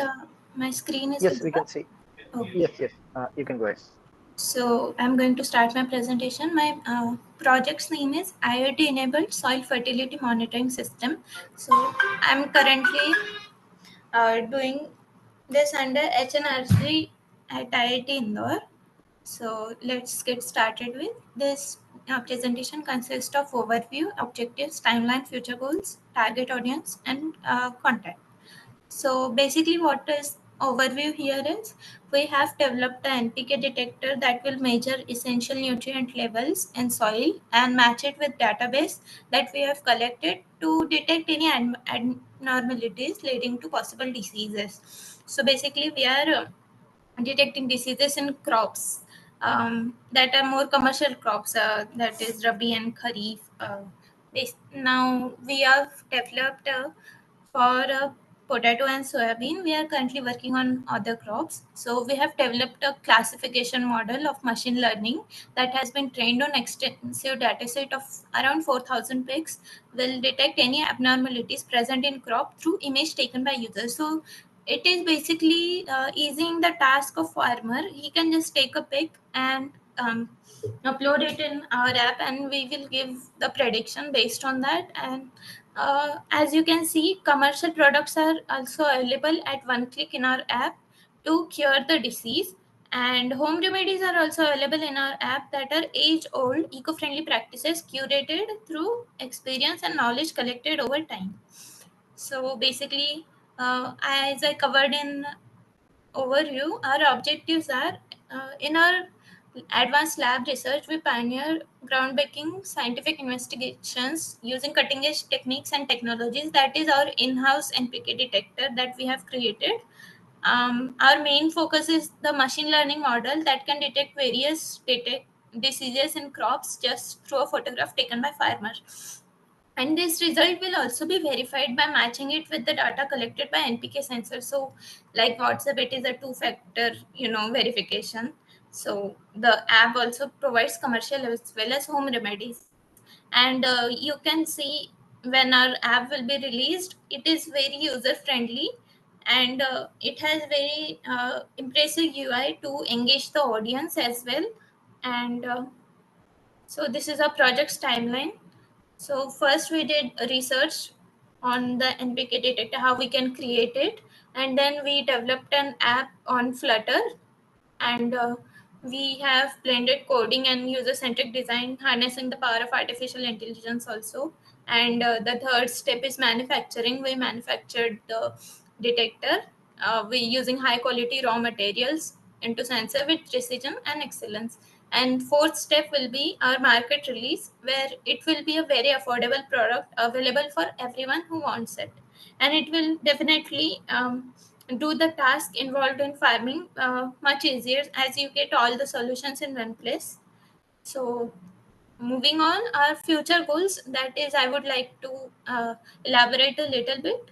In future updates, we'll be consistently adding new crops and diseases, making sure it evolves with your needs and feedback to make our app even better. So we are envisioning to add many more crops, also the seasonal ones, so that it will cover many more diseases as of now. And secondly, we are currently working on detecting uric acid present in blood that can indicate possibly kidney malfunctions in early stages to facilitate the prevention easy. And also we have decided to add water as well as gas purity detector, thereby increasing app's functionality multiple times and catering to a diverse audience and businesses. So as we know, industries have rules, so they have some regulations to follow in their produce, the waste that they produce. So by that they can track it and just increase the the cleanliness actually. And also it can be easy for government to track also, so that they can track the progresses that the state sectors are doing. So our target audience, mainly it is the agricultural field. As now, as I explained, that is almost done. And the second target audience will be the industrial field that I explained, so that they can track the wastage they are producing, and they can track any harmful heavy metal ions that they are releasing into the natural water resources that can be harmful to environment and all. So third target audience is, as I told, is the biomedical field. We are currently working on uric acid, levels detection. So as we know, kidney is very important organ, and any malfunctions in it can affect our whole body as it filters out the blood. So thank you. Thereby I conclude my presentation, and I am open to questions. Thank you, Kritika. Ma'am, if you have any question. So, Kritika, at what stage the project you have reached now? You have entered into the market phase? Yeah, we'll be releasing it shortly. Actually, we are currently almost done with the agricultural sector, where they will detect the crop disease any if present. Okay, okay. So These are the future updates I was talking about. okay, okay. So you have the main thing is you have first check the soil means soil properties, right? Yeah. So for which all crops you have tried it out? Yeah, so currently we have potato and soybean. For each of them, we have two diseases: early blight, late blight. And for soybean, we have Dabrotica speciosa, pest infestation, and also caterpillar pest infestation. So um, these are currently we have developed the models for that, and also it can detect not necessarily the plant should have disease, right? So we can also classify it as healthy, so it won't give any errors. And we are also added random object classification objects, so that if a farmer uploaded by chance any other than crop, it can give the message that just it's not wrong, it's not right, so you can upload. How to means like if you are considering if your target audience is agriculture field like that, the farmers and all. Yeah. So how you are installing that there means like in a particular field. So how to do this, implement that? Actually, our app to use it is very UI friendly and user friendly. So there will be instructions everywhere, and it is available in 5 languages. Actually, we are developing it for Hindi, English, Kannada, Tamil, and one more. So it will be very user friendly, and there are instructions everywhere that you need to upload here. This is like ML model, and we will be giving instructions everywhere, so it will be very easy. And for the commercials solutions, that insecticides, pesticides, we have added the Amazon links. So just through the apps, the farmer can click on it and it will take it to the Amazon site. Okay, okay, fine. Very good. And for home remedies, we have added pictures and instructions, so it will be easy. Okay, good. Thank you. Thank you. Thank you, ma'am. Thank you, Kirtika, and thank you, ma'am. So the next participant is Taran Tuteja. Taran, are you here?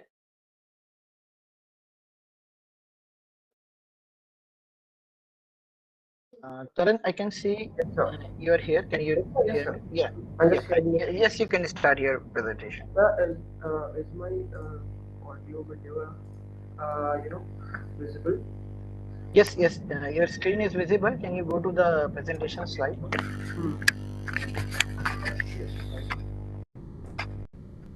So is this? Yes, your presentation is visible. Just make it as a full screen.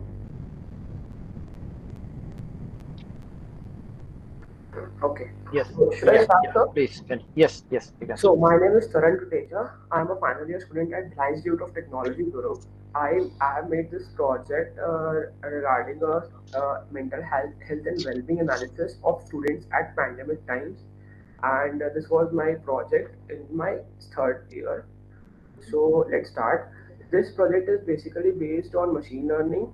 It comprises of data analysis, and it comprises of all the fundamental steps taken in a machine learning project.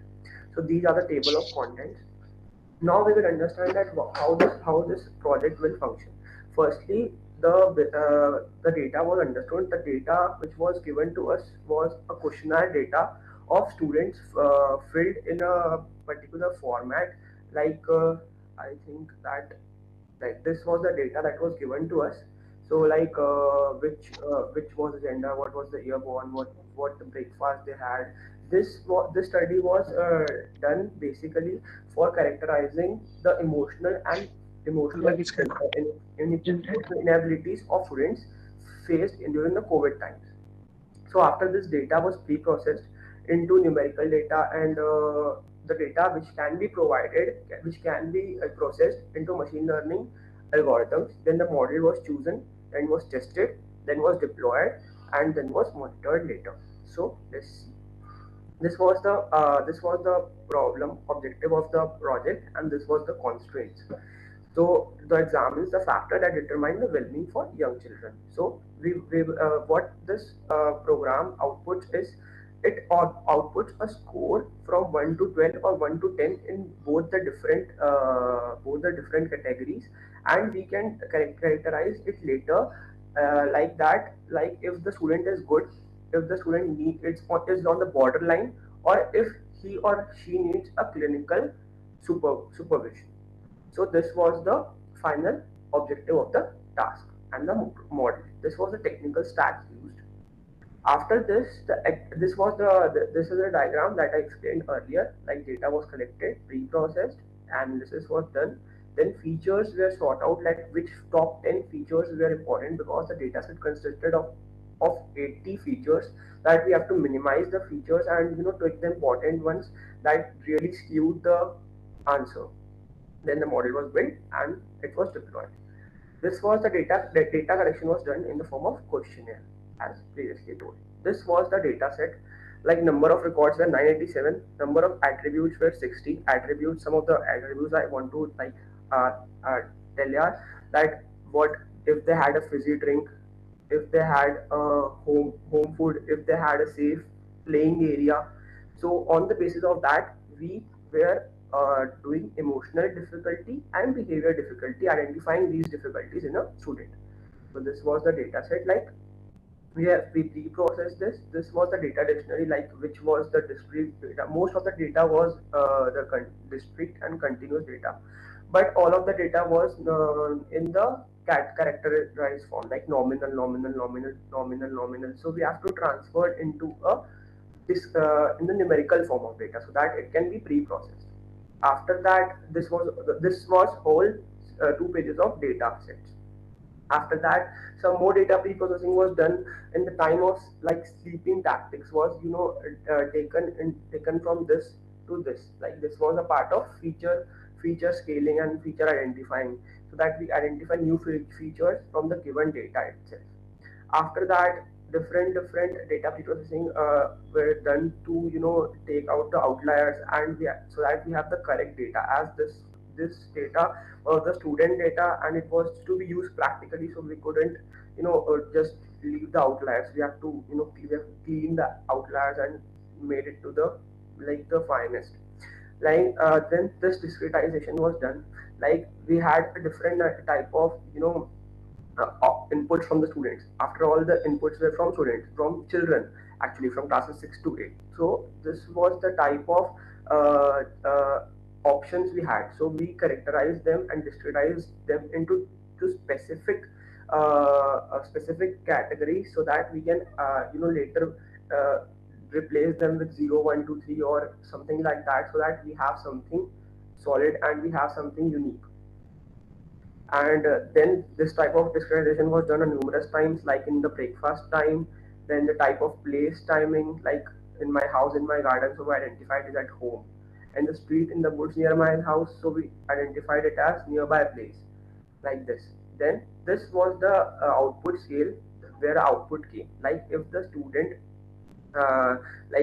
did 0, 1 or 2. If it did 2, the score that came after was 2, and it was 1, so like that. These were the emotional difficulties subscale. This was the behavior difficulties subscale. That was unique to both of them. Like for emotional we used only this, and for behavior we used only this. Other than that, the questionnaire. Other than now, the output was in this type of format. Like 0 to 9 were considered expected, 10 to 11 were borderline, about 12 were clinically significant. Same likewise for the behavior difficulty subscale. After that, this was the final output of the data, which was after pre-processing, which we converted it into the numeric scale for data pre-processing, the data processing arc. Then this was the data for the behavior subscale evaluation. After that, we did label encoding. Label encoding was done to convert the labels into the numeric form. After that, data analysis part was taken into care, like how much rating, what appearance. With the help of this, overall conclusion, we can see that they are left skewed, which shows that students who had taken the survey had a good life in every aspect during the lockdown. But then also they were facing this difficulty. So that was a crucial factor that why this project was necessary. After that, we came out different factors. Arjun, you have 30 seconds left. Okay, so these were the factors, these were the behavior and emotional difficulties. That different analysis was done as told. Now feature selection was done, model building was done, model. Now these were the final factors that came into after feature selection. Then model was deployed.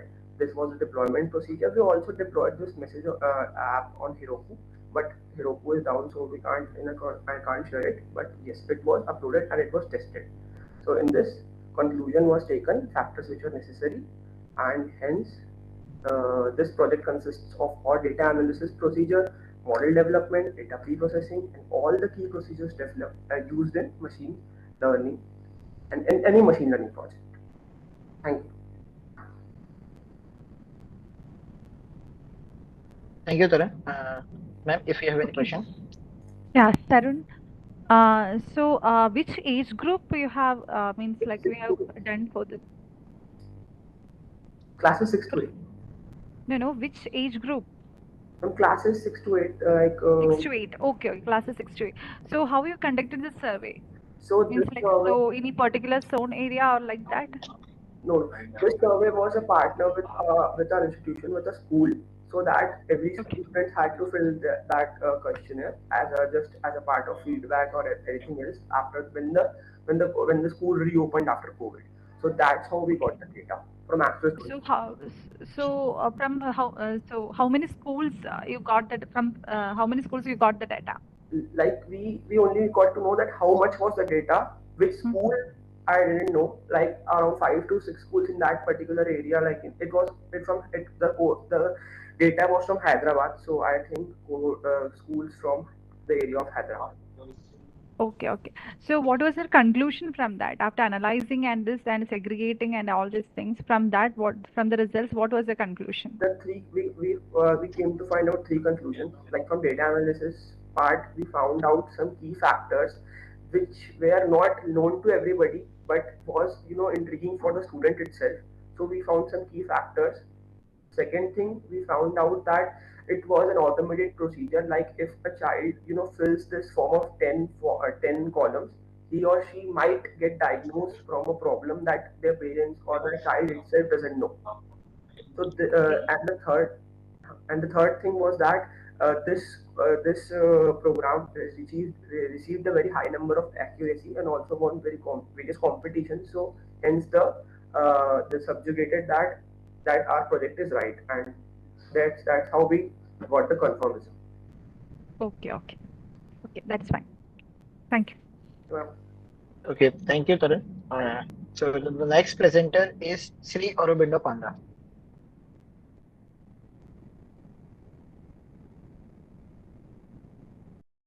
Sri, can you hear me? Yeah, I can hear you. Yeah. Yes. Hi. Yeah. You can share your screen. Yeah. So is it visible? Not yet. I think it's showing that you're starting to share some content. Okay. Yes, now it's That's visible. Okay. Please go ahead. Yeah, it's visible. Okay, great. So good evening, everyone. So I am Sri Aurobindo, doing my PhD in the Department of Physics, BITS Pilani campus, Rajasthan. So today I'll be discussing about the topic titled Synthesis of one-dimensional zinc oxide-based nanostructures. We'll understand the mechanism of stepwise growth. Okay. So this is my content page. We'll discuss slowly one by one. So I'd like to give little intro, then we'll directly go to the discussion of the results. Then we'll conclude with a valid results. Okay. So before going to result, I'd like to give little intro about zinc oxide. So it appears with a white color of solid. That means in powder. But in thin film, we can observe some other colors as well. And it has a oxide crystal structure of hexagonal lattice, and obviously it is an n-type intrinsic direct band gap material with oxygen vacancy. So it band gap ranging from 3.1 to 3.37 electron volt in UV range. Okay, so why zinc oxide? What is the motivation behind to take zinc oxide as the base material? Because it appears with a wide variety of morphologies in nanoscale. Okay, so almost all the morphologies we can have, and it is sensitive to almost all kind of gases and vapor species. It is very stable under high thermal and chemical condition, and it is non-toxic in nature, and it shows some interesting piezoelectric properties, some and other properties as well. Okay, so what is the experimental approach? So basically, we have just done the deposition and oxidation for the to make zinc oxide thin film. So first we have done the deposition of the zinc film. So by using a thermal evaporator, okay, under the high. So where the pressure is in 10 to the power -5 to -6 millibar, and we have used normal glass slides. It is very cheap in market, and then we have done the oxidation, okay, because our aim to make it oxide films. So we have done the oxidation to make it oxide by using a simple furnace annealing under air ambient condition. Okay, so now we'll discuss about the result. So initially we'll discuss about the XRD to understand the structural transition and behavior of the zinc oxide. Okay. So at figure A, we can see there is a sharp metallic 0002 plane of zinc oxide, and that is representing the metallic characteristics of the zinc. Okay. That is something we can tell it is very highly crystalline. But when we increase the oxidation temperature to 600 degrees Celsius, we can see there is no zinc plane. There is only zinc oxide planes are present, and one polar 0002 and two non-polar planes 101 bar 0 and 101 bar 1. But at 700 degrees Celsius, we can see the non-polar plane 101 bar 1 is dominated over other planes. That is representing the isometric growth of zinc oxide nanowires. But at 600 degrees Celsius, we can see the two dominated planes. One is 0002 and another is 101 by 1. And that is representing nano belt growth due to spontaneous polarization effect of the zinc oxide. Now we'll see in this slide about the morphologies. So at room temperature in the figure, you can see the smaller grains distributed over the surface.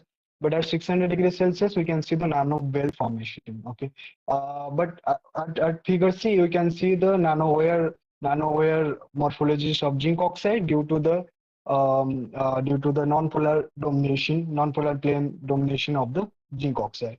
So this is the a reason behind the one-dimensional growth. The domination of these non-polar planes at higher oxidation temperature is the sign of one-dimensional growth. Okay. We have done the Raman spectroscopy analysis for the chemical characterization. In the figure A, you can see there is a zinc phase appears around 550 centimeter inverse, and that is representing the metallic behavior of the zinc. Okay, but at 600 degrees Celsius, there is no zinc phase. Obviously, there is the appearance of zinc oxide, three phases. We can see the RA mode, Raman active optical phonon mode. That is also known as E2H mode, along with two other modes as well, like A1, T1 second order spectrum. But at 700 degrees Celsius, we can see the highly crystalline, highly intense peak of E2H, and that is representing the highly crystalline nature of the zinc oxide. Okay, so Raman results are complemented with XRD and FSM. Now we'll discuss the optical characterization of UV by using UV visible spectroscopy. So we know from the other results, complete oxidation at about 600 degrees Celsius, and that is for that we have done the UV visible. So for nanobelt, the band gap is around 3.27 electron volt, and for nanowire it is 3.25 electron volt. So this decrease of band gap due to the You have 1 minute increase of the left. grain size.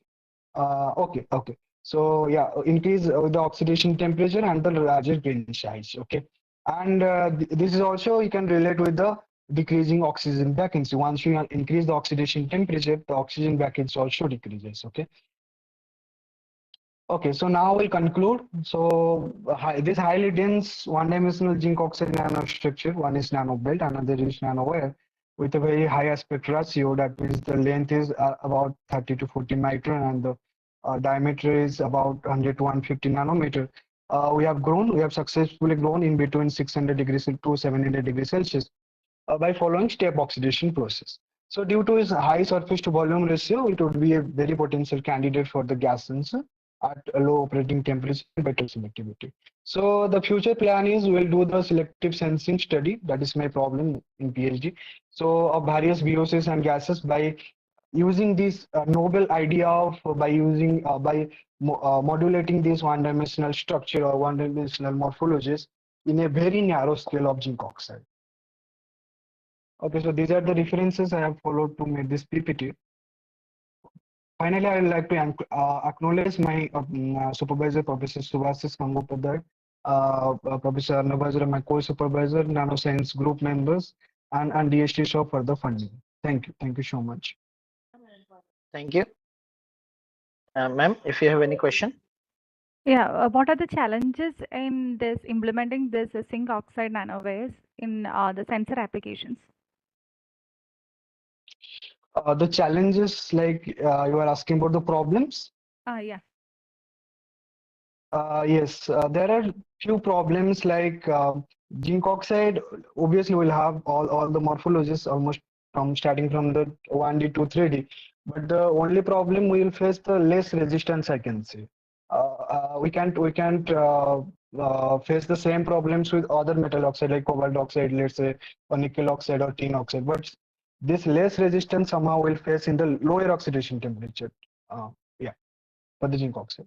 So you have mentioned about we can use for the gas sensors and all, right? Yes.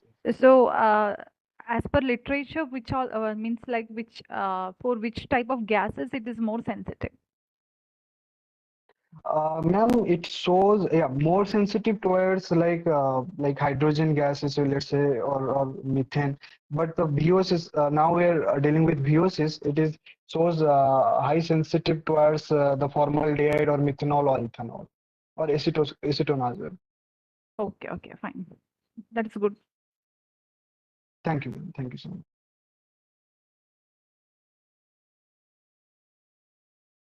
Okay, thank you, Sri.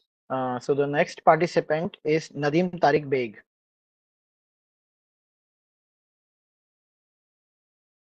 Nadim, yeah, Nadim. Okay, I think Nadim is currently not available. So the next participant name is Amit and Bharadwaj. Yes, sir, I'm here. Yes, hi Amit. You can share your screen and share your presentation. Okay, sir, just a minute.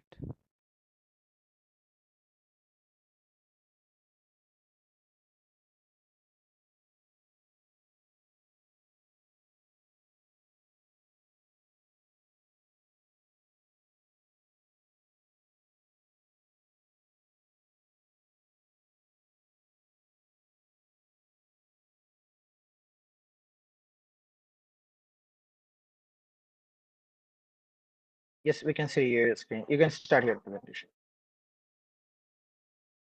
Yes, sir. Yes, so good afternoon, everybody. I'm Amit and Bharadwaj. So today I'll be presenting my topic about machine learning. And to be more specific, I'll be talking about logistic regression model, which is a type of machine learning model.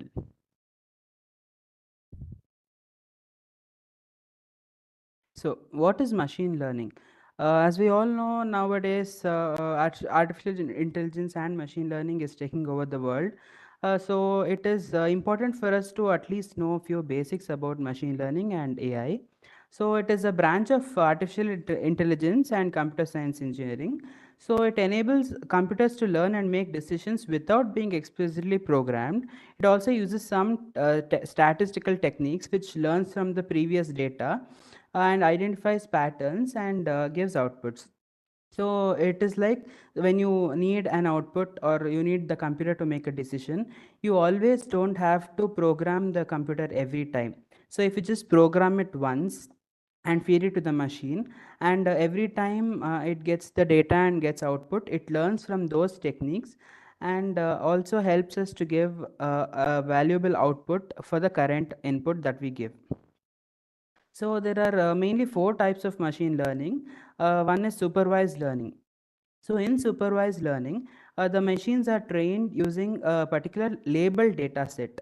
So a labeled data set is something where the data is stored in tables which has specific columns and rows.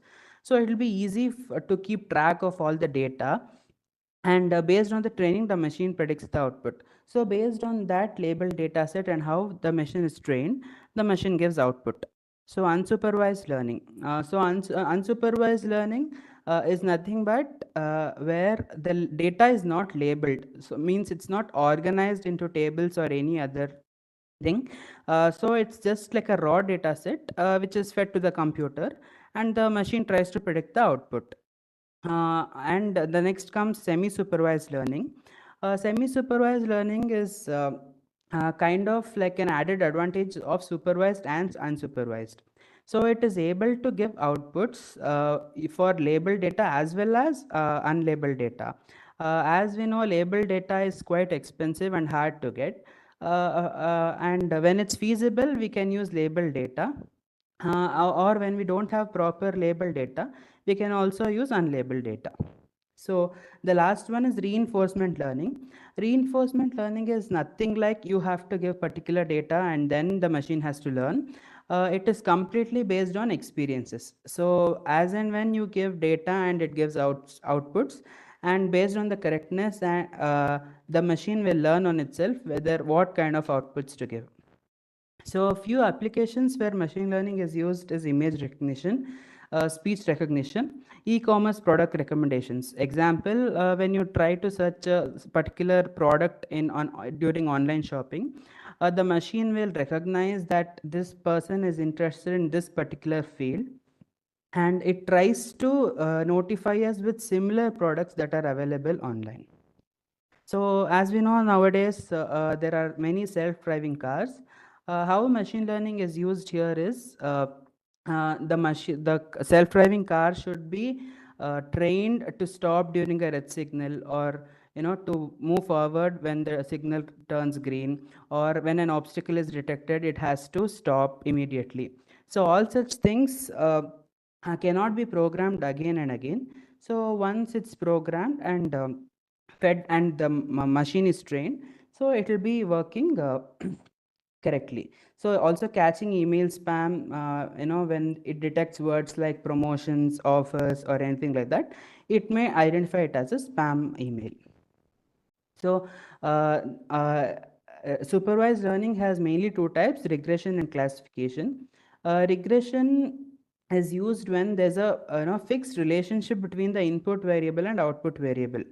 See, and it's used for continuous variables such as weather forecasting. So to give an example, when you detect that the temperature is very high for quite considerate amount of the day, so it might be less likely to have rainfall or something like that. Even though machine learning models might always not be correct, so but we try to have accuracy most of the time. So classification is used when output variable is categorical, which means there are 2 classes such as yes or no, male or female. Means the outputs are not continuous. So it can only be either one or the other. That's all. So now we come to regression, the main topic of our discussion. Regression analysis is used for modeling relationships between variables. As we know, since there's a relationship between input variable and output variable, we can use regression. There are many types of regression that have been mentioned, which are used based on which are used completely based on the application they are used for. So first comes linear regression.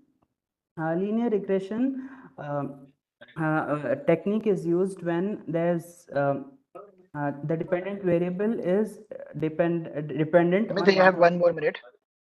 Yeah. So dependent on this, and the mathematical expression for linear regression is here, and the variables are mentioned here. So logistic regression is kind of like an improvised version of linear regression, where after you calculate linear regression, logistic regression is used to calculate whether the answer is yes or no. So this is the mathematical equation and function. So when you calculate the mathematical equation, you obviously get a range of values. So to make it within 0 to 1, so the probability of occurrence with 0 to 1, we fix a threshold of 50%. And whatever, if the value is above the threshold, it's considered as logic 1, and if it's below, it's considered as logic 0. So let us quickly look at one example of linear regression model that we had conducted using Google Collaboratory. So here we have Please conclude your presentation as soon as possible. okay. So this was the example where we had used to detect if the person might have a heart disease or not, using using the data set that was provided to us.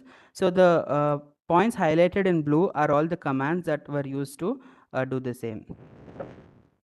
So this was the data set we had got readily from the internet just to train the model. And in the end, we have received the message that it had a very chance of high disease after we built this predictive system. So this there are many various applications of machine learning which can be used in daily life also. So based on the application, we can use particular models.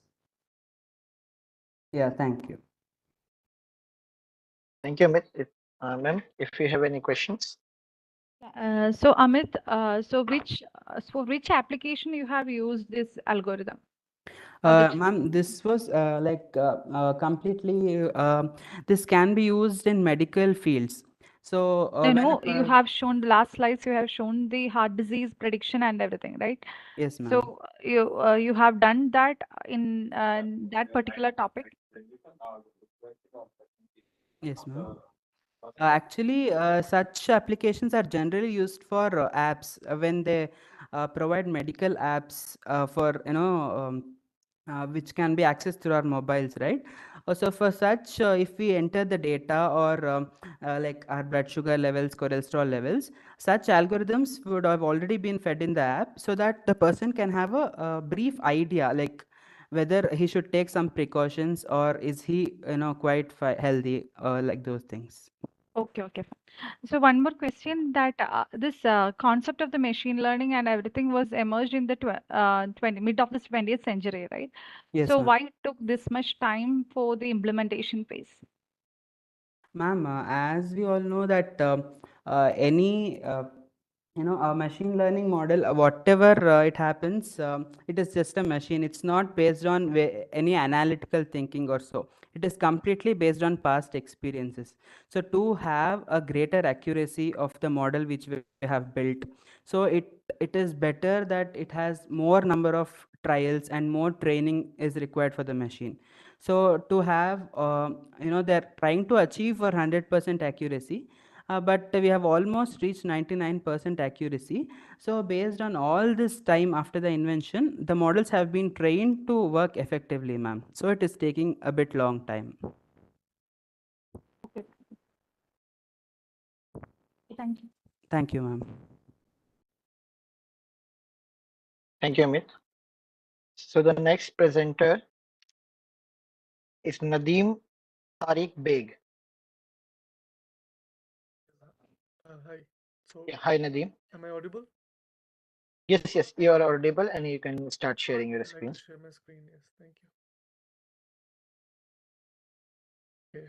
Is my screen visible? Yes, we can see your screen. Just make it as a full. Okay. Okay. So can I start? Yes, yes, please. Please.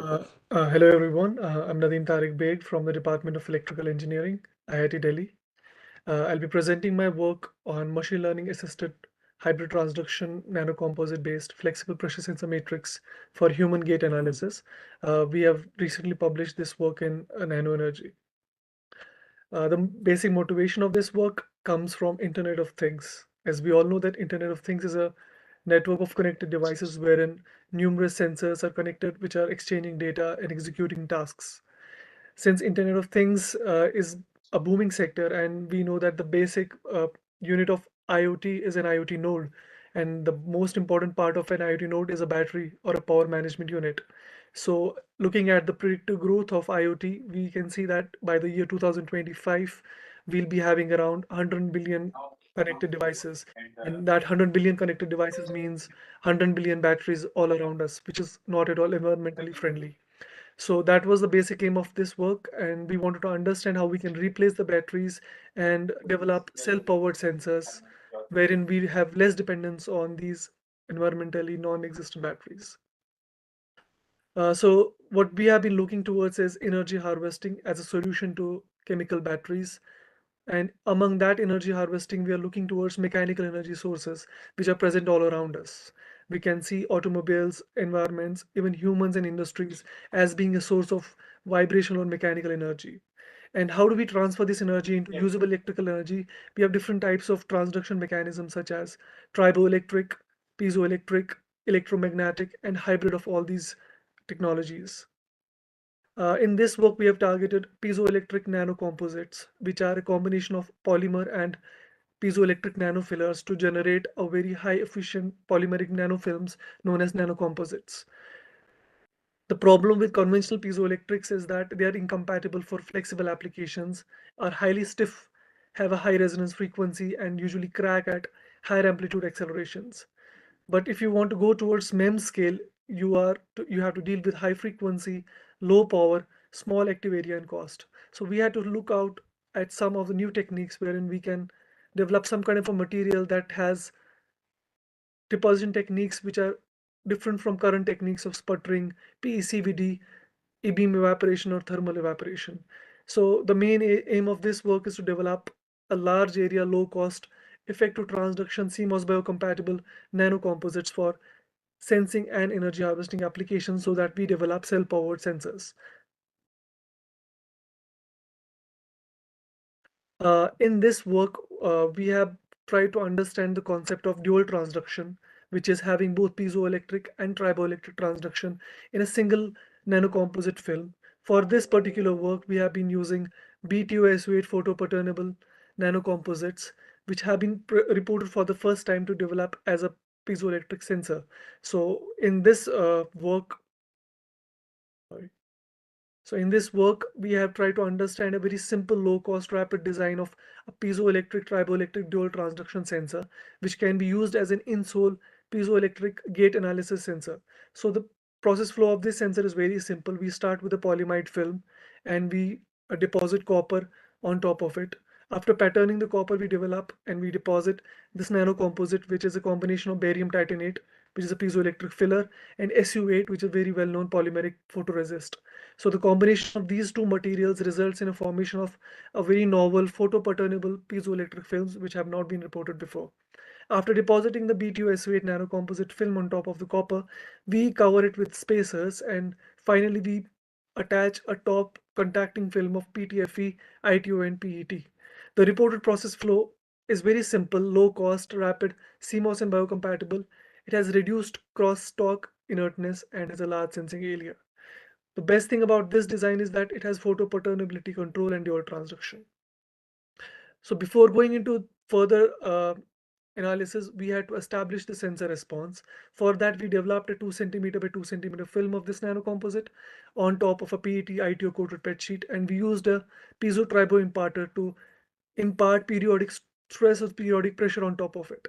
So what we found out is that we are able to generate an output voltage of around 800 millivolt up to around 170 kilopascals, and thus we have a high sensitivity of around 34 millivolt per kPa in the lower pressure region, while as we have a 2.7 millivolt per kPa in the high pressure region. Our sensor has a saturation, hits a saturation at around 170 kPa. Resulting from the pressure sensor response, we found out that the uh, responsivity or the response time of this sensor is around 9 milliseconds, and the reliability can be extrapolated to around 600 seconds, which can be later on checked to around 32 days with around 1% of change in the output.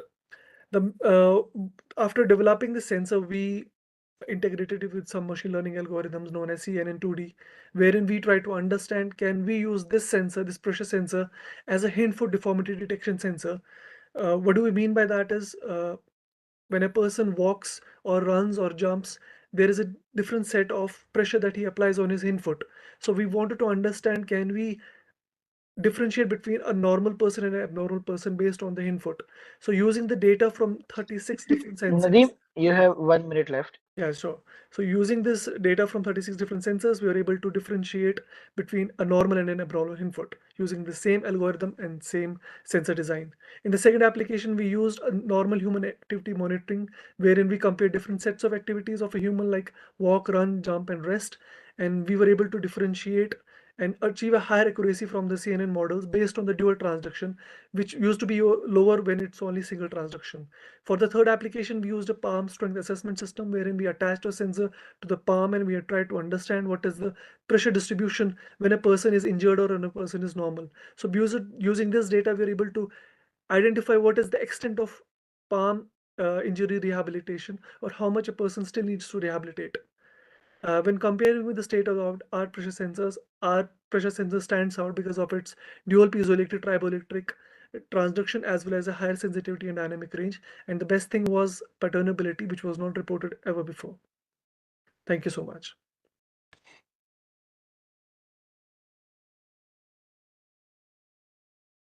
So Nadeem, that Hi, was a very good topic. Yeah. So Thank you. You have completed the implementation part, everything, right? The testing, everything is completed, Yes. right? Yes.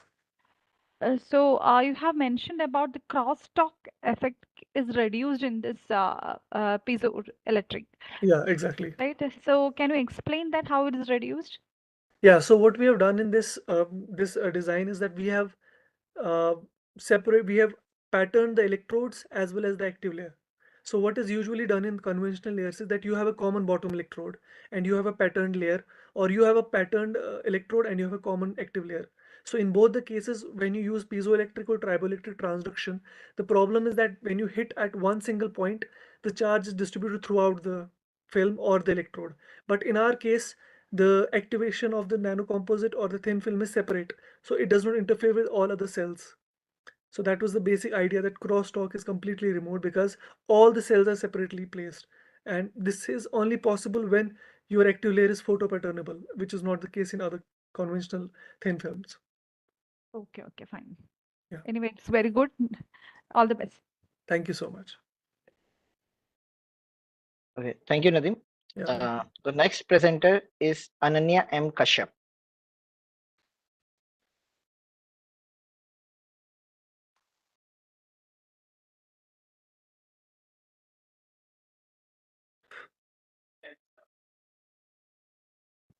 Ananya, Good can afternoon, you? everybody. Yes, 1 second, sir. I'll share my screen. Yes, you can share.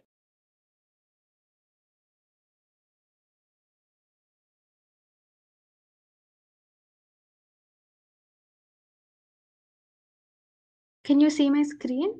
Yes, I can see your here. Just make it in a full. Yes, you can go ahead. Please start your presentation.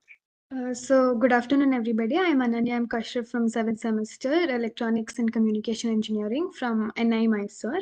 So today my topic is GAFETs. So I'll just talk about how the transistors evolved from the basic 1 centimeter transistor till what we have today. So these are the contents of my PPT. So as we all know, the basic transistor means transfer resistor. So it's basically acting like a on or off switch, where your on is 1 and off is 0. So when we apply voltage to the gate, it controls the current between source and drain. So what engineers want to do today is increase performance and lower power consumption and obviously decrease area. So we'll see how that is done. So this is a basic timeline of the transistors. So firstly, point contact transistor was introduced in 1947 when just a germanium strip was in closely contact with AU gold contacts against a spring. And then in 1951, we saw BJTs, as we all know, bipolar junction transistors. This was 3-terminal device with the base B, E, and C, emitter and collector. So this had two PN junctions, whereas the point contact transistor had only one PN junction. And then in 1963, we saw MOSFETs, the metal oxide semiconductor FET, which had four terminals: gate, drain, source, and body. So this had two PN junctions, and this is obviously voltage controlled, whereas the BJT was current controlled. Then we saw something called Schottky transistor. This is a mix of both a transistor and a Schottky diode. So your Schottky diode is placed between base and collector. Next, we saw flash memory cell. This is basically a storage medium which can be electrically erased and reprogrammed. So this involves floating gate MOSFETs. Then next, I think, yeah, tunnel FETs. So instead of the normal, so like how in normal MOSFETs we have N plus source and N plus drain, here it uses N plus and P plus. So N plus, so it's source is P plus. So anyway, vice versa. And next we saw GAFET. So that is gate all around FET. So as we all know, CMOS was a remarkable invention in the mid 20th century, and the trend of miniaturization. So basically, they started downsizing the transistors, and this led to planar transistors going to FinFETs. So as we all know, MOSFET is a planar transistor. It has just a flat channel. So next to what was introduced was FinFETs, where your channel was elevated above and a fin. So that's what it is called, a FinFET. So that's what was introduced next. Yeah, so this is FinFET is a 3D structure. So basically, downsizing FinFETs also led to more problems that is mentioned, like gate leakage and short channel effects and quantum tunneling effects. So basically, gate leakage current means the current between your gate source or drain and source when the voltage is applied to the gate when the device is still in off state, that is VGS is still less than threshold voltage. So this leads to flow of electrons through the gate oxide, which is undesirable because it leads to more power consumption. And short channel effects include DIBL, that is drain induced barrier lowering. So because of the influence of drain voltage, the effective energy barrier at source decreases. So our threshold voltage decreases. Because of this, leakages happen. And there's something also called velocity saturation, where because our channel length is decreasing, our electrons can reach the maximum drift velocity faster. So this limits the rate at which drain current can increase.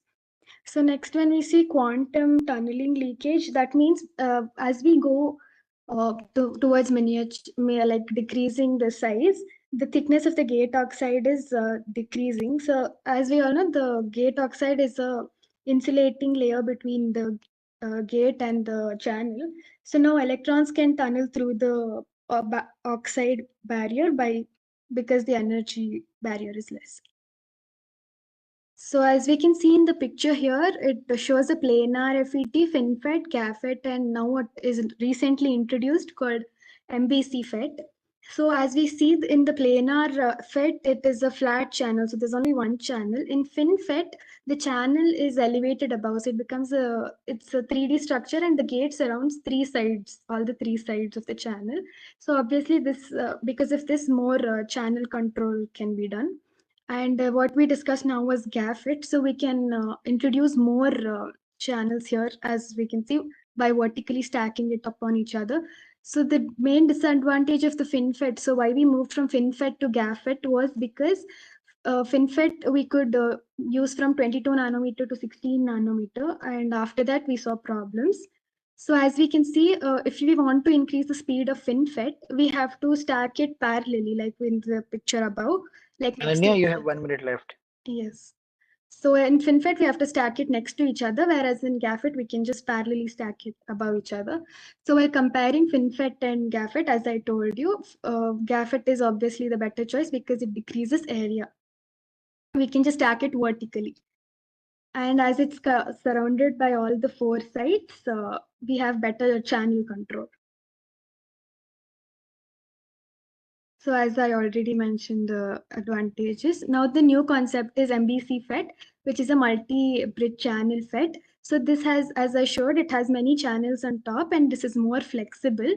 And this is used in analog SRAM designs, and this was introduced by Google, I mean not Google, Samsung in the recent 2000s.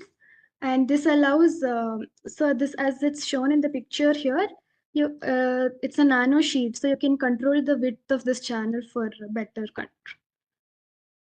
So thank you.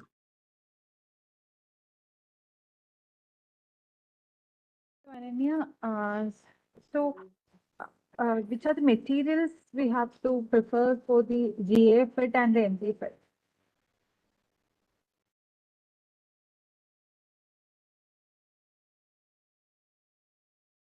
Hello?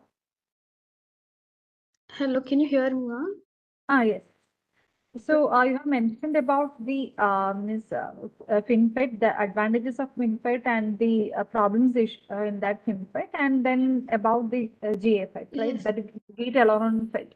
Yes. So which material we can use for that? For the the gate material we can use it? Like silicon, no, ma'am? Like you're asking what differentiates FinFET and GAFET?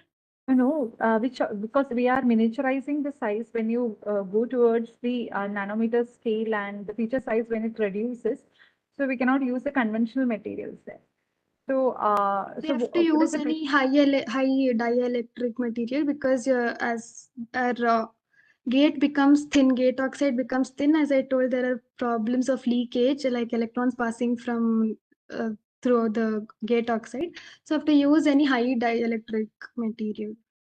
Okay, then what about this new one that is you have seen the nano sheets?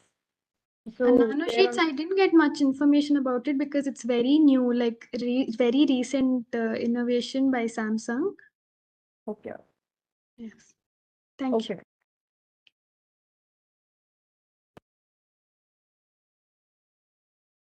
Thank you, ma'am. Thank you, Ananya. And the next presenter is Arnav Saraf. Yes, sir. Arnav? Yeah, hi, Arnav. You can share your screen now. Yes, sir, sure.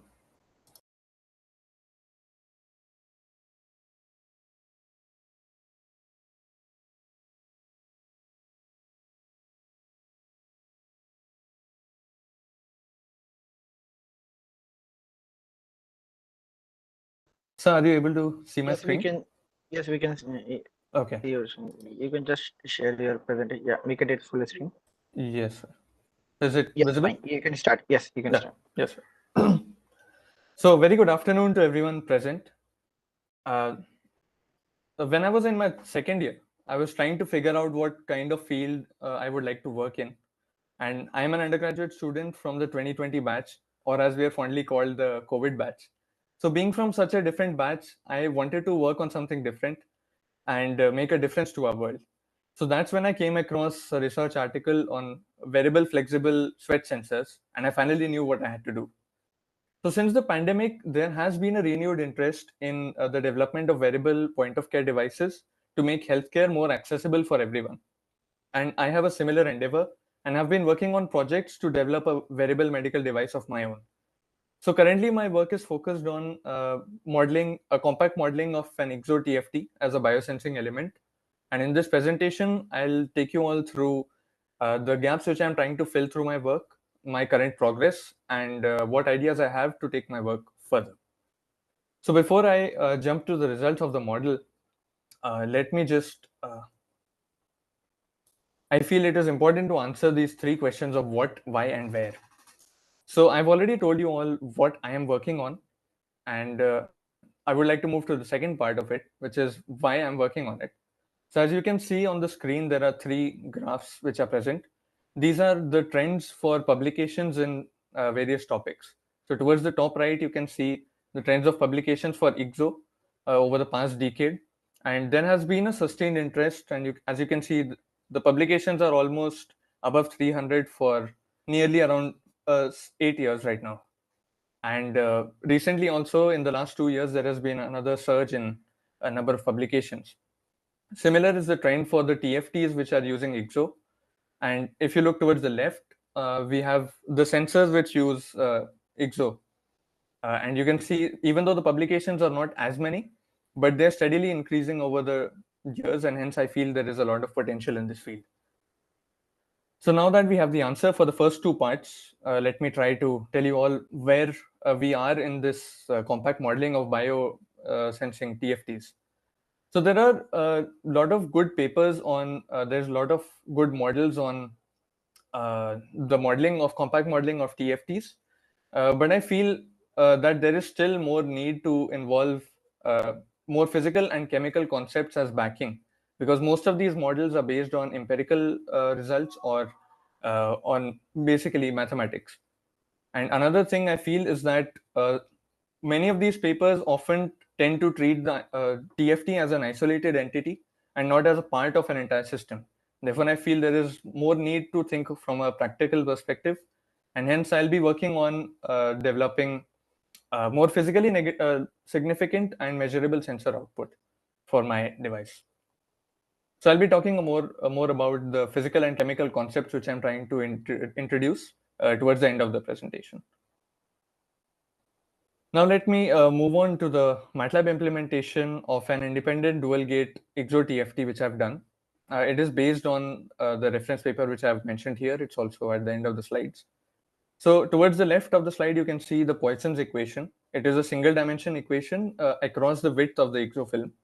And below it are the two Gauss laws which are implemented at the boundary conditions of the IGZO film.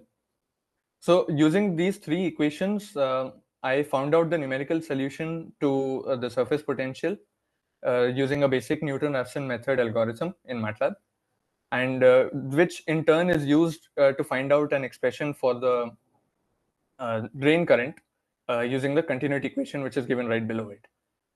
And if you look towards the bottom right of the slide, you can see the mobility model which has been used in the paper. This is a basic SPICE model, as has been mentioned in the paper also. So I'll also be working on developing a more, finding out, incorporating a more physically backed mobility model later on in my work. So after I'd implemented this model, I varied the various device parameters and tried to see their effect to ensure that my device is giving acceptable results. So on this slide, you can see the effect of shift of threshold voltage due to the change in backgate voltage towards the left. And towards the right, you can see the effect of changing the gate width. So as expected, if you increase the area of the transistor, you will get more drain current. And that is what is also shown in this figure. Then on this slide, you can see the effect of changing IGZO film thickness. As you increase the IGZO film thickness, you will see an increase in drain current. But we expect that this will saturate after some time. This is only done for like 3 data points right now, but you can see the distance between them is already reducing as you increase the width of the IGZO film. And towards the right, you see the effect of changing the oxide thicknesses. If you change the front oxide thickness, since I'm treating it as the main gate which controls the channel of the device, that's why if you decrease it further, you will see an increase in drain current because there's increased gate control.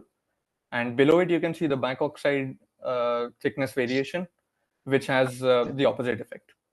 And you have one more minute. Yes, sir. So finally, because I want to use it for sensing applications, I have modeled the backgate charge and seen its effect on the variation, the effect it has on the drain current. So as you can see, there is a good correlation between the two. I've obtained a good correlation coefficient, and the sensitivity is also decent, though I admit that there is still need to improve this because it is not state of the art, and I'm still working on it as it's a work in progress. So now I'll move on to the plan of action I have for future work. Currently, I have implemented a model of the interaction between the electrolyte at the back oxide and the back oxide surface. So this helps me to find out what area of exposure we should give to the sensing. So, and also where we should place that sensing area. And another thing I'm finding out is because we'll be eventually functionalizing the back oxide, so it is important to model the charge as a distance, as a function of distance from the various TFT terminals. Finally, going forward, this model which I've implemented allows me to experiment with various oxide materials. So this is also a good study which we can do. And in the future, I'll be trying out various oxide materials and their performance. And there are also good papers on the variation of mobility of exofilms due to the composition variation. And that is also something I'll be looking going forward. Finally, integrating a mobility model, as I talked about it earlier, I want to integrate a model which is more based on percolation conduction, as IGZO is mostly an amorphous material. And I'll also like to include the temperature effects as well as the induced channel charge effects due to the interaction of electrolyte with the back oxide. So with this, I come to the end of my presentation, and I told you all about how there's an increased interest in IGZO and wearable POC devices over the recent years, what gaps I'm trying to fill through my work. I also told Thank you you, about... Anna. Sorry, sir? Yeah, thank you, Anna. Yeah, your time is completed. So thanks. Yes, sir. Ma'am, if you have any question. I'll just... Yeah, so you have from the scratch, you have started the modeling of this one? No, ma'am. As I mentioned, I had reproduced the model which is already there in documentation. It's a recent model which has been developed around 2021, I think. Yeah, I saw in your reference about that. So here, so what are the parameters you have considered? Means like in the modeling, so you got the modeling part, the base modeling course, you got it, right? So from that, so which all parameters is like default parameters you have kept there? Parameters in the sense, ma'am, you mean device? Material properties. Material properties, they're the basic material properties like dielectric constant and the basic Poisson's equation which they've used, that is also based on IGZO itself. But since I've just started off with crystalline IGZO right now, as I mean, you can see in the slides also, the first slide which I mentioned. So it's a crystalline IGZO TFT right now, because the properties of silicon TFTs and IGZO, crystalline IGZO will be almost similar. So it'll be easier to start with there. And later I'll move on to the percolation conduction model, which is for amorphous IGZO and more suitable for biosensing applications. Okay. So, so what is the sensitivity you obtain from this model? So is it matching with the results that is published in the papers? Actually, right now, actually, we've not yet finalized a biomarker, which as such we'll be working on. So the maximizing the sensitivity is still not like completed. I'm still working on it. So I mean, the current sensitivity you can see is around this much, but it's a very generic term of just giving the variation of the drain current with the backgate charge. Most of the papers which I have read either give a change of current with change in pH, because that's a very common application. And some of them also give change with the concentration of solution. So I've, like I mentioned in this slide also, I've currently just implemented this interaction of electrolyte with the bank oxide surface. So I'm currently just finding out the sensitivity of the device with respect to that. And since it's not fully complete, I didn't mention it in the slides right now. But this is something which I'm currently working on. Okay, very good. Thanks, Anna. Okay, thank you. Okay, thank you. So the next presentation is Shruti. Yeah, hi Shruti. You can share your screen now. Yes.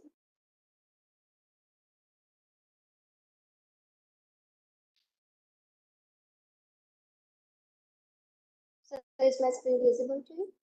Not yet. Yes, we can see. You can full screen and start your presentation. So good evening, everyone. I'm Shruti from NIT Kurukshetra under the guidance of Dr. Prakash Chand. So today I will be presenting on the topic ZIF67 as electrode material for supercapacitor applications. So these will be the content of my presentation. So as we all know that managing energy demand is essential for fulfilling our energy demand. So we basically have two main sources that are renewable and non-renewable energy sources, but these sources have their limitations. Like non-renewable are very limiting in amount and they require large plants and manforce, and non-renewable renewable energy sources are the sources which give us energy only in the peak hour. So we need an alternative to both of these sources. So there comes the energy storage devices in which The energy storage devices basically converts one form of energy into the another type of form. So these type of devices include supercapacitors, batteries, fuel cells, and many other cells. So mainly in the market, the supercapacitors are leading the market because of their unique properties as they combine the properties of batteries as well as the capacitors. So the supercapacitors can be divided into two parts on the basis of the charge storage mechanism. The first one is the double layer capacitors and another one is pseudo capacitors. We also have another type that is hybrid capacitor, that is the combination of a double layer and pseudo capacitors. So to fabricate our supercapacitor, we basically require electrode material. That electrode material should have some ideal properties like wide potential window, high ionic conductivity, and various other properties which are mentioned here. So mainly recently materials like translucent metal oxides, conducting polymer, and even carbon-based materials and mainly metal organic frameworks are used to fabricate the supercapacitors. So my work, I have chosen the ZIF67, that is zeolitic indazole framework, that is 67. It is a type of metal organic framework. I have chosen it because of its various properties like good chemical and thermal stability, high porous structure, and high surface area. And its main advantage is its tunability. We can change its property by changing the ratio of the chemical we use to synthesize it. So if we come to the methodology, we basically use a simple stirring approach in which we use the cobalt nitride hexahydrate and 2-methylindazole to fabricate our material, that is ZI67. After fabricating the material, we fabricated the electrodes to test our material for the electrochemical performance. If we come to the results and discussion part, firstly we have to check if our material is fully synthesized or not. So we performed the XRD and X-ray diffraction, in which we got the XRD pattern which well matched with the JCPDS data from the various using various formulas. We have calculated various parameters like lattice parameter, interplanar distance, and average crystallite size, which is of approx 33.17 nanometer. If to study about the morphology of our material, we perform SAM and EDX. The SAM result shows that our material have rhombic dodecahedral morphology with average size of 2.73 micrometer. And to confirm the performance of our material, we perform the CV and GCD. From CV, that is cyclic voltammetric, we perform the CV curves, and we can see that our material have the potential window of 0 to 0.5 volts, and the CV curves signifies that the oxidation and reduction peak are signifying the material behavior of pseudo-capacitive nature, and the GCD curves at different scan rates are performed, which is not properly linear and even not non-linear. So it is in between that, which also confirms that our material is pseudo-capacitive in nature. So from these two graphs and the data of these graphs, we can calculate the specific capacitance of a material. So by using the formula of specific capacitance in which the current density is 2 ampere, we have taken the 2 ampere per gram, and the discharging time and the mass, which is taken as 0.8 milligram, and the voltage window, as I earlier mentioned, is of 0.55 volt. So the specific capacitance obtained is 272 farad per gram, which is a very good value to fabricate a supercapacitors having such a value at the low scan rate of 2 ampere gram. So even we can see from the graph that even at the 2 ampere per gram current density, we can Shruti, have the. Yes, sir? you have 1 minute left. Okay, sir. So from the graph, we can say that the retention of specific capacitance is maintained at 71.6%.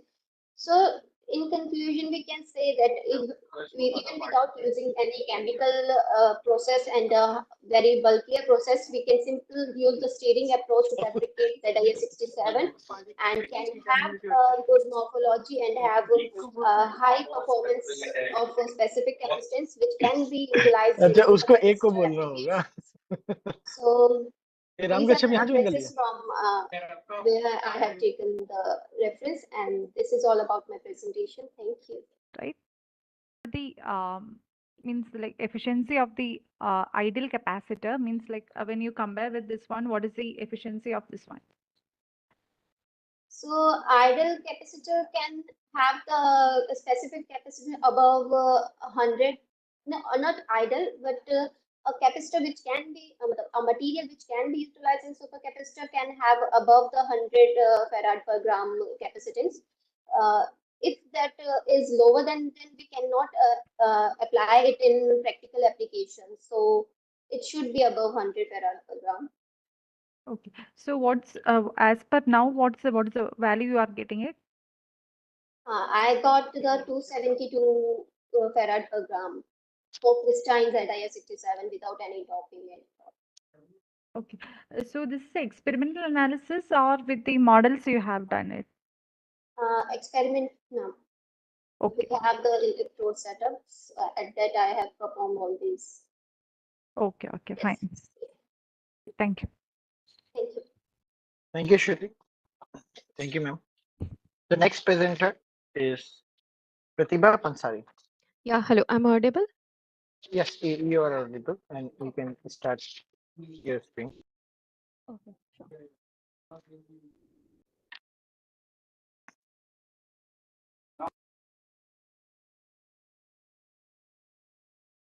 I hope my slide is visible to everyone.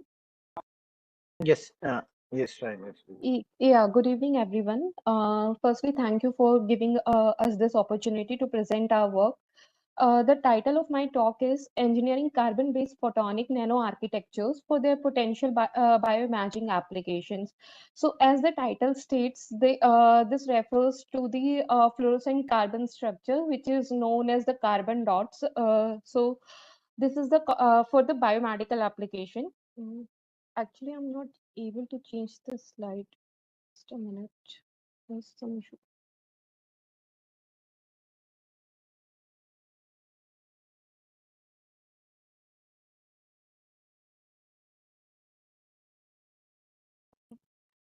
Does my slide is visible? Changed slide. Hello. Yes. Yeah. You can continue.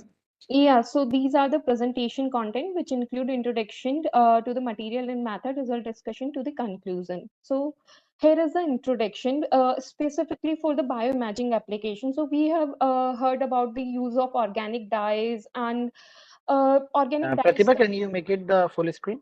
Yeah, I was made it full screen, but I was not able to change it. Let me try it again. Okay.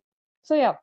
Yes, So, yes, yeah. traditionally, we have used organic dyes for the imaging application, and these dyes comes with certain drawbacks due to their autofluorescence and inability to go in NIR region, NIR 2, 3, like that. And then quantum dots come after this dye, but they do have this like a very bad toxicity, which hold their all potential application in the bioimaging. After that, in this area, a new fluorescent material came as the carbon dot, but carbon dot also poses certain limitation. And as for, specifically for bioimaging application, and that is due to limited study on their optical property, inability to emit an NIR region, absence of a specific recognition group specifically to attach to a certain biomolecule. And even people are working in this new area, but there is very less or no in vivo toxicity study. So that is so now there's a big call for in vivo toxicity study of this new carbon dot as well. So why the carbon dot are, as we know, if it is derived from the green source, these are eco-friendly and cost effective, as well as safe and sustainable. And along with that, they do have potential application in drug delivery, biosensing, bioimaging, and biotherapy in phototherapy. So we can see here is the structure of carbon dot, which is made up of core and functional group. Core is made up of polyaromatic carbon ring, stacked carbon ring, and certain functional group are attached to the surface. So these are some basic properties of carbon dot, and the best property they possess tunable photoluminescence.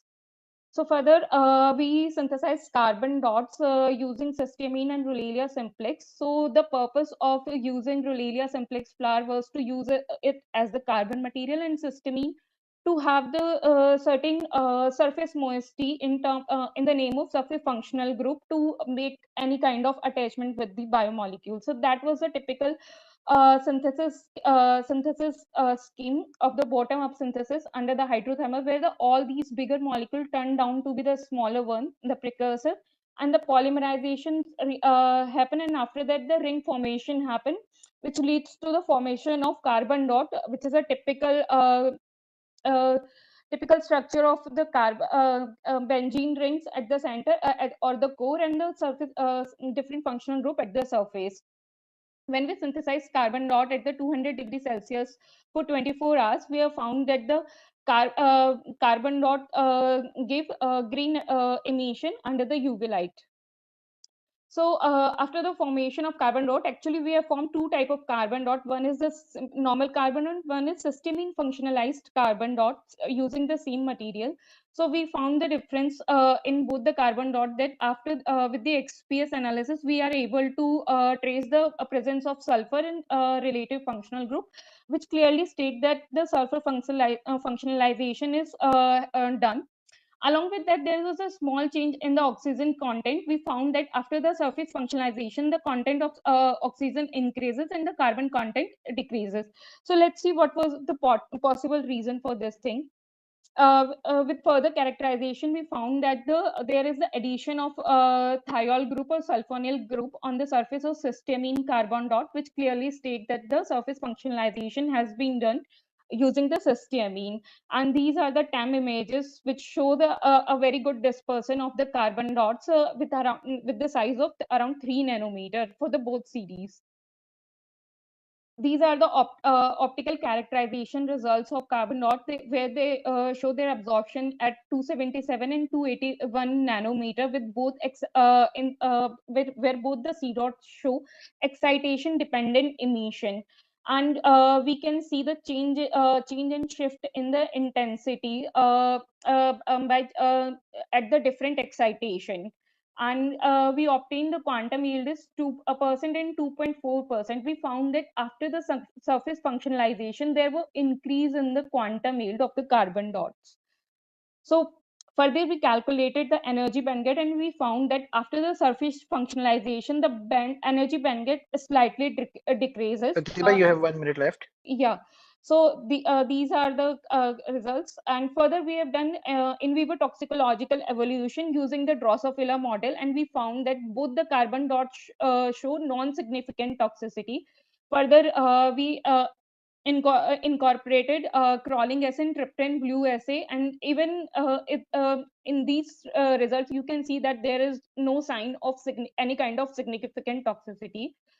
Further, we have done phenotype screening, and we can see there is no damage to any body part of the Drosophila, whether it's the eye, bristle, or the wings. Further, we have done fluorescence imaging using confocal spectroscopy only on the Drosophila model. Using the both carbon dots, functionalized one and non-functionalized one, we can see that the functionalized one show dominating fluorescence as compared to the non-functionalized C dots. So that's a conclusion that these CDOS give us deep insight into the photoluminescence mechanism of the carbon dot and their potential application. And due to the modulation, we would be able to have these surface moiety, which let us to have effective interaction with the biomolecules. And there was no ROS prediction or cell death observed. So all these studies made them effective prop for their further imaging and sensing application. Last, I would like to acknowledge my supervisor and our collaborator. Thank you.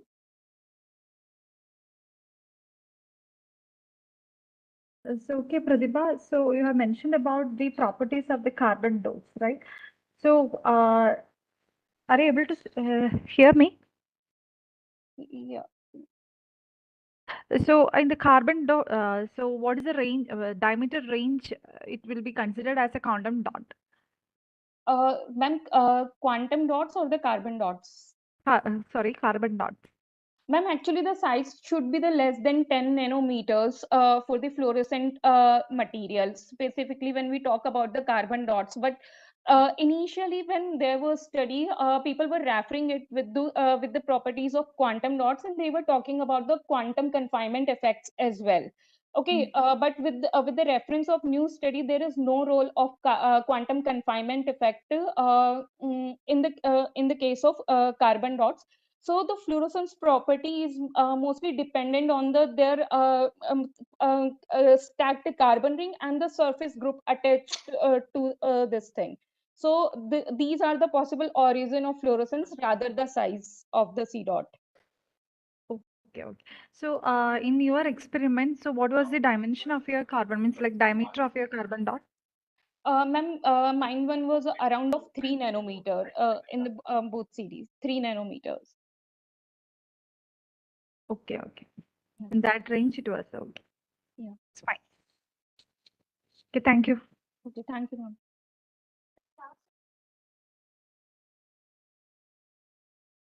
Thank you, Pratibha, and Thank you. thanks a lot, Dr. Ramya Jayachandran, for taking out the time and judging all the students. It was really a wonderful session. And thanks to all the participants, they have presented their respective research work as well as the project work over here. And it was really difficult. I probably believe it would be a great, would be difficult for Dr. Jayachandran to choose which will be the best presentation. But hopefully, all the presentations are very nice and good. So thanks a lot to everyone. Shruti, can you can take over? So thank you the organizers and all the participants. It was a wonderful opportunity for me. And thank you everyone and best wishes to everyone. Thank you, ma'am. Thanks for joining and accepting our invitation.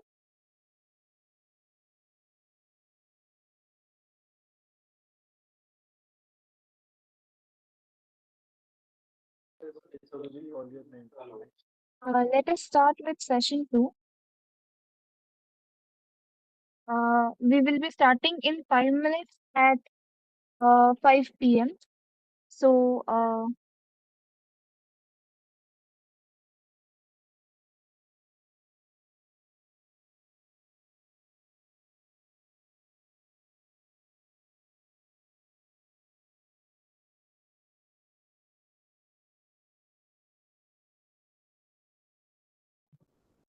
Hello, I am Dr. Vishaljit Paul, session chair. Yes. Hello, sir. I am Dr. Vishaljit Paul, the session chair. Yes. I have joined. So Yes. Within 5 minutes. Yes, sir. We will start sharply at 5. So we are going. Please. Then. Okay. Thank you for joining, sir. Okay, I am waiting. Now I think you are.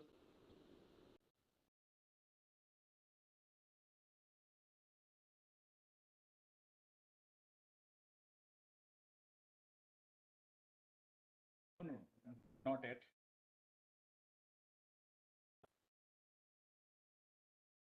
Yeah, maybe. Hello.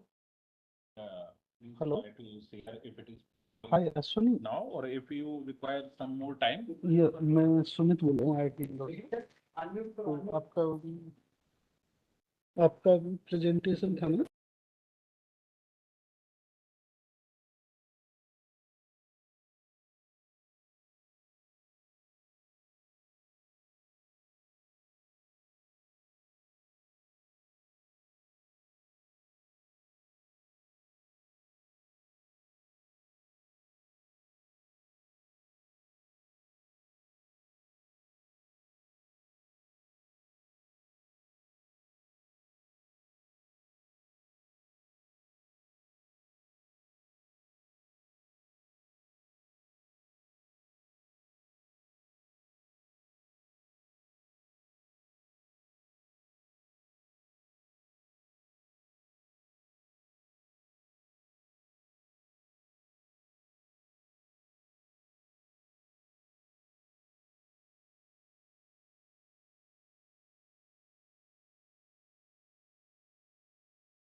I think let us start with session 2. I welcome session chair for the oral presentation, Dr. Vishwajit Paul, Head of Department Electrical Engineering. Yes, thank you, madam. Thank you. Yes, Dr. Vishwajit Paul is Head of Department Electrical Engineering at Narula Institute of Technology, Calcutta. The moderator for this session will be Mr. Sumit Chaudhary. I request all participants to keep muted and follow the instructions of the session moderator. If you are unable to present the PPTs due to some technical issues, you can inform the moderator. They have all your PPTs, so they will share the PPTs on your behalf. Now, I would like to hand over the session to the moderator, Mr. Sumit Chaudhary. Okay, thank you, Shruti. So now I welcome our session chair, Dr. Bisaljit Paul. Welcome, sir. I will think this will Thank be a you. yes, sir. So before starting of the presentation, so I would like to highlight the rules for the oral presentation. You have been allotted 7 minutes to present your work and 2 minutes for Q&A, which will be given for the to our session chair. He will be asking the questions.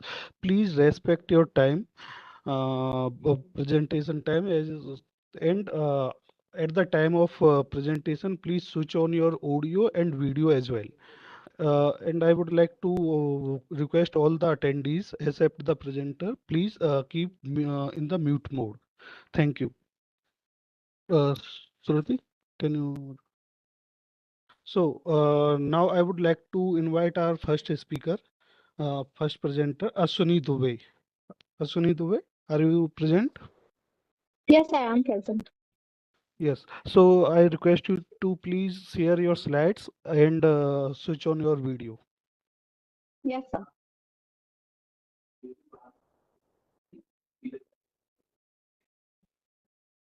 Just give me a minute.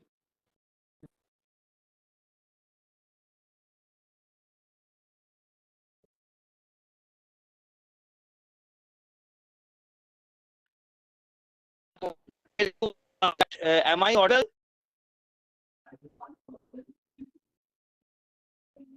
Yes, sir. Am I audible, Ashwini? Yes. Sir, you're audible. Yes, sir, you are audible. Ashwini, please share your slides. Yes, sir. You have 7 minutes to finish your presentation. Yes. I'm just trying to share my Ashwini, screen. am I audible? Yes, sir, you're audible. Not so much now. Hello? Ashwini? Hello. Yeah, Hello. yes, Dr. Bisaljit Paul, you are audible. Hello? Hello. Hello? Yes, sir, you're audible to me, sir.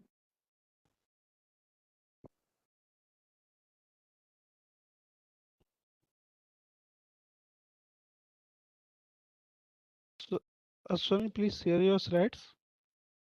Yes, sir. I am trying to.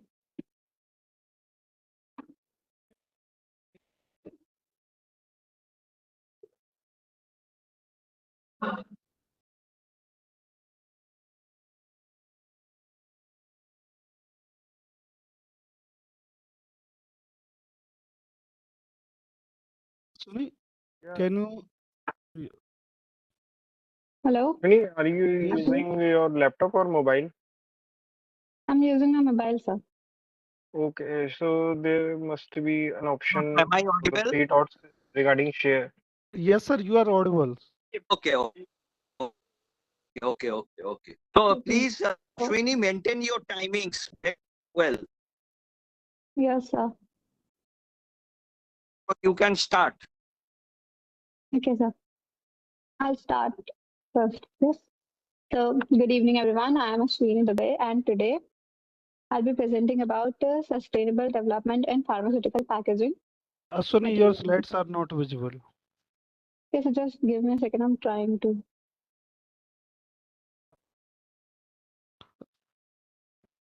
Yes.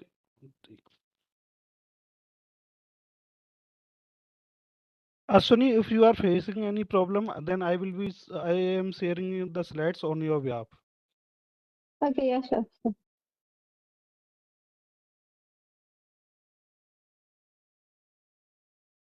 Please, sir. Okay. Can you see the slides? No, sir, I can. Yes, sir, now I can. Okay. Please continue. Whenever you need the next slides, say next. Okay, sir. So, good evening, everyone. I am Ashwini Dubai, and currently I am pursuing B.Pharm from Medicaps University. Today, I'll be presenting about sustainable development in pharmaceutical packaging material. So, let me start by defining what is sustainability. Sustainability refers to the practice of using resources in a way to meet the needs of today without compromising the ability of the future generation to meet their own needs. It involves responsible and balanced use of resources and conservation of environment. Importance of packaging in pharmaceutical industry. Now, I would like to define the importance of packaging in pharmaceutical industry. So, it plays the role of protection, preservation, accurate dosage, tampering resistance, regulatory compliance, patient education, marketing and branding, accessibility and convenience, and environmental consideration. As we see, now currently we're using some practices in pharmaceutical packaging. So the traditional or the currently used pharmaceutical packaging material, well, serves the essential functions such as protection and marketing, branding, convenience, and tampering resistance, but they also have some negative impacts such as environmental impact. Many packaging material are not environmental friendly and cannot be recycled or are very costly to recycle. Then there is waste generation. Traditional packaging often generates a lot of waste, such as one-use dosage containers, vials, blisters, etc., which are hard to manage and are costly to recycle. Limited recycling because of the cost effectiveness makes the environment more either leaves us with two options, either to incinerate the pharmaceutical waste or to fill it in landfills. Sustainable packaging refers, now I would like to suggest the idea that when I'm suggesting that we use sustainable packaging refers to the designing and production of a packaging material that minimizes the environmental impact while still protecting and delivering the product to the consumer. Source reduction. Now that we want a sustainable packaging material, we must also reduce the source of the generation of waste, which is we must reduce the amount of packaging while regulatory while compiling with the regulatory affairs that we must use just enough packaging material to protect the drug from any form of degradation, but not to use extra material to increase wastage. Then for choosing such material, we have to keep in mind certain conditions such as the Sorry to disturb you, yes, sir. but you are on which slide? Like I am sharing your slide, so our session chair is not able to see your slides if you are not saying next. So I am stuck on the first slide only. Yes, sir. I'm sorry, I'll On the just first let you slide, know about we it. are stuck. So Okay, sir. please tell me at which slide you are presenting. Please look at the screen and say next which slide you are presenting. Yes, sir. So right now I'm presenting the qualities of the ecologically sustainable packaging slide, sir.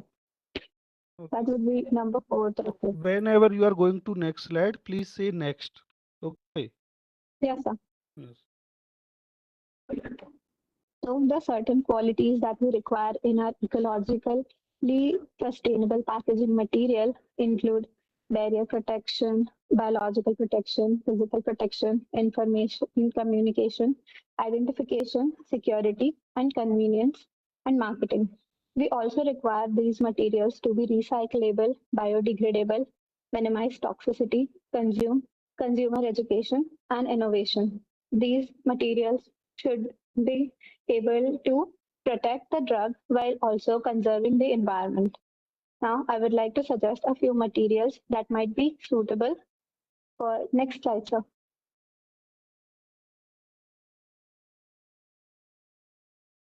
Yeah. So, what material would be suitable for such a sustainable development in packaging material differences?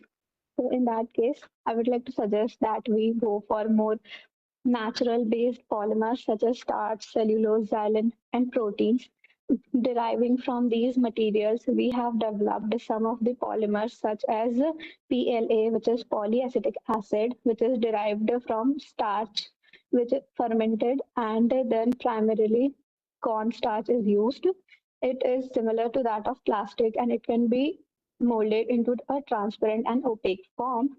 Also, by using starch of different starch and processing it with different microorganisms, we can produce PHA, which is polyhydroxyalkanoates. Then we have bio-PE or bio-PP, which is biopolythenes or biopolypropylenes, which are sugar and sucrose and ethanol, which are our starch and cellulose, which can be used to produce plastic-like qualities but are way more efficient and sustainable for the environment and are eco-friendly.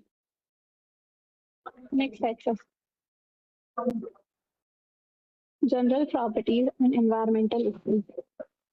General properties that the material from the material we use and what environmental impacts they show are listed in the given chart, such as we used glass and we use glass for syrups and various kind of packaging in pharmaceutical industry.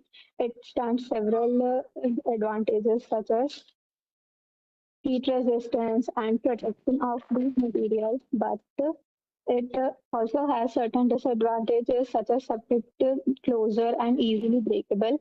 It is It has an advantage that it is easily recyclable, reusable, refillable, but it has a certain disadvantage of being heavy and bulky to transport. And on that, I would like to shift to metals. In metals, we generally use tin plate, aluminium, or Sunny, you tin have free 1 minute steel. left. Please try to Yes, finish sir. in 1 minute. Yes, sir. So I'd like to move to the next slide, sir.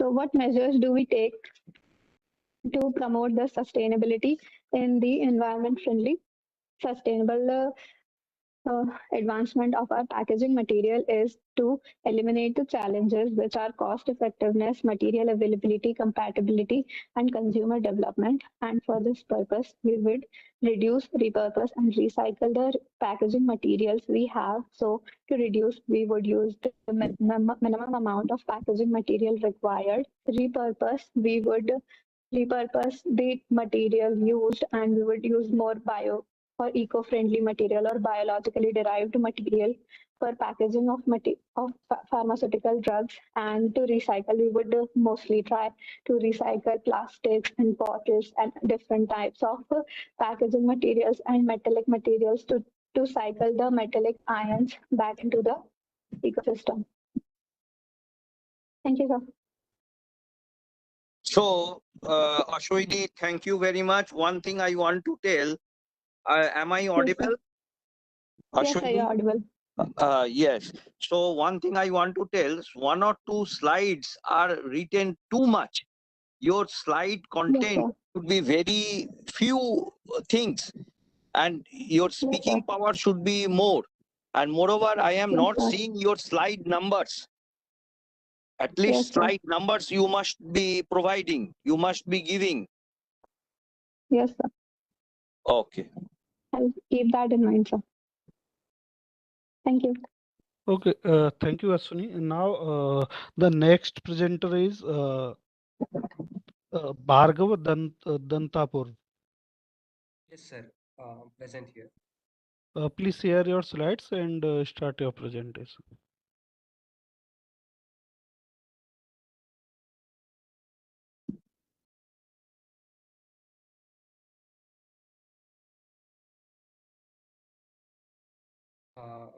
Is it visible, sir?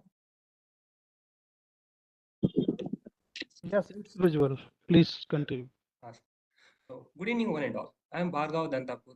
I am here before you all to present Warm Womb Wireless Real-Time Monitoring System for Neonatal Care Resource Limit Settings under the guidance of Dr. M. Jayachandran. So, So we have seen at the hospitals that few newborn babies are kept in NICU, neonatal intensive care unit at hospitals, because the organs of the babies are still haven't developed, or they might feel difficulty in breathing or other health related issues. It has to struggle for its survival, so the support is required. This is the main objective of the NICU. So our aim is to build such incubators and give life to the babies. So this is how the warm womb was born. Before going into the topic, I would like to brief out few terms. What is gestation period? Gestation period is a period of development of pregnancy to describe how far the pregnancy is. It is measured in weeks. What is a premature baby? The infants born before 37 weeks of gestation period are known as premature baby. What is an incubator and why it is required? It is a device consisting of rigid box-like enclosure in which an infant may be kept in a controlled environment for medical care. So here we can have a look of how an incubator looks. Uh, yeah. Next, coming to types of incubators. So these are the listed types of incubator. We have chosen a closed box incubators. Coming to Warm Womb is a wireless artificial real-time monitoring system for neonatal care device, especially in resource-limited settings for low-risk babies. We have seen at rural areas so that many children are haven't been taken care, so they had to be admitted to higher hospitals in urban areas. So especially for low-risk babies, so we are designing the incubators known as warm wombs. Features are listed as below. It's a low-cost temperature control device with IoT technology and has smart view with real-time monitoring systems. Here is a proposed design of Bamboo along with the parts. We can see that several sensors have been interfaced to it, and we can see the incubator rigid box-like enclosure. Below, we have the temperature control unit. Let's dive deep into this proposed design. So the Bamboo we have classified and divided into 4 sections. So part A is the weight monitoring system. Here is a weight monitoring system in which we are using a weight sensor, a load cell, and the display units. So we have interfaced, and this is a pic taken during the time of test, and we have analyzed the sensitivity of the weight during the time of test, and it is displayed through the graph. So it took around 1 second to sense the change in the weight of the baby. Next, coming to the part B, temperature control unit. Let us say we have an example of 37.3 degrees Celsius. So the moment the temperature is below 37.3 degrees Celsius, the bulbs get turned on and the fans try to distribute the total temperature proportionally. And whenever the temperature exceeds the critical temperature, it tries to turn off the bulb. And in this way, the temperature control unit maintains and regulates the temperature. Here is the graph analysis of the temperature control. It has 2 phases, initialization phase and working phase. It is a time taken for the temperature control unit to get turned on. So initialization phase, we have 55 seconds. And the moment it reaches the 37.3 degrees Celsius, it turns into working phase and it regulates. This is how the temperature control unit works. Next, coming to the third part, it is the health monitoring system. With the help of IoT technology, we have interfaced and using the Wi-Fi module of ESP32, we have controlled and we can view the status of the baby using the health monitoring systems. So this is how we have got the status of the baby during the time of test, and the related IP address has been given. So in this way, we can monitor the status of the baby, and throughout the hospital premises, we can monitor it. Even the doctors, nurses, parents, everyone can view through it. And if there is any action required, they can do the necessary. Next, coming to the last fourth part, it's the as we have seen the principle and the concept of the worm wound. This is the POC, proof of concept model, and this is the picture taken during the time of test. So these are the achievements which we have gone. So this has been shortlisted in the FA Year Integra Scholar Award program, and this has been funded by FA Year Integra Scholar Award program, and research paper have been published and it is under review. So finally, now we have reached at the end of our presentation. I would like to conclude all together at once. Wormwood is a wireless artificial real-time monitoring system for neonatal care for low-risk babies. It was divided into 4 parts: weight monitoring system, temperature control unit, health monitoring, and camera mode. It's a low-cost incubator, and the proposed system total cost is around rupees 8,000, covering all associated expenses. The testing and verification of the system were performed during the simulation environments, and all the clinical trials weren't feasible at the stage, as we cannot test directly at the hospitals. Also, we have conducted a survey in Mysore as well as Bangalore hospitals, and we have got a lot of insight and information about the NICU facilities and per day charges. Based on the doctor's requirements, we have designed the system. Also, we have shown the working model to doctors. They have provided valuable feedback to take this project to next level. And also, there's a further future scope. We can add even the jaundice detector, so we can even upgrade to high risk babies also. So this is the future scope of worm home, and now it's time to see the reference, and here are the reference through which we had a lot of things. We had a lot of insight, ideas, and data. This helped in building our model. Now it's time to thank who are all supporting with their gracious presence. Firstly, I would like to thank Dr. Ramya Jayachandran for her immense support and guidance, without which this model wouldn't have happened. I also would like to thank the SRS'23 event for giving wonderful opportunity, and I finally thank each and everyone to make this event happen. I would like to end this presentation with a small quote.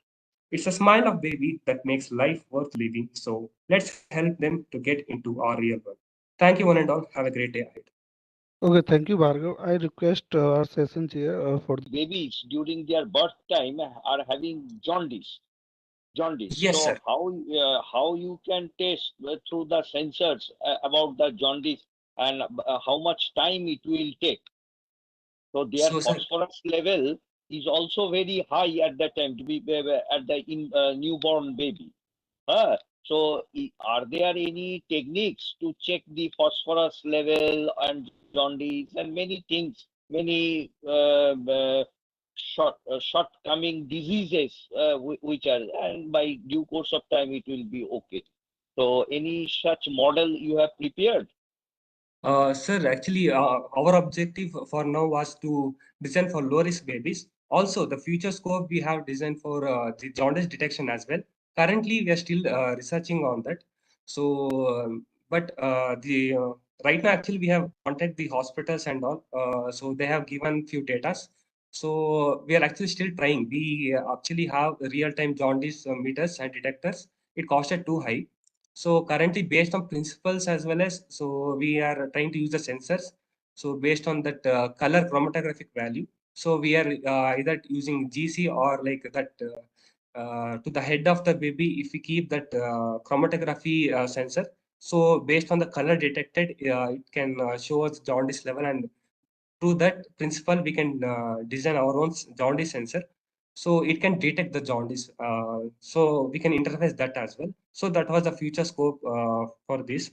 We thought of carrying it forward. So next we'll try our best to do this. So one suggestion from me also: newborn babies need high calcium, and phosphorus and calciums are needed for newborn babies. But as the babies get older, when they are becoming aged, something about 20 years or 30 years old, so at that time the phosphorus level decreases. So presently the newborn babies are having around 10 phosphorus level, but an adult is having a phosphorus level of around 2.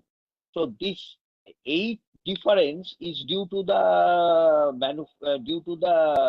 bones and calcium, bones in the body, development of the bones in the body. So any sort of, I suggest you check the phosphorus level, because too high phosphorus is dangerous for life also.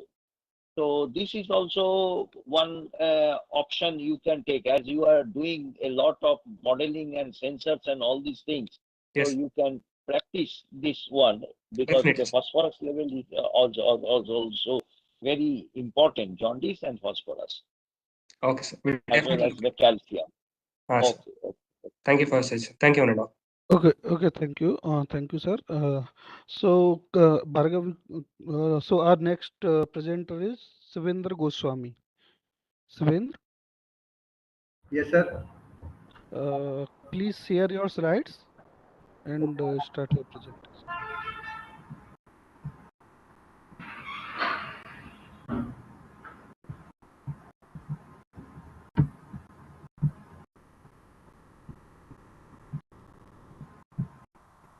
Good evening, everyone. My name is Shivendra Goswami.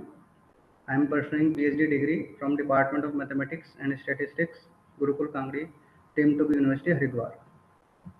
And my topic of presentation is implementation of various quantum error correction codes in quantum inspired systems using Qiskit. So here is the abstract. Quantum error correction is a vital aspect of quantum computing that ensures the reliable storage and manipulation of quantum information. Stabilizer codes are a class of quantum error correcting codes that have been extensively studied for their ability to detect and correct errors in quantum systems. In this study, we present the design and implementation of circuits for popular stabilizer codes such as the Stein code using the Qiskit framework. We begin by providing an overview of stabilizer codes and their underlying principles, emphasizing their ability to correct errors caused by noise and imperfections in quantum hardware. We then describe the construction of circuits for several stabilizer codes, outlining the logical gates and measurements required for error correction. The Qiskit library, a powerful open source quantum computing framework, is employed for circuit design and simulation. To assess the performance of these stabilizer codes under realistic noise models, we incorporate the depolarizing noise model into our simulations. This model captures the noise effects commonly observed in quantum systems, including bit flip and phase flip errors. By subjecting our stabilizer code circuits to the depolarizing noise model, we evaluate their resilience and error correcting capabilities. Our results demonstrate the effectiveness of stabilizer codes in mitigating errors induced by the depolarizing noise model.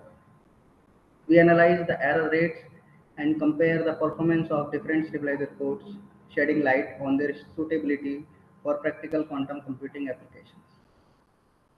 Furthermore, we discuss potential strategies for optimizing the performance of stabilizer codes under the depolarizing noise model, such as error mitigation techniques and code concatenation. These are the keywords: quantum computing, quantum error correction, Qiskit, logical, error rate, channel flip probability, error correcting codes. Now we give some introduction. The area of quantum information theory has experienced remarkable advancements in technology, leading to the rapid and extraordinary growth of scalable quantum computation and communication. A fundamental aspect of this progress involves enhancing the theoretical aspect of robust and consistent Q information processing. In order to safeguard quantum information from the detrimental effects of decoherence on quantum states, error control mechanisms are essential in quantum communication. To address this, quantum error correction codes are employed to safeguard from specific errors within the system. Quantum error correction techniques aim to safeguard quantum information from these errors, allowing for more reliable and accurate computations. By implementing QECC, we can identify and correct errors that occur during quantum operations. These codes encode the information in a larger space, such as Hilbert space, introducing redundancy that helps in error detection and recovery. QEC enables us to preserve the delicate quantum states and mitigate the impact of noise, leading to improved accuracy and stability in quantum computations. Qiskit, an open source quantum computing framework developed by IBM, offers a comprehensive set of tools.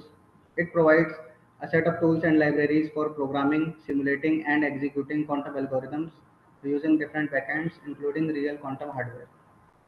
In Qiskit, there are built-in functionalities and libraries specifically designed for quantum error correction. These tools provide developers with the necessary resources to study, implement, and experiment with different error correction codes. Qiskit and quantum error correction are interconnected concepts that play a vital part in advancing the field of quantum computing. With Qiskit, users can construct and manipulate quantum circuits, simulate the effects of noise and decoherence, and apply various error correction codes to protect quantum information. Through the use of sophisticated error correction codes and simulation framework like Qiskit, researchers and developers can explore and enhance the resilience of quantum computations.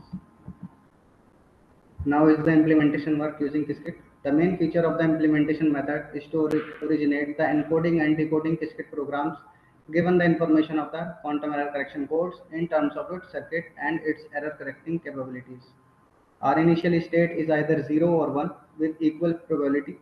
The principal reason for this is that since we only measure in the Z basis, it is impossible to correctly identify how many times the procedure for error correction has failed if the initial states are different from the computational basis states. We consider a depolarizing noise model with varying depolarizing probability. We then plot logical error rate versus total channel flip probability. First, we select the error correcting codes to be implemented in Qiskit. We consider the code, for instance, 3 qubit bit flip code, phase flip code, 5 qubit code, steam code, and show code, which are commonly used and well studied. These codes exhibit different characteristics and trade-offs, providing insights into their performance under channel flip errors. Devendra, Now, you have yeah, 1 minute left. Please finish in 1 minute. okay, sir. Okay. Quantum circuit construction utilize the Qiskit framework to develop the error correction circuits for the selected codes. Now we define the error model, and then after introducing the error, we do the syndrome measurement, which help us to locate the error. Then after locating the error, we detect the error using standard techniques, and then we correct the error based on the measured syndromes. Statistical analysis, we repeat the simulation for each channel flip probability multiple times to collect sufficient data for a statistical analysis. After calculating the LER by counting the number of errors remaining after error correction and normalization by the number of encoded logical qubits. After that, we record the LER obtained for each channel flip probability and error correcting code combination. And then we construct a graph that depicts the LER on the y-axis and the total channel flip probability on the x-axis. Now is the result analysis and comparative explications graph. The simulations of QECCs in Qiskit for analyzing the LER versus total channel flip probability provides valuable insights into the performance of different codes under varying noise conditions. The analysis of the collected data allows for an insight of the robustness and effectiveness of each error correcting code. Here we Devendra, present, time is over. Please finish in 30 seconds. okay, sir. Here we present the key findings.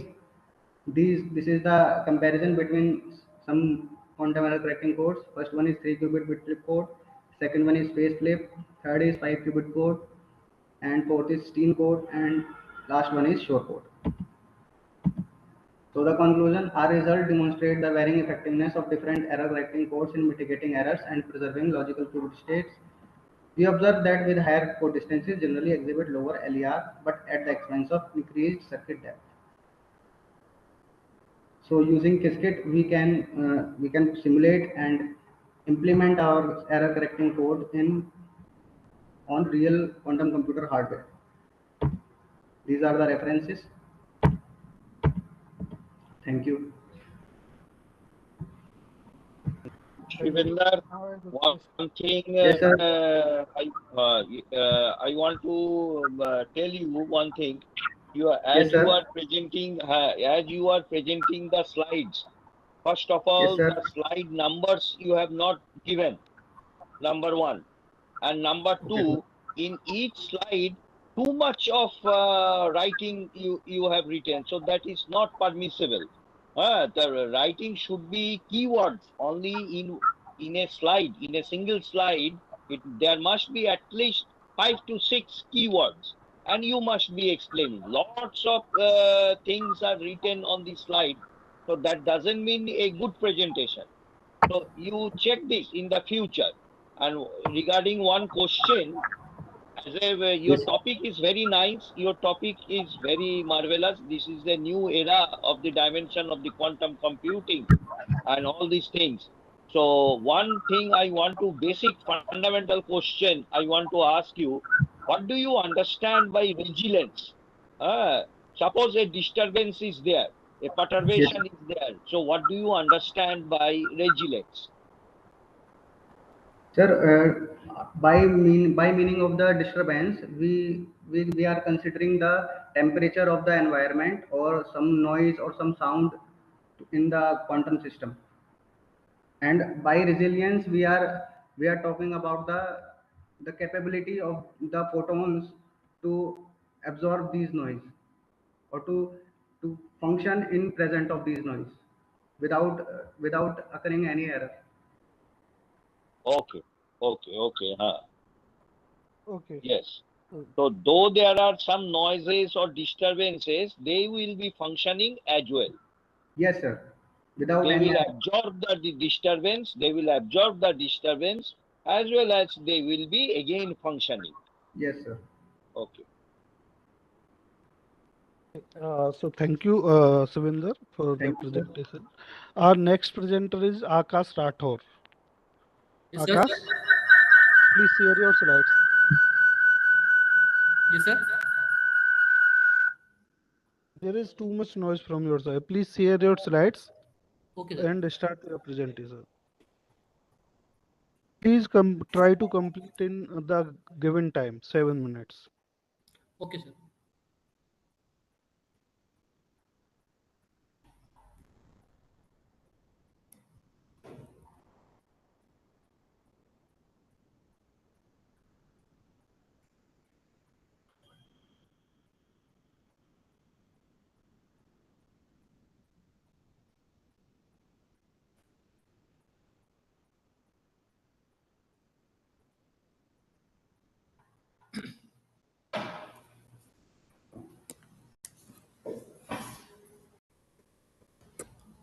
Good evening, everyone. Myself, Akash Rathore.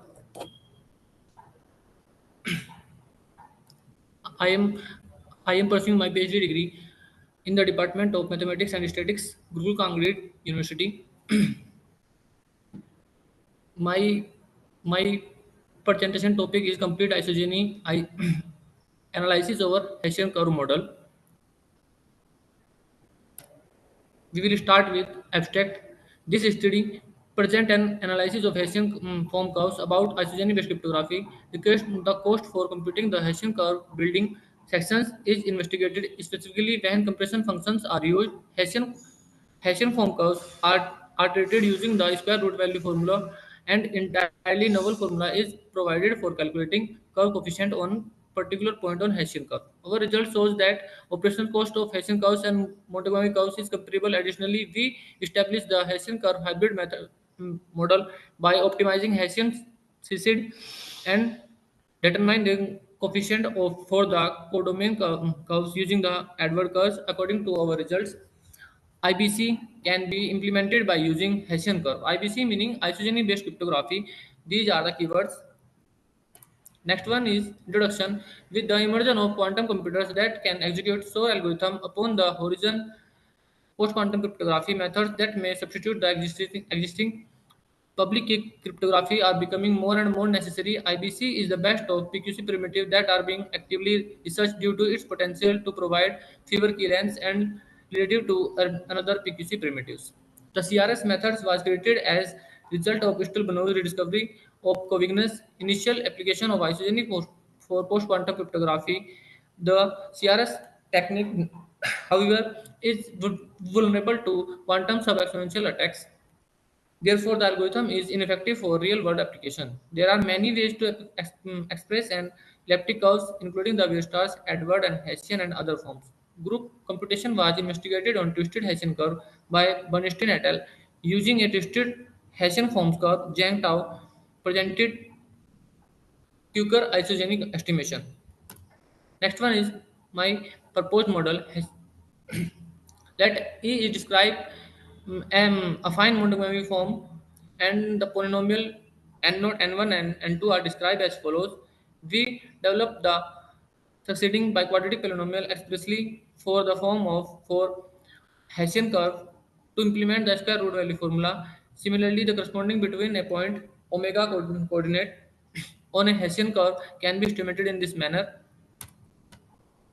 We have presented the method for recovering the Hessian form curves coefficient and with the use of omega coordinate of points on the Hessian curve. We have also used the biquadratic polynomials by utilizing Montgomery ladder are considered as key of Kuiper kernel evolution in the implementation of SID. SID meaning for super singular isogeny Diffie-Hellman key exchange. By utilizing the fact of Montgomery coefficient relates with the R coordinates. These are the results. Table 1 refers to the computational cost of building blocks, isogeny-based cryptography on Hessian curves and Montgomery curves. In this table, we find the 2, 3, and 4 isogeny cost, where M1, S1, and C1 represents the multiplication, squaring, and coefficient multiplication operations. Here, next one is here pie chart for comparison between Montgomery, Hessian, Edward curve. We put the technique to the test by writing them in Python language. The runtime were acquired by running window 10. Graph represents the comparison between short wave stars, Edward and Hessian curve. The conclusion and future work. The cost for computing Hessian curve building section is investigated specifically when compression functions are used. Hessian form curves are treated using the square root value method. An entirely novel formula is provided for calculating the curve coefficient on a particular point on Hessian curve. From the table 1, the cost for computing L evolution and L coefficient cost of Montgomery, Hessian and Hessian Edward curve 14, 20, and 14 operations respectively. From the figure, which is clearly shows that Hessian models is quite similar to VV stars and better for Edward curve. Our result shows that operational cost of Hessian form and Montgomery curve is comparable. Additionally, we established the Hessian Edward hybrid model by optimizing Hessian commutative supersingular isogeny Diffie-Hellman and computing the coefficient for image curve using Edward curve. According to our result, isogeny based cryptography can be implemented by using Hessian curve. These are the reference. Thank you. Okay. Thank thank Rathod, thank you. Rathod, thank you very much. But I have two questions. Okay, Am I sir. audible? Yes. So the first question is that, again, in your slides, lots of materials are written. In each slide, lots of material. Because this is for your, if you are carrying out your PhD presentation, this is not a paper. This you are presenting. So the content in each slide should be very few words, at least 5 or 6 words, and that thing you have to explain. This is the first thing. Okay, sir. Second thing I want to tell you about the Hessian curve. What is the final outcome? These are all the mathematics you are doing, but what is the for the real world, for the benefit? What is your idea behind it? What is your novelty for the community, for the society? This thing, please, you explain a little bit. Okay, sir.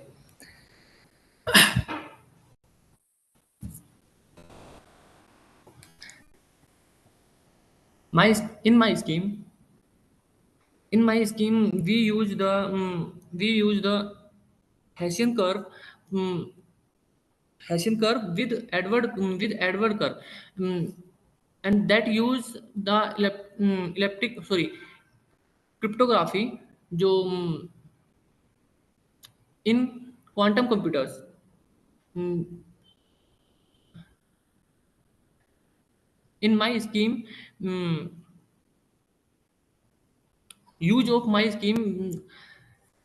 Akash, Sorry, if you are sorry, sir. not comfortable in English, you can tell in Hindi also. हाँ जी sir. Sir ये scheme में हम अपन जो Edward Edward कर और hessian curve का use किया है सर। इसमें हमने कंप्यूटेशनल कॉस्ट को कम किया है, जिससे कि क्या है कि हमारी जो सुपर सिंगुलर आइसोजेनिक डिफी एलिमेंट की एक्सचेंज है और कम्यूटेटिव सुपर सिंगुलर डिफी एलिमेंट की एक्सचेंज का जो ऑपरेशनल कॉस्ट है वो कम हो गई है, जिससे हमारा जो क्वांटम कंप्यूटर है वो और अच्छी स्पीड से चल सकता है। Okay, so that means तुम्हारा computational time and computational process, all these computational hazards, all these things are lessened, कम हो गया। Yes sir. Okay, so another last question I want to ask, the very fundamental question. Yes sir. If in a linear function, so you take any linear function with suppose 3 variables x, y and z, then what is the Hessian matrix? What is the Hessian matrix? Okay. Yes. For 3 linear, Sir, it is not a quadratic or biquadratic equation. Sir, It is is a it very Hessian curve or Hessian matrix? Hessian matrix. Hessian matrix, sir. Okay. So, sorry, sir. Okay. Okay, thank you, sir, and thank you, Akash. Okay. So our next presenter is Anirudh Patidar. Yes, Anirudh, yes, sir. please share your slides and Okay. start your.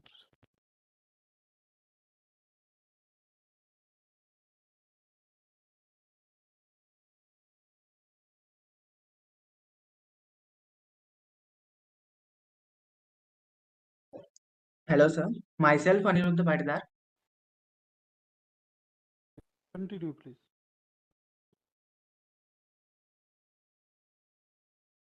Hello.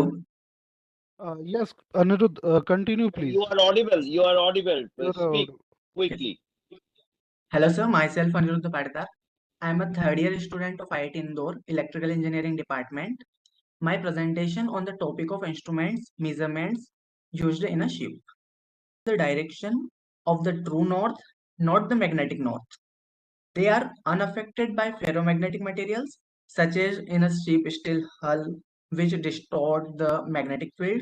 The first patent for working model of gyro compass was awarded to Marinus Gerardus Vanden Bosch in 1885. So next we come on the autopilot. It is a combination of hydraulic, mechanical, and electrical system, and it is used to control the ship steering system from a remote location. Autopilot steers the manually input course by controlling the steering gears to turn the radar, as you seen in the picture. Echo sounding. Echo sounding or depth sounding is the use of sonar for ranging, normally to determine the depth of water. It involves transmitting a acoustic wave into water and recording the time interval between emission and return of pulse. The resulting time of flight, along with knowledge of the speed of sound in water, allows determine the distance between sonar and target. So this is a radar ship rally on S-band and X-band frequency radar system for navigation and detection of incoming ships or land obstacles to avoid a collision. The radars used a rotating antenna to discover the surrounding area of the ship. It can detect targets and display the information on the screen. So this is the history of radar. Radar technology was developed during the Second World War, but it all took off following a decision that from 1942, all US and British commercial vessels had to be equipped with radar to improve the safety of navigation as well as to enhance the detection of enemy ships. So this is a pedometer law. Pedometer logs are devices used to measure a ship's speed relative to the water. They are used on both surface, ships and submarines. Data from the pedometer log is usually fed directly into the ship navigation system. This is a GPS receiver. A global positioning system receiver is a display system used to display the location of a ship using a global positioning satellite in Earth orbit. By recording the ship's position, you can calculate the speed, course, and the time required to cover the distance between the two marked positions. There is a voyage routing planner. Router planner based on geo, storm, and weather condition.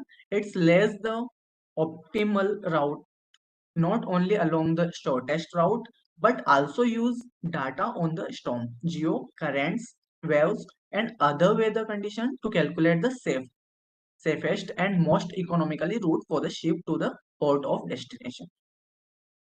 This is a daylight signaling lamp. There are a light signal. Anirudh, you have 1 minute left. Try to finish it. There is a light signaling device used for daytime alert, like other marine emergency applications. Power source for the lamp does not depend solely on ship's main power source. In addition, the lamp housing must be made of material that is resistant to weather and seaways. This is a rate of turn of indicator.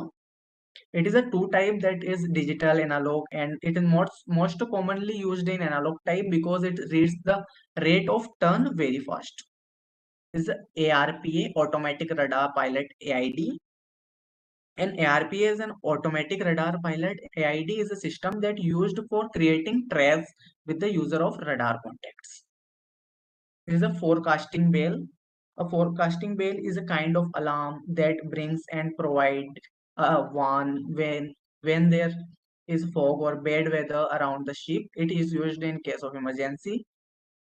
The bell itself is usually made of brass or bronze. Thank you.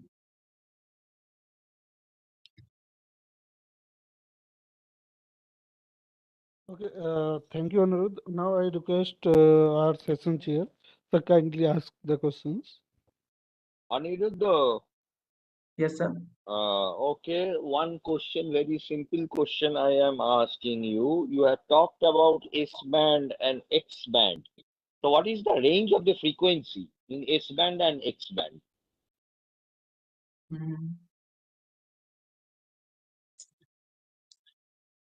Very high, but I have not a correct.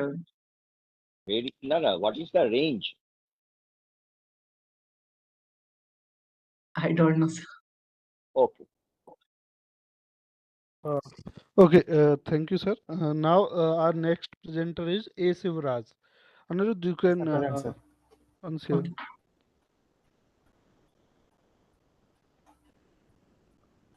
Sivraj, please share your slides Yes, sir. and start your presentation.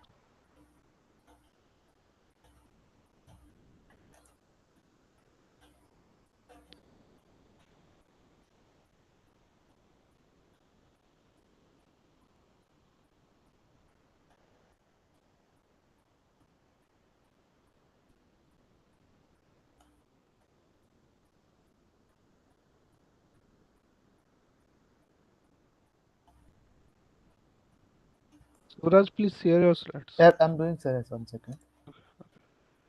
Is it visible? Yes, it's visible. Thank you, sir. Good evening, everyone. My name is Shivaraj. I am from NI College, Mysuru. Today I am going to explain about IoT and ML, the power of today's technology, most powerful technology used in today's generation. Basically, what is IoT and ML? IoT is an embedded, which it's a hardware software. It's hardware is like which are embedded with sensors, softwares, and other technologies for the purpose of collecting and exchanging data over the internet. And they are the most exciting technology in our time together. And today's like most of the objects most of IoT and ML consisting of IoT and ML. And let us see the basics of IoT. Devices which are physical objects that collect data and transmit over the internet.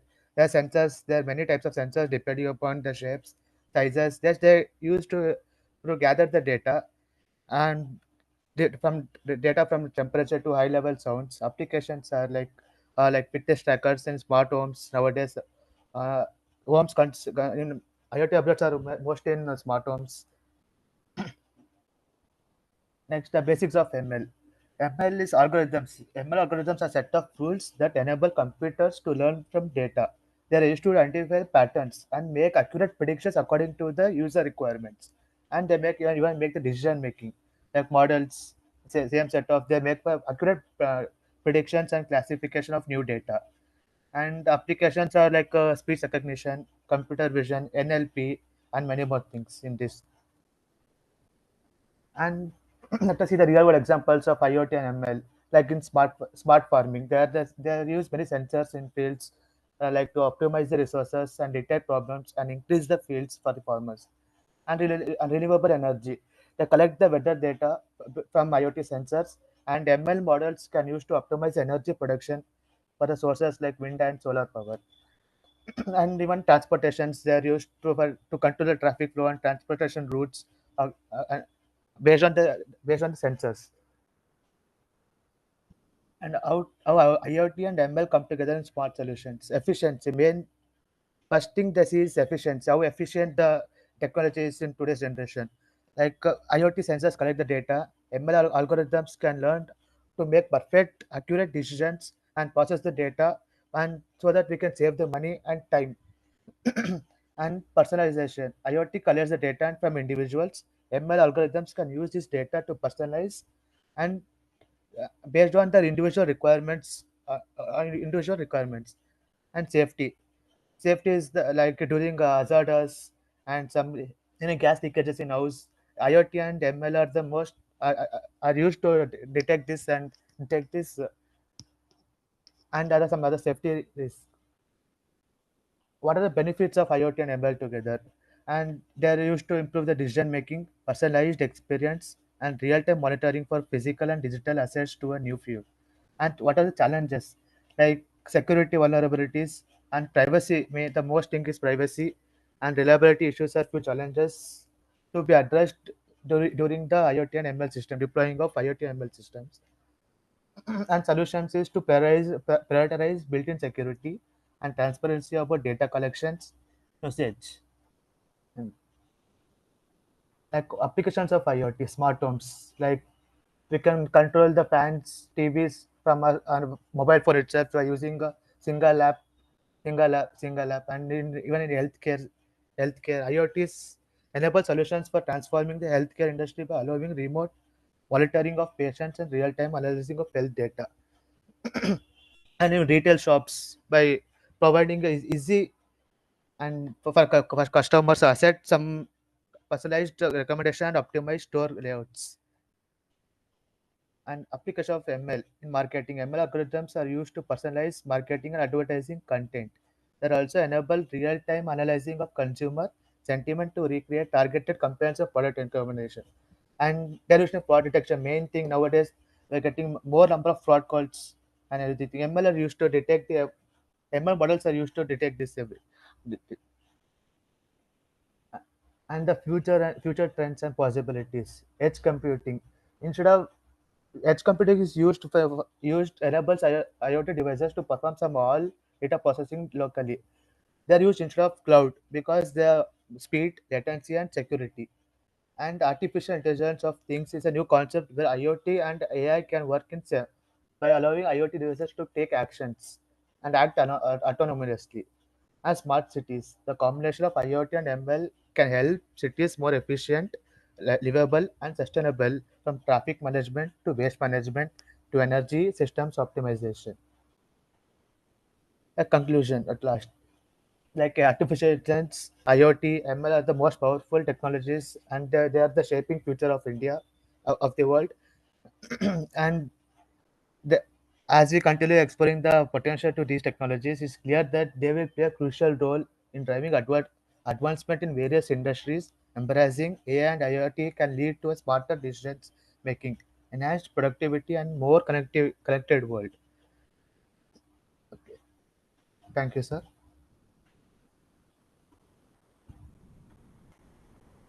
Thank you, Okay, Siddharth. thank you very much. I want to ask you one or two questions. Okay, sir. Thank you. Shivraj. Yes, sir. Shivraj. Yes, sir. So one very fundamental question, you have talked about all the advanced technologies, Yes, sir. IoT, machine learning, decision making, Yes, sir. renewables, integration of renewables. So how in electrical smart grid and Yes, sir. electrical power system, electrical power system, the whole national grid. So we are in the technology of the renewables, Yes, sir. isn't it? Yes, sir. The wind and solar are our main objective to compromise the thermal power plants. Yes, sir. Okay, so but the wind and solar, Yes, sir. these are uncertain, Eh, very much uncertain. Yes, sir. Yes, sir. Uncertain. So how much production we need? So though we may think, so some sort of decision making algorithms Yes, sir. must be coming. So decision making. So at what time in a certain, suppose in a period, in a month, suppose we break up 30 days into five Okay. periods Yes, sir. of or 4 periods, 4 weeks. Okay, sir. So in that way, so what type of algorithm for the decision makings we are using MATLAB programmings and all these sorts of, but still GAMS code we are using. But do you know any sort of good algorithm? So the decision making at what time I will be starting our one thermal power plant and another thermal plant so that the cost will be minimum. So I wanted to ask you about the decision making. This is a very tough one.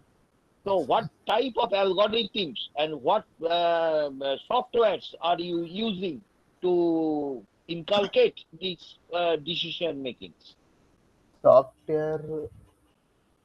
Okay. Sorry, sir. No, I'm not. I don't have so much of idea regarding that. No, no. Uh, As you are telling about the decision making, many things, machine learning. So, but you have to calculate. You have to find out the results.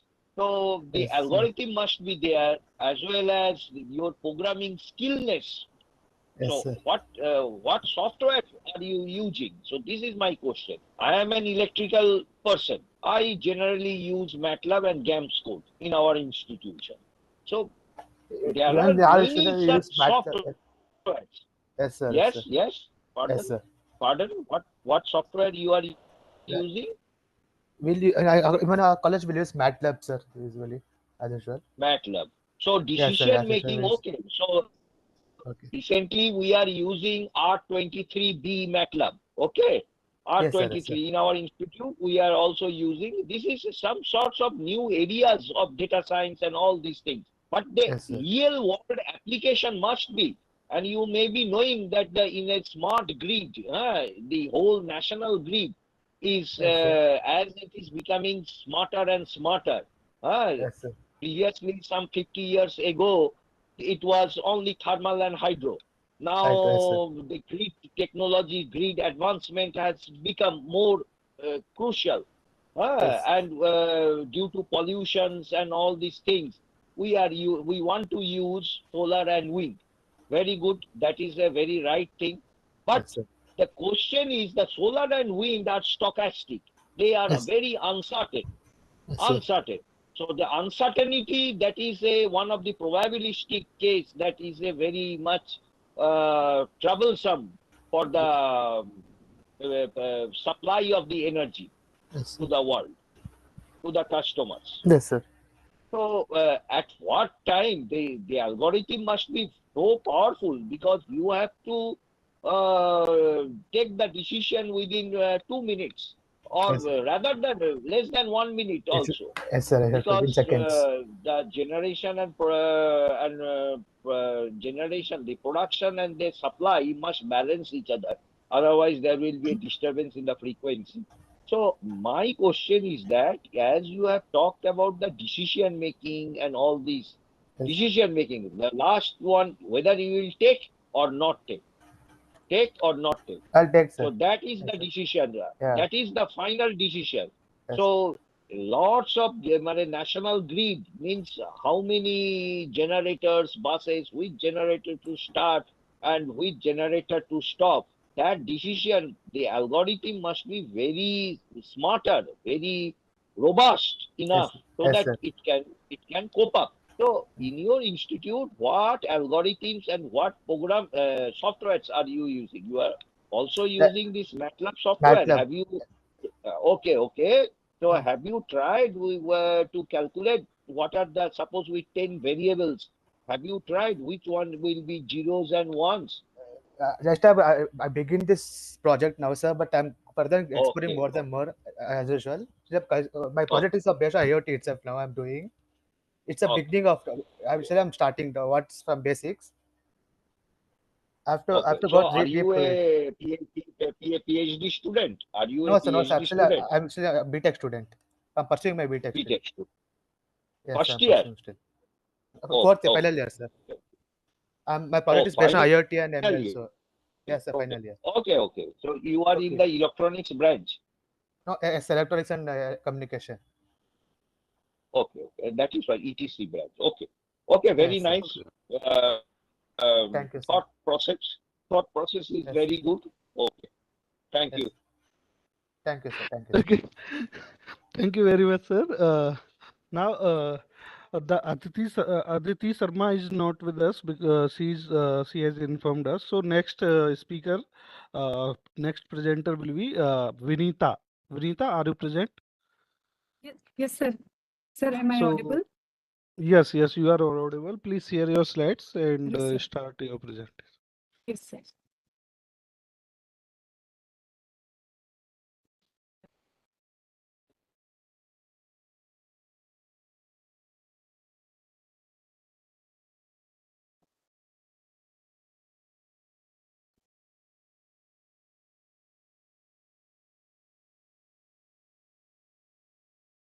Sir, is this visible?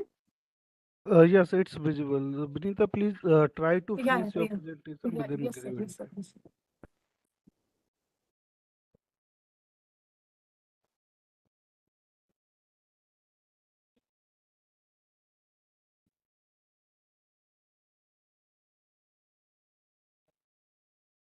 Vinita, make it in presentation mode and Yes, full screen mode and start your presentation. sir. Okay, please Um, start. yes, sir. A very good evening, sir. I'm Vinita from Department of Chemistry and Biochemistry from Sharda University, and I'm doing PhD under the guidance of Professor Geeta Durga. So my topic is on PDI fluorophores, potential candidate for organic optoelectronics applications. So these are the contents. So basically, before going to my topic, I would like to introduce what are organic electronics. So basically, it's a material. It is a branch of material science. Actually, it deals with the design, synthesis, characterization, and basically applications of organic molecules, large, small molecules, which has electrical properties such as conductivity. So basically, these organic electronic devices used as a flexible semiconductors. So why I'm saying perylene? So perylene has a property, it can use as a N-type semiconductor. So as an N-type semiconductor, it is used in a wide range of optoelectronic devices such as organic solar cells, organic field effective transistors, and organic light emitting diodes. So now the question comes, why we are taking perylene diimide derivatives? So as we know, there are so many dyes are present in a market. So why we are landing on perylene diimide? So first of all, as looking for the present scenario, recent scenario. So the environment that whatever we are using, that should be environmental friendly. So Parylene, as a like pure organic dye, it has a carbon pure or polyaromatic dye. So this is environment friendly. And the optoelectronic properties we can tune by modification and in the structure. It has a very good fluorescence, as you see here. This is one of my sample. It shows very good fluorescence, intense absorptions, flexibility, as this person is wearing this handwear.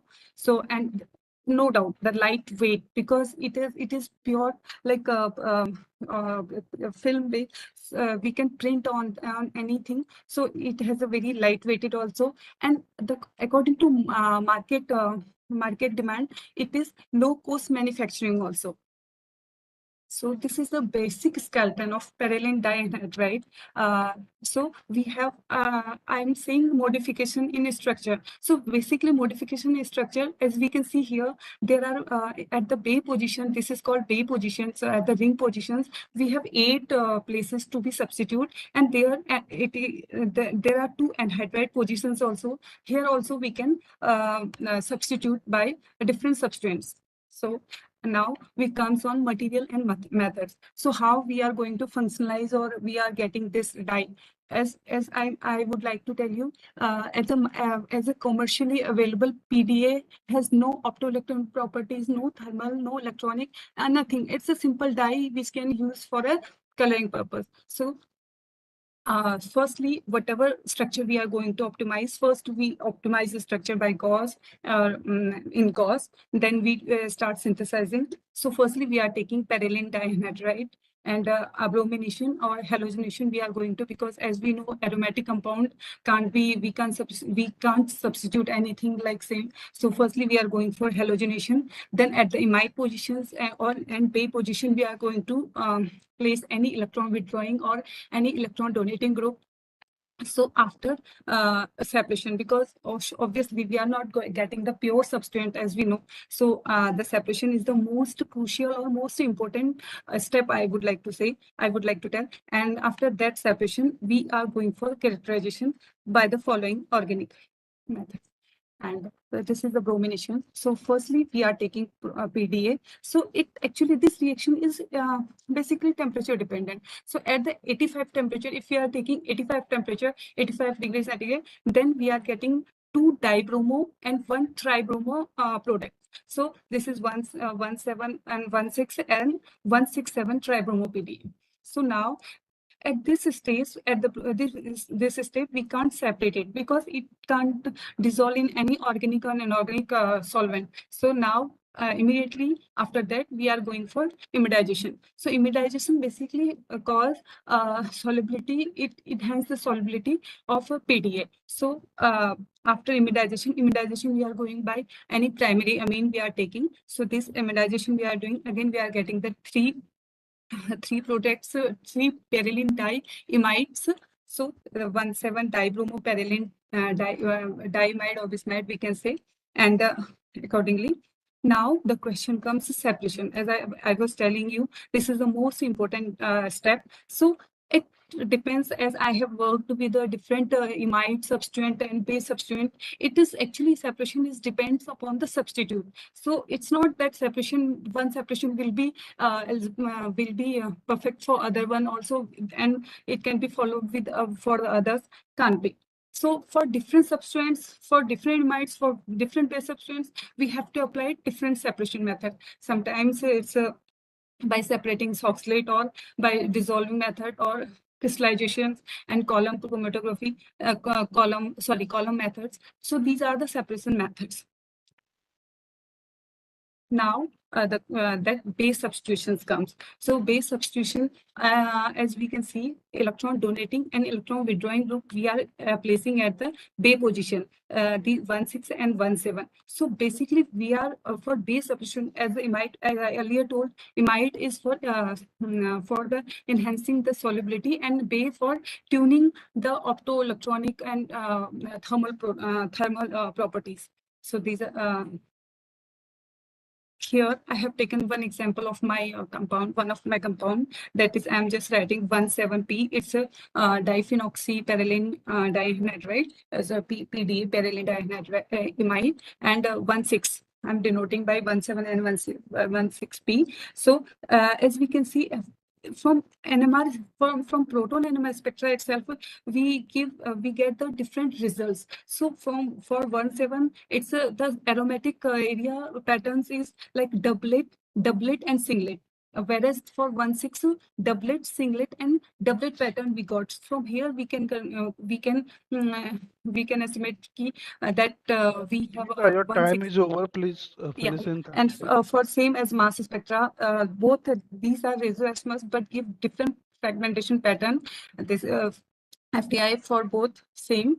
Optical properties, as we can see here. So this is 1617 at the daylight, and at the under UV light, we can see the difference. This is like 16526 nanometer we are getting, and for 17529 as same this fluorescence lifetime we are also we are getting different fluorescence lifetime. This is the, as I told you, this is the very good. This dye has a very good solubility in all organic solvents, as we can see here. The UV visible absorption and emission spectra of both 16 and 17. And this is the thermal property up to 450 degree. And these are from TGA. It was revealed that up to 450 it is stable, and from the DSC graph we can say that 17 has a very has around 120 approximately 169. It has a crystallization and glass transitions at 240 49 something, and but 16 we are not getting any glass transition or crystallization. So here I would like to conclude that both radioisomers has a very different optical, photophysical, and structural and thermal properties. So these are applications in the, as we can see here, flexible OLEDs and organic memory sensors, biotechnology, optical technology. So we are using this, and application work is still going on. So I would like to, firstly, I would like to acknowledge my professor and obviously my lab mates. And this is one of my compound. Thank you. Thank you so much. Should I stop, sir? Yes, thank you. Now I request our session chair for the question answers. Yes, sir. Yes, Vinita, good Yes, sir. presentation. So one question I want to ask you. So Yes. how you have drawn these graphs? How you have done? Which software you have used? Yes, sir. Origin. Okay. Yes, sir. Okay. Approx for all we have used Origin only. Only mass we got as a PDF file. Otherwise, sir, no. For spectrograph for FTIR, and for NMR there is a Mastronova app is there. So from there, mass NMR, proton NMR. Okay. Thank you. Okay, thank you, sir. Thank you so much Vinita. for giving this opportunity, sir. Thank you so much. Okay, thank you. So Vibhor Jain is also absent, sir. So our next is presenter is Reza Kasim, VC. Am I audible, sir? Audible, Yes, sir? yes, yes, you are audible. Please switch on your video at the time of presentation also. Okay. I'm sharing. Yes.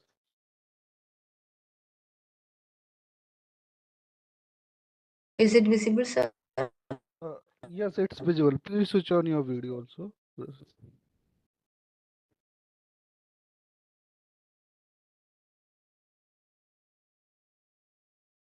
Visible, sir?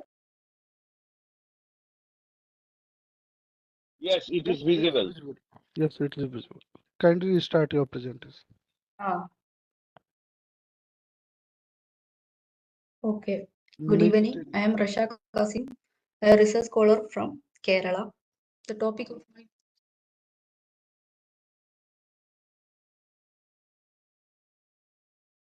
my topic is composite for dye adsorption. Audible, sir? Am I audible, It sir? is audible. Yes, it is audible. Thank you, sir. First of all, introduction. This alginate silica MOST is an organic-inorganic hybrid. Organic-inorganic hybrids are material that combine components from both organic and inorganic domains to create novel properties and applications. These materials are designed to merge the advantages of both components while mitigating their respective limitations. Here, the compound is alginate silica MOS2. The alginate is the organic part and silica and MOS2 are the inorganic part. First part is alginate. It is an anionic biopolymer extracted from several different species of seaweed. It is a linear copolymer of beta-1,4 linked D-manuronic acid and beta-1,4 linked L-gluuronic acid.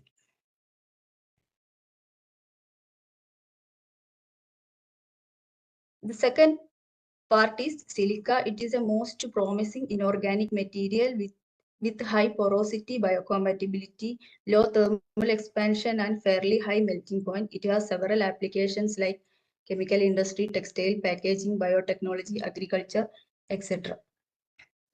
The second inorganic component is molybdenum sulfide. It is a two-dimensional transition metal dichalcogenide with large specific surface area. It has a unique graphene-like sandwich structure of SMOS with triple layers held by van der Waals interaction with the molybdenum and sulfur molecule bound via covalent bonding.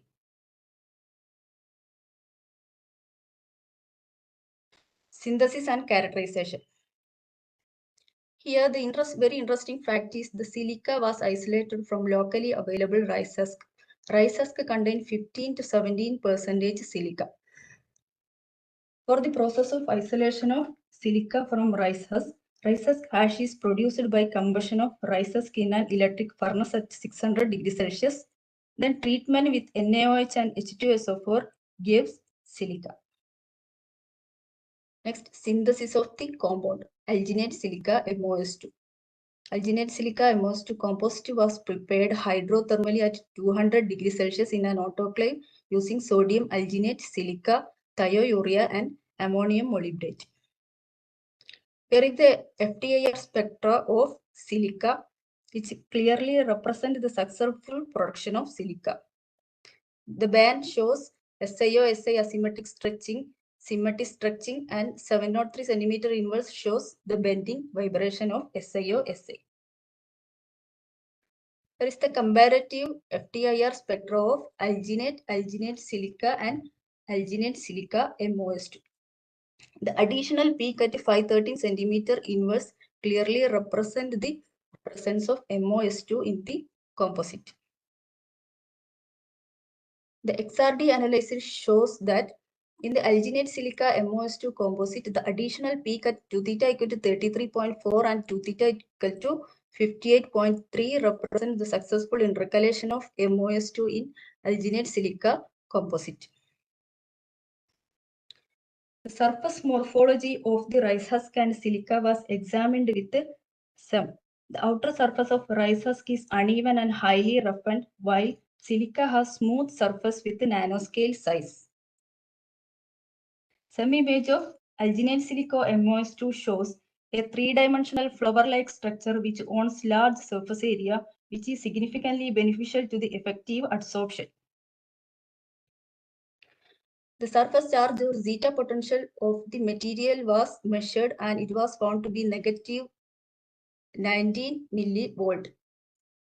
Therefore, this material can be used as an adsorbent for cationic species like cationic dyes.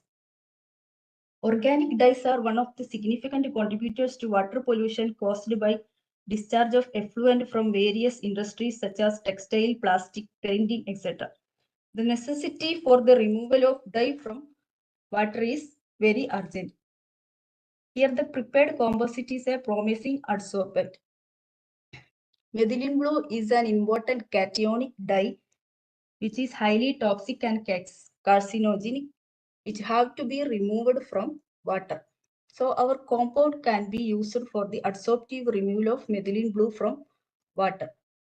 Here is the dye adsorption study of methylene blue using our ternary composite. Here shows the UV visible spectroscopy of the methylene blue absorption. As the time increases, the concentration of the methylene blue decreases in the solution, which shows that there occurs an adsorption of methylene blue on our adsorbent. So the conclusion is we successfully synthesized alginate silica MOS2 ternary composite, and the characterization of the composite was done with FTIR, XRD, SEM and zeta potential. The ternary composite is an excellent adsorbent for methylene blue dye. Here are the major references and a clone. I am very thankful to my PhD guide, Dr. Bashir MC. Thank you. Okay, thank you, Risa. So I request our session chair to ask the questions. Okay, sir.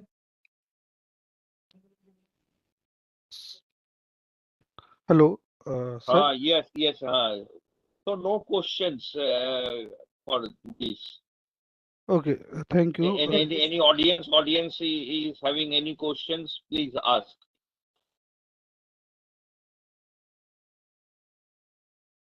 Okay, so Risa, thank you for the presentation. You can unshare your presentation. Okay, sir. So our next is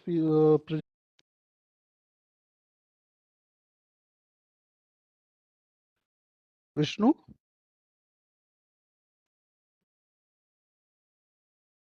Okay, I think he is not present, so we will move to the our next is presenter, Taslina. Yes, sir. You are present. Please share your slides and start your presentation. Please switch on your video at the time of presentation also. Taslina, you can share your slides, then these slides will be unshared. Excuse me, sir. Resa, please click on the stop. Okay. Thank you, sir. Okay. So Taslina, please share your slides.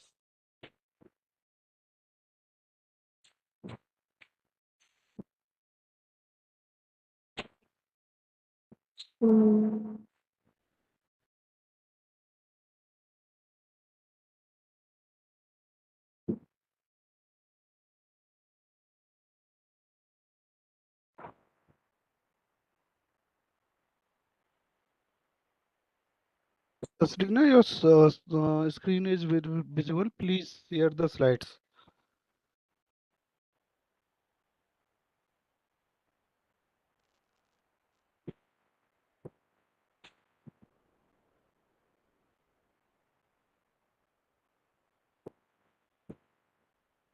Taslina? Yes, sir. Please open your slides, then it will be visible to us.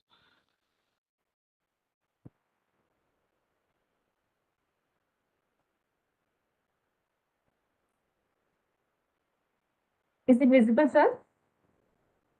No, till now not. Is it visible? No.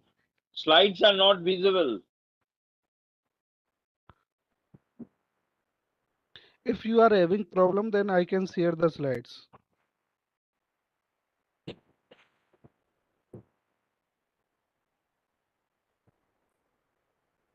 Shall I try it once again? Yes, you try once again.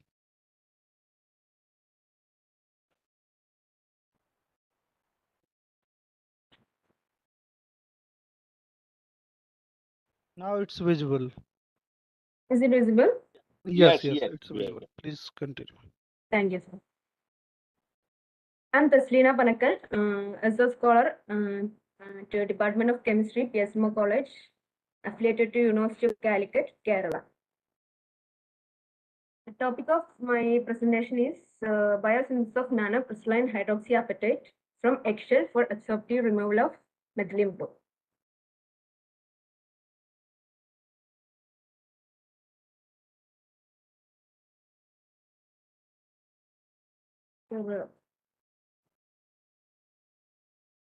Is it visible, sir? Hello, sir. It is visible. Yes, it is visible. Change your slide. There is some problem with my laptop. The human activities and industrial production cause contamination of environment with waste materials. Yes, your slides are not changing. Is it changing? Taslina, No. I will share your slides. Okay. Okay. So whenever you need the next slide, please say next. Okay. So I can move your slides. Okay. Now slides are visible to everyone. Yes, sir. Okay. Yes. Continue. Second slide, sir. Please start. Okay. This is my topic. Human activities and industrial production cause contamination of environment with the waste materials. Waste materials from natural resources are important sources for the extraction and recovery of valuable components. Transformation of these waste materials into worthy materials requires specific techniques and approaches. Here we selected the eggshell as a calcium precursor for the production of hydroxyapatite. Next slide. This is the structure of hydroxyapatite. Hydroxyapatite is a natural polymer of calcium phosphate, and it has the composition of human bone tissue and is thermodynamically stable in its crystalline state. And it can be synthesized by salt gel, co-precipitation, microwave irradiation, wet mechanochemical methods, etc. So please. Here I depict the importance of hydroxyapatite. I already said that it was a major component of teeth and bone mineral and constitute about 70% bone weight and 90% enamel weight, which make it applicable for biomedical purposes such as bone repair, bone regeneration, orthopedic or dental implants. Then the superior characteristic of hepatite is its capacity of accepting a large number of anionic and cationic substitutes. That is, it can be used as a efficient adsorbent for the removal of heavy metals, dyes, and other emerging pollutants. Next slide. This is the biosynthesis of hydroxyapatite. Here we used the microwave assisted biosynthesis of apatite. And we collected eggshells from household waste and cleaned it. Then it is calcined at 900 degrees Celsius for in a muffle furnace. The calcium excel were dissolved in a 0.1 molar EDTA solution to form calcium EDTA complex. Then the phosphate source, disodium hydrogen phosphate, was added dropwise and see apatite. It is then washed and dried and got the nano powders of hydroxyapatite. Next, sir. Next slide, sir. This is the characterization techniques to establish the formation of hydroxyapatite. The FTIR analysis of the precursors, that is eggshell and calcium eggshell, are depicted here. It contains several organic components. Next slide, sir. Next slide. This is the IR spectra of hydroxyapatite from the microwave assisted synthesis. The spectrum vibration at 950 to 1100 depicts the stretching order of phosphate, and the band at 601 and 567 centimeter inverse stands for the bending modes of phosphate. The other peaks are the presence of water molecules and the carbonate in the hydroxyapatite. Next. The X-ray diffraction analysis depicts the crystalline structure of the particles. We got the excited result of eggshell revealed that the composition of uncalcined eggshell mainly consists of calcium carbonate. That is, it is comparable with the JCBD data of calcium carbonate. Now, the calcium eggshell can be indexed to cubic calcium oxide. It agree with the corresponding standard values. Next slide, sir. The formation of highly crystalline hydroxyapatite is confirmed by the comparison of obtained XRD pattern of apatite with the JCPD's data of pure crystalline hydroxyapatite. Thus, we confirmed the formation of hydroxyapatite. Next slide, sir. This is the some images of apatite formed. From this, we can interpret that the apatite is a spherical particle with a size between 10 to 20 nanometers. Next slide. Here we used the apatite as an adsorbent for the removal of methylene blue, a cationic dye used in textile industry. Methylene blue has effects such as toxicity, skin and eye irritations, and carcinogenicity. In the absorption study, the absorbance of methylene blue solution is gradually decreased after each 10-minute time interval. The decrease in absorbance can be anticipated as the absorption of methylene blue by apatite through hydrogen bonding and Lewis as base interactions. Next slide, sir. This is a proposed adsorption mechanism for the adsorption of methylene blue in hydroxyapatite. Here, the methylene blue is a cationic dye and apatite exhibits amphoteric nature. The amphoteric structure provides several active sites for methylene blue dye molecule for interaction that leads to methylene blue dye adsorption.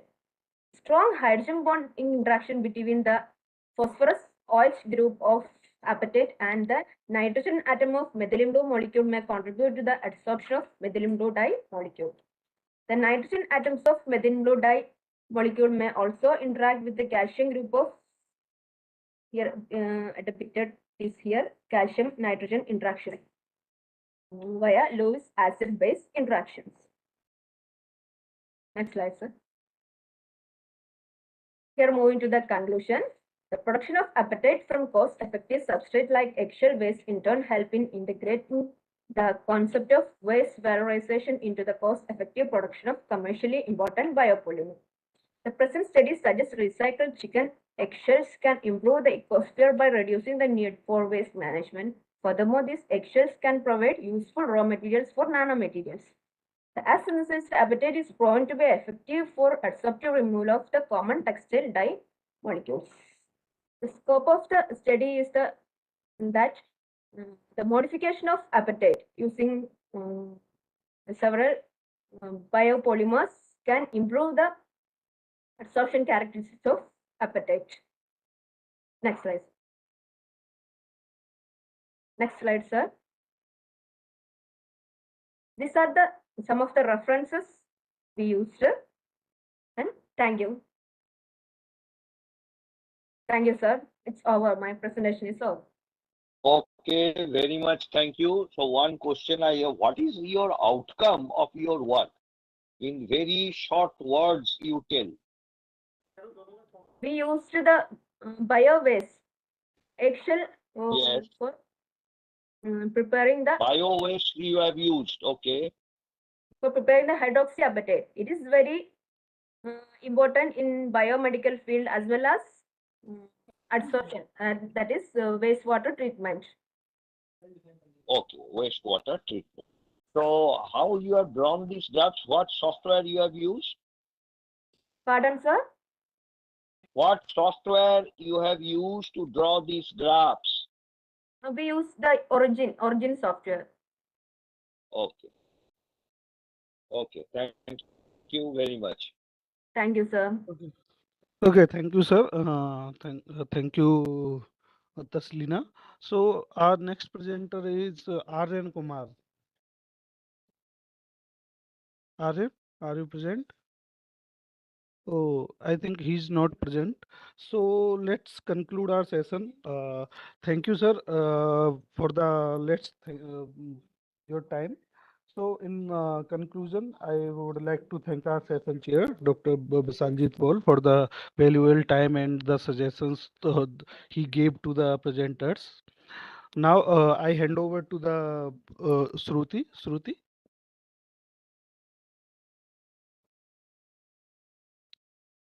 Hello, am I audible?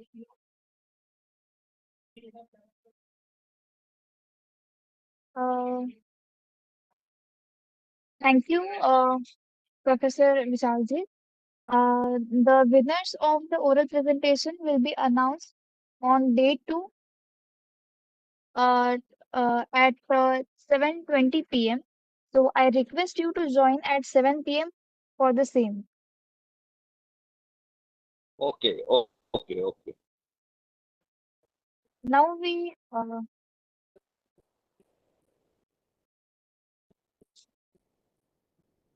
Thank you very much. yes, sir, thank you, sir. Now we are about to conclude our day 1 of SRS'23.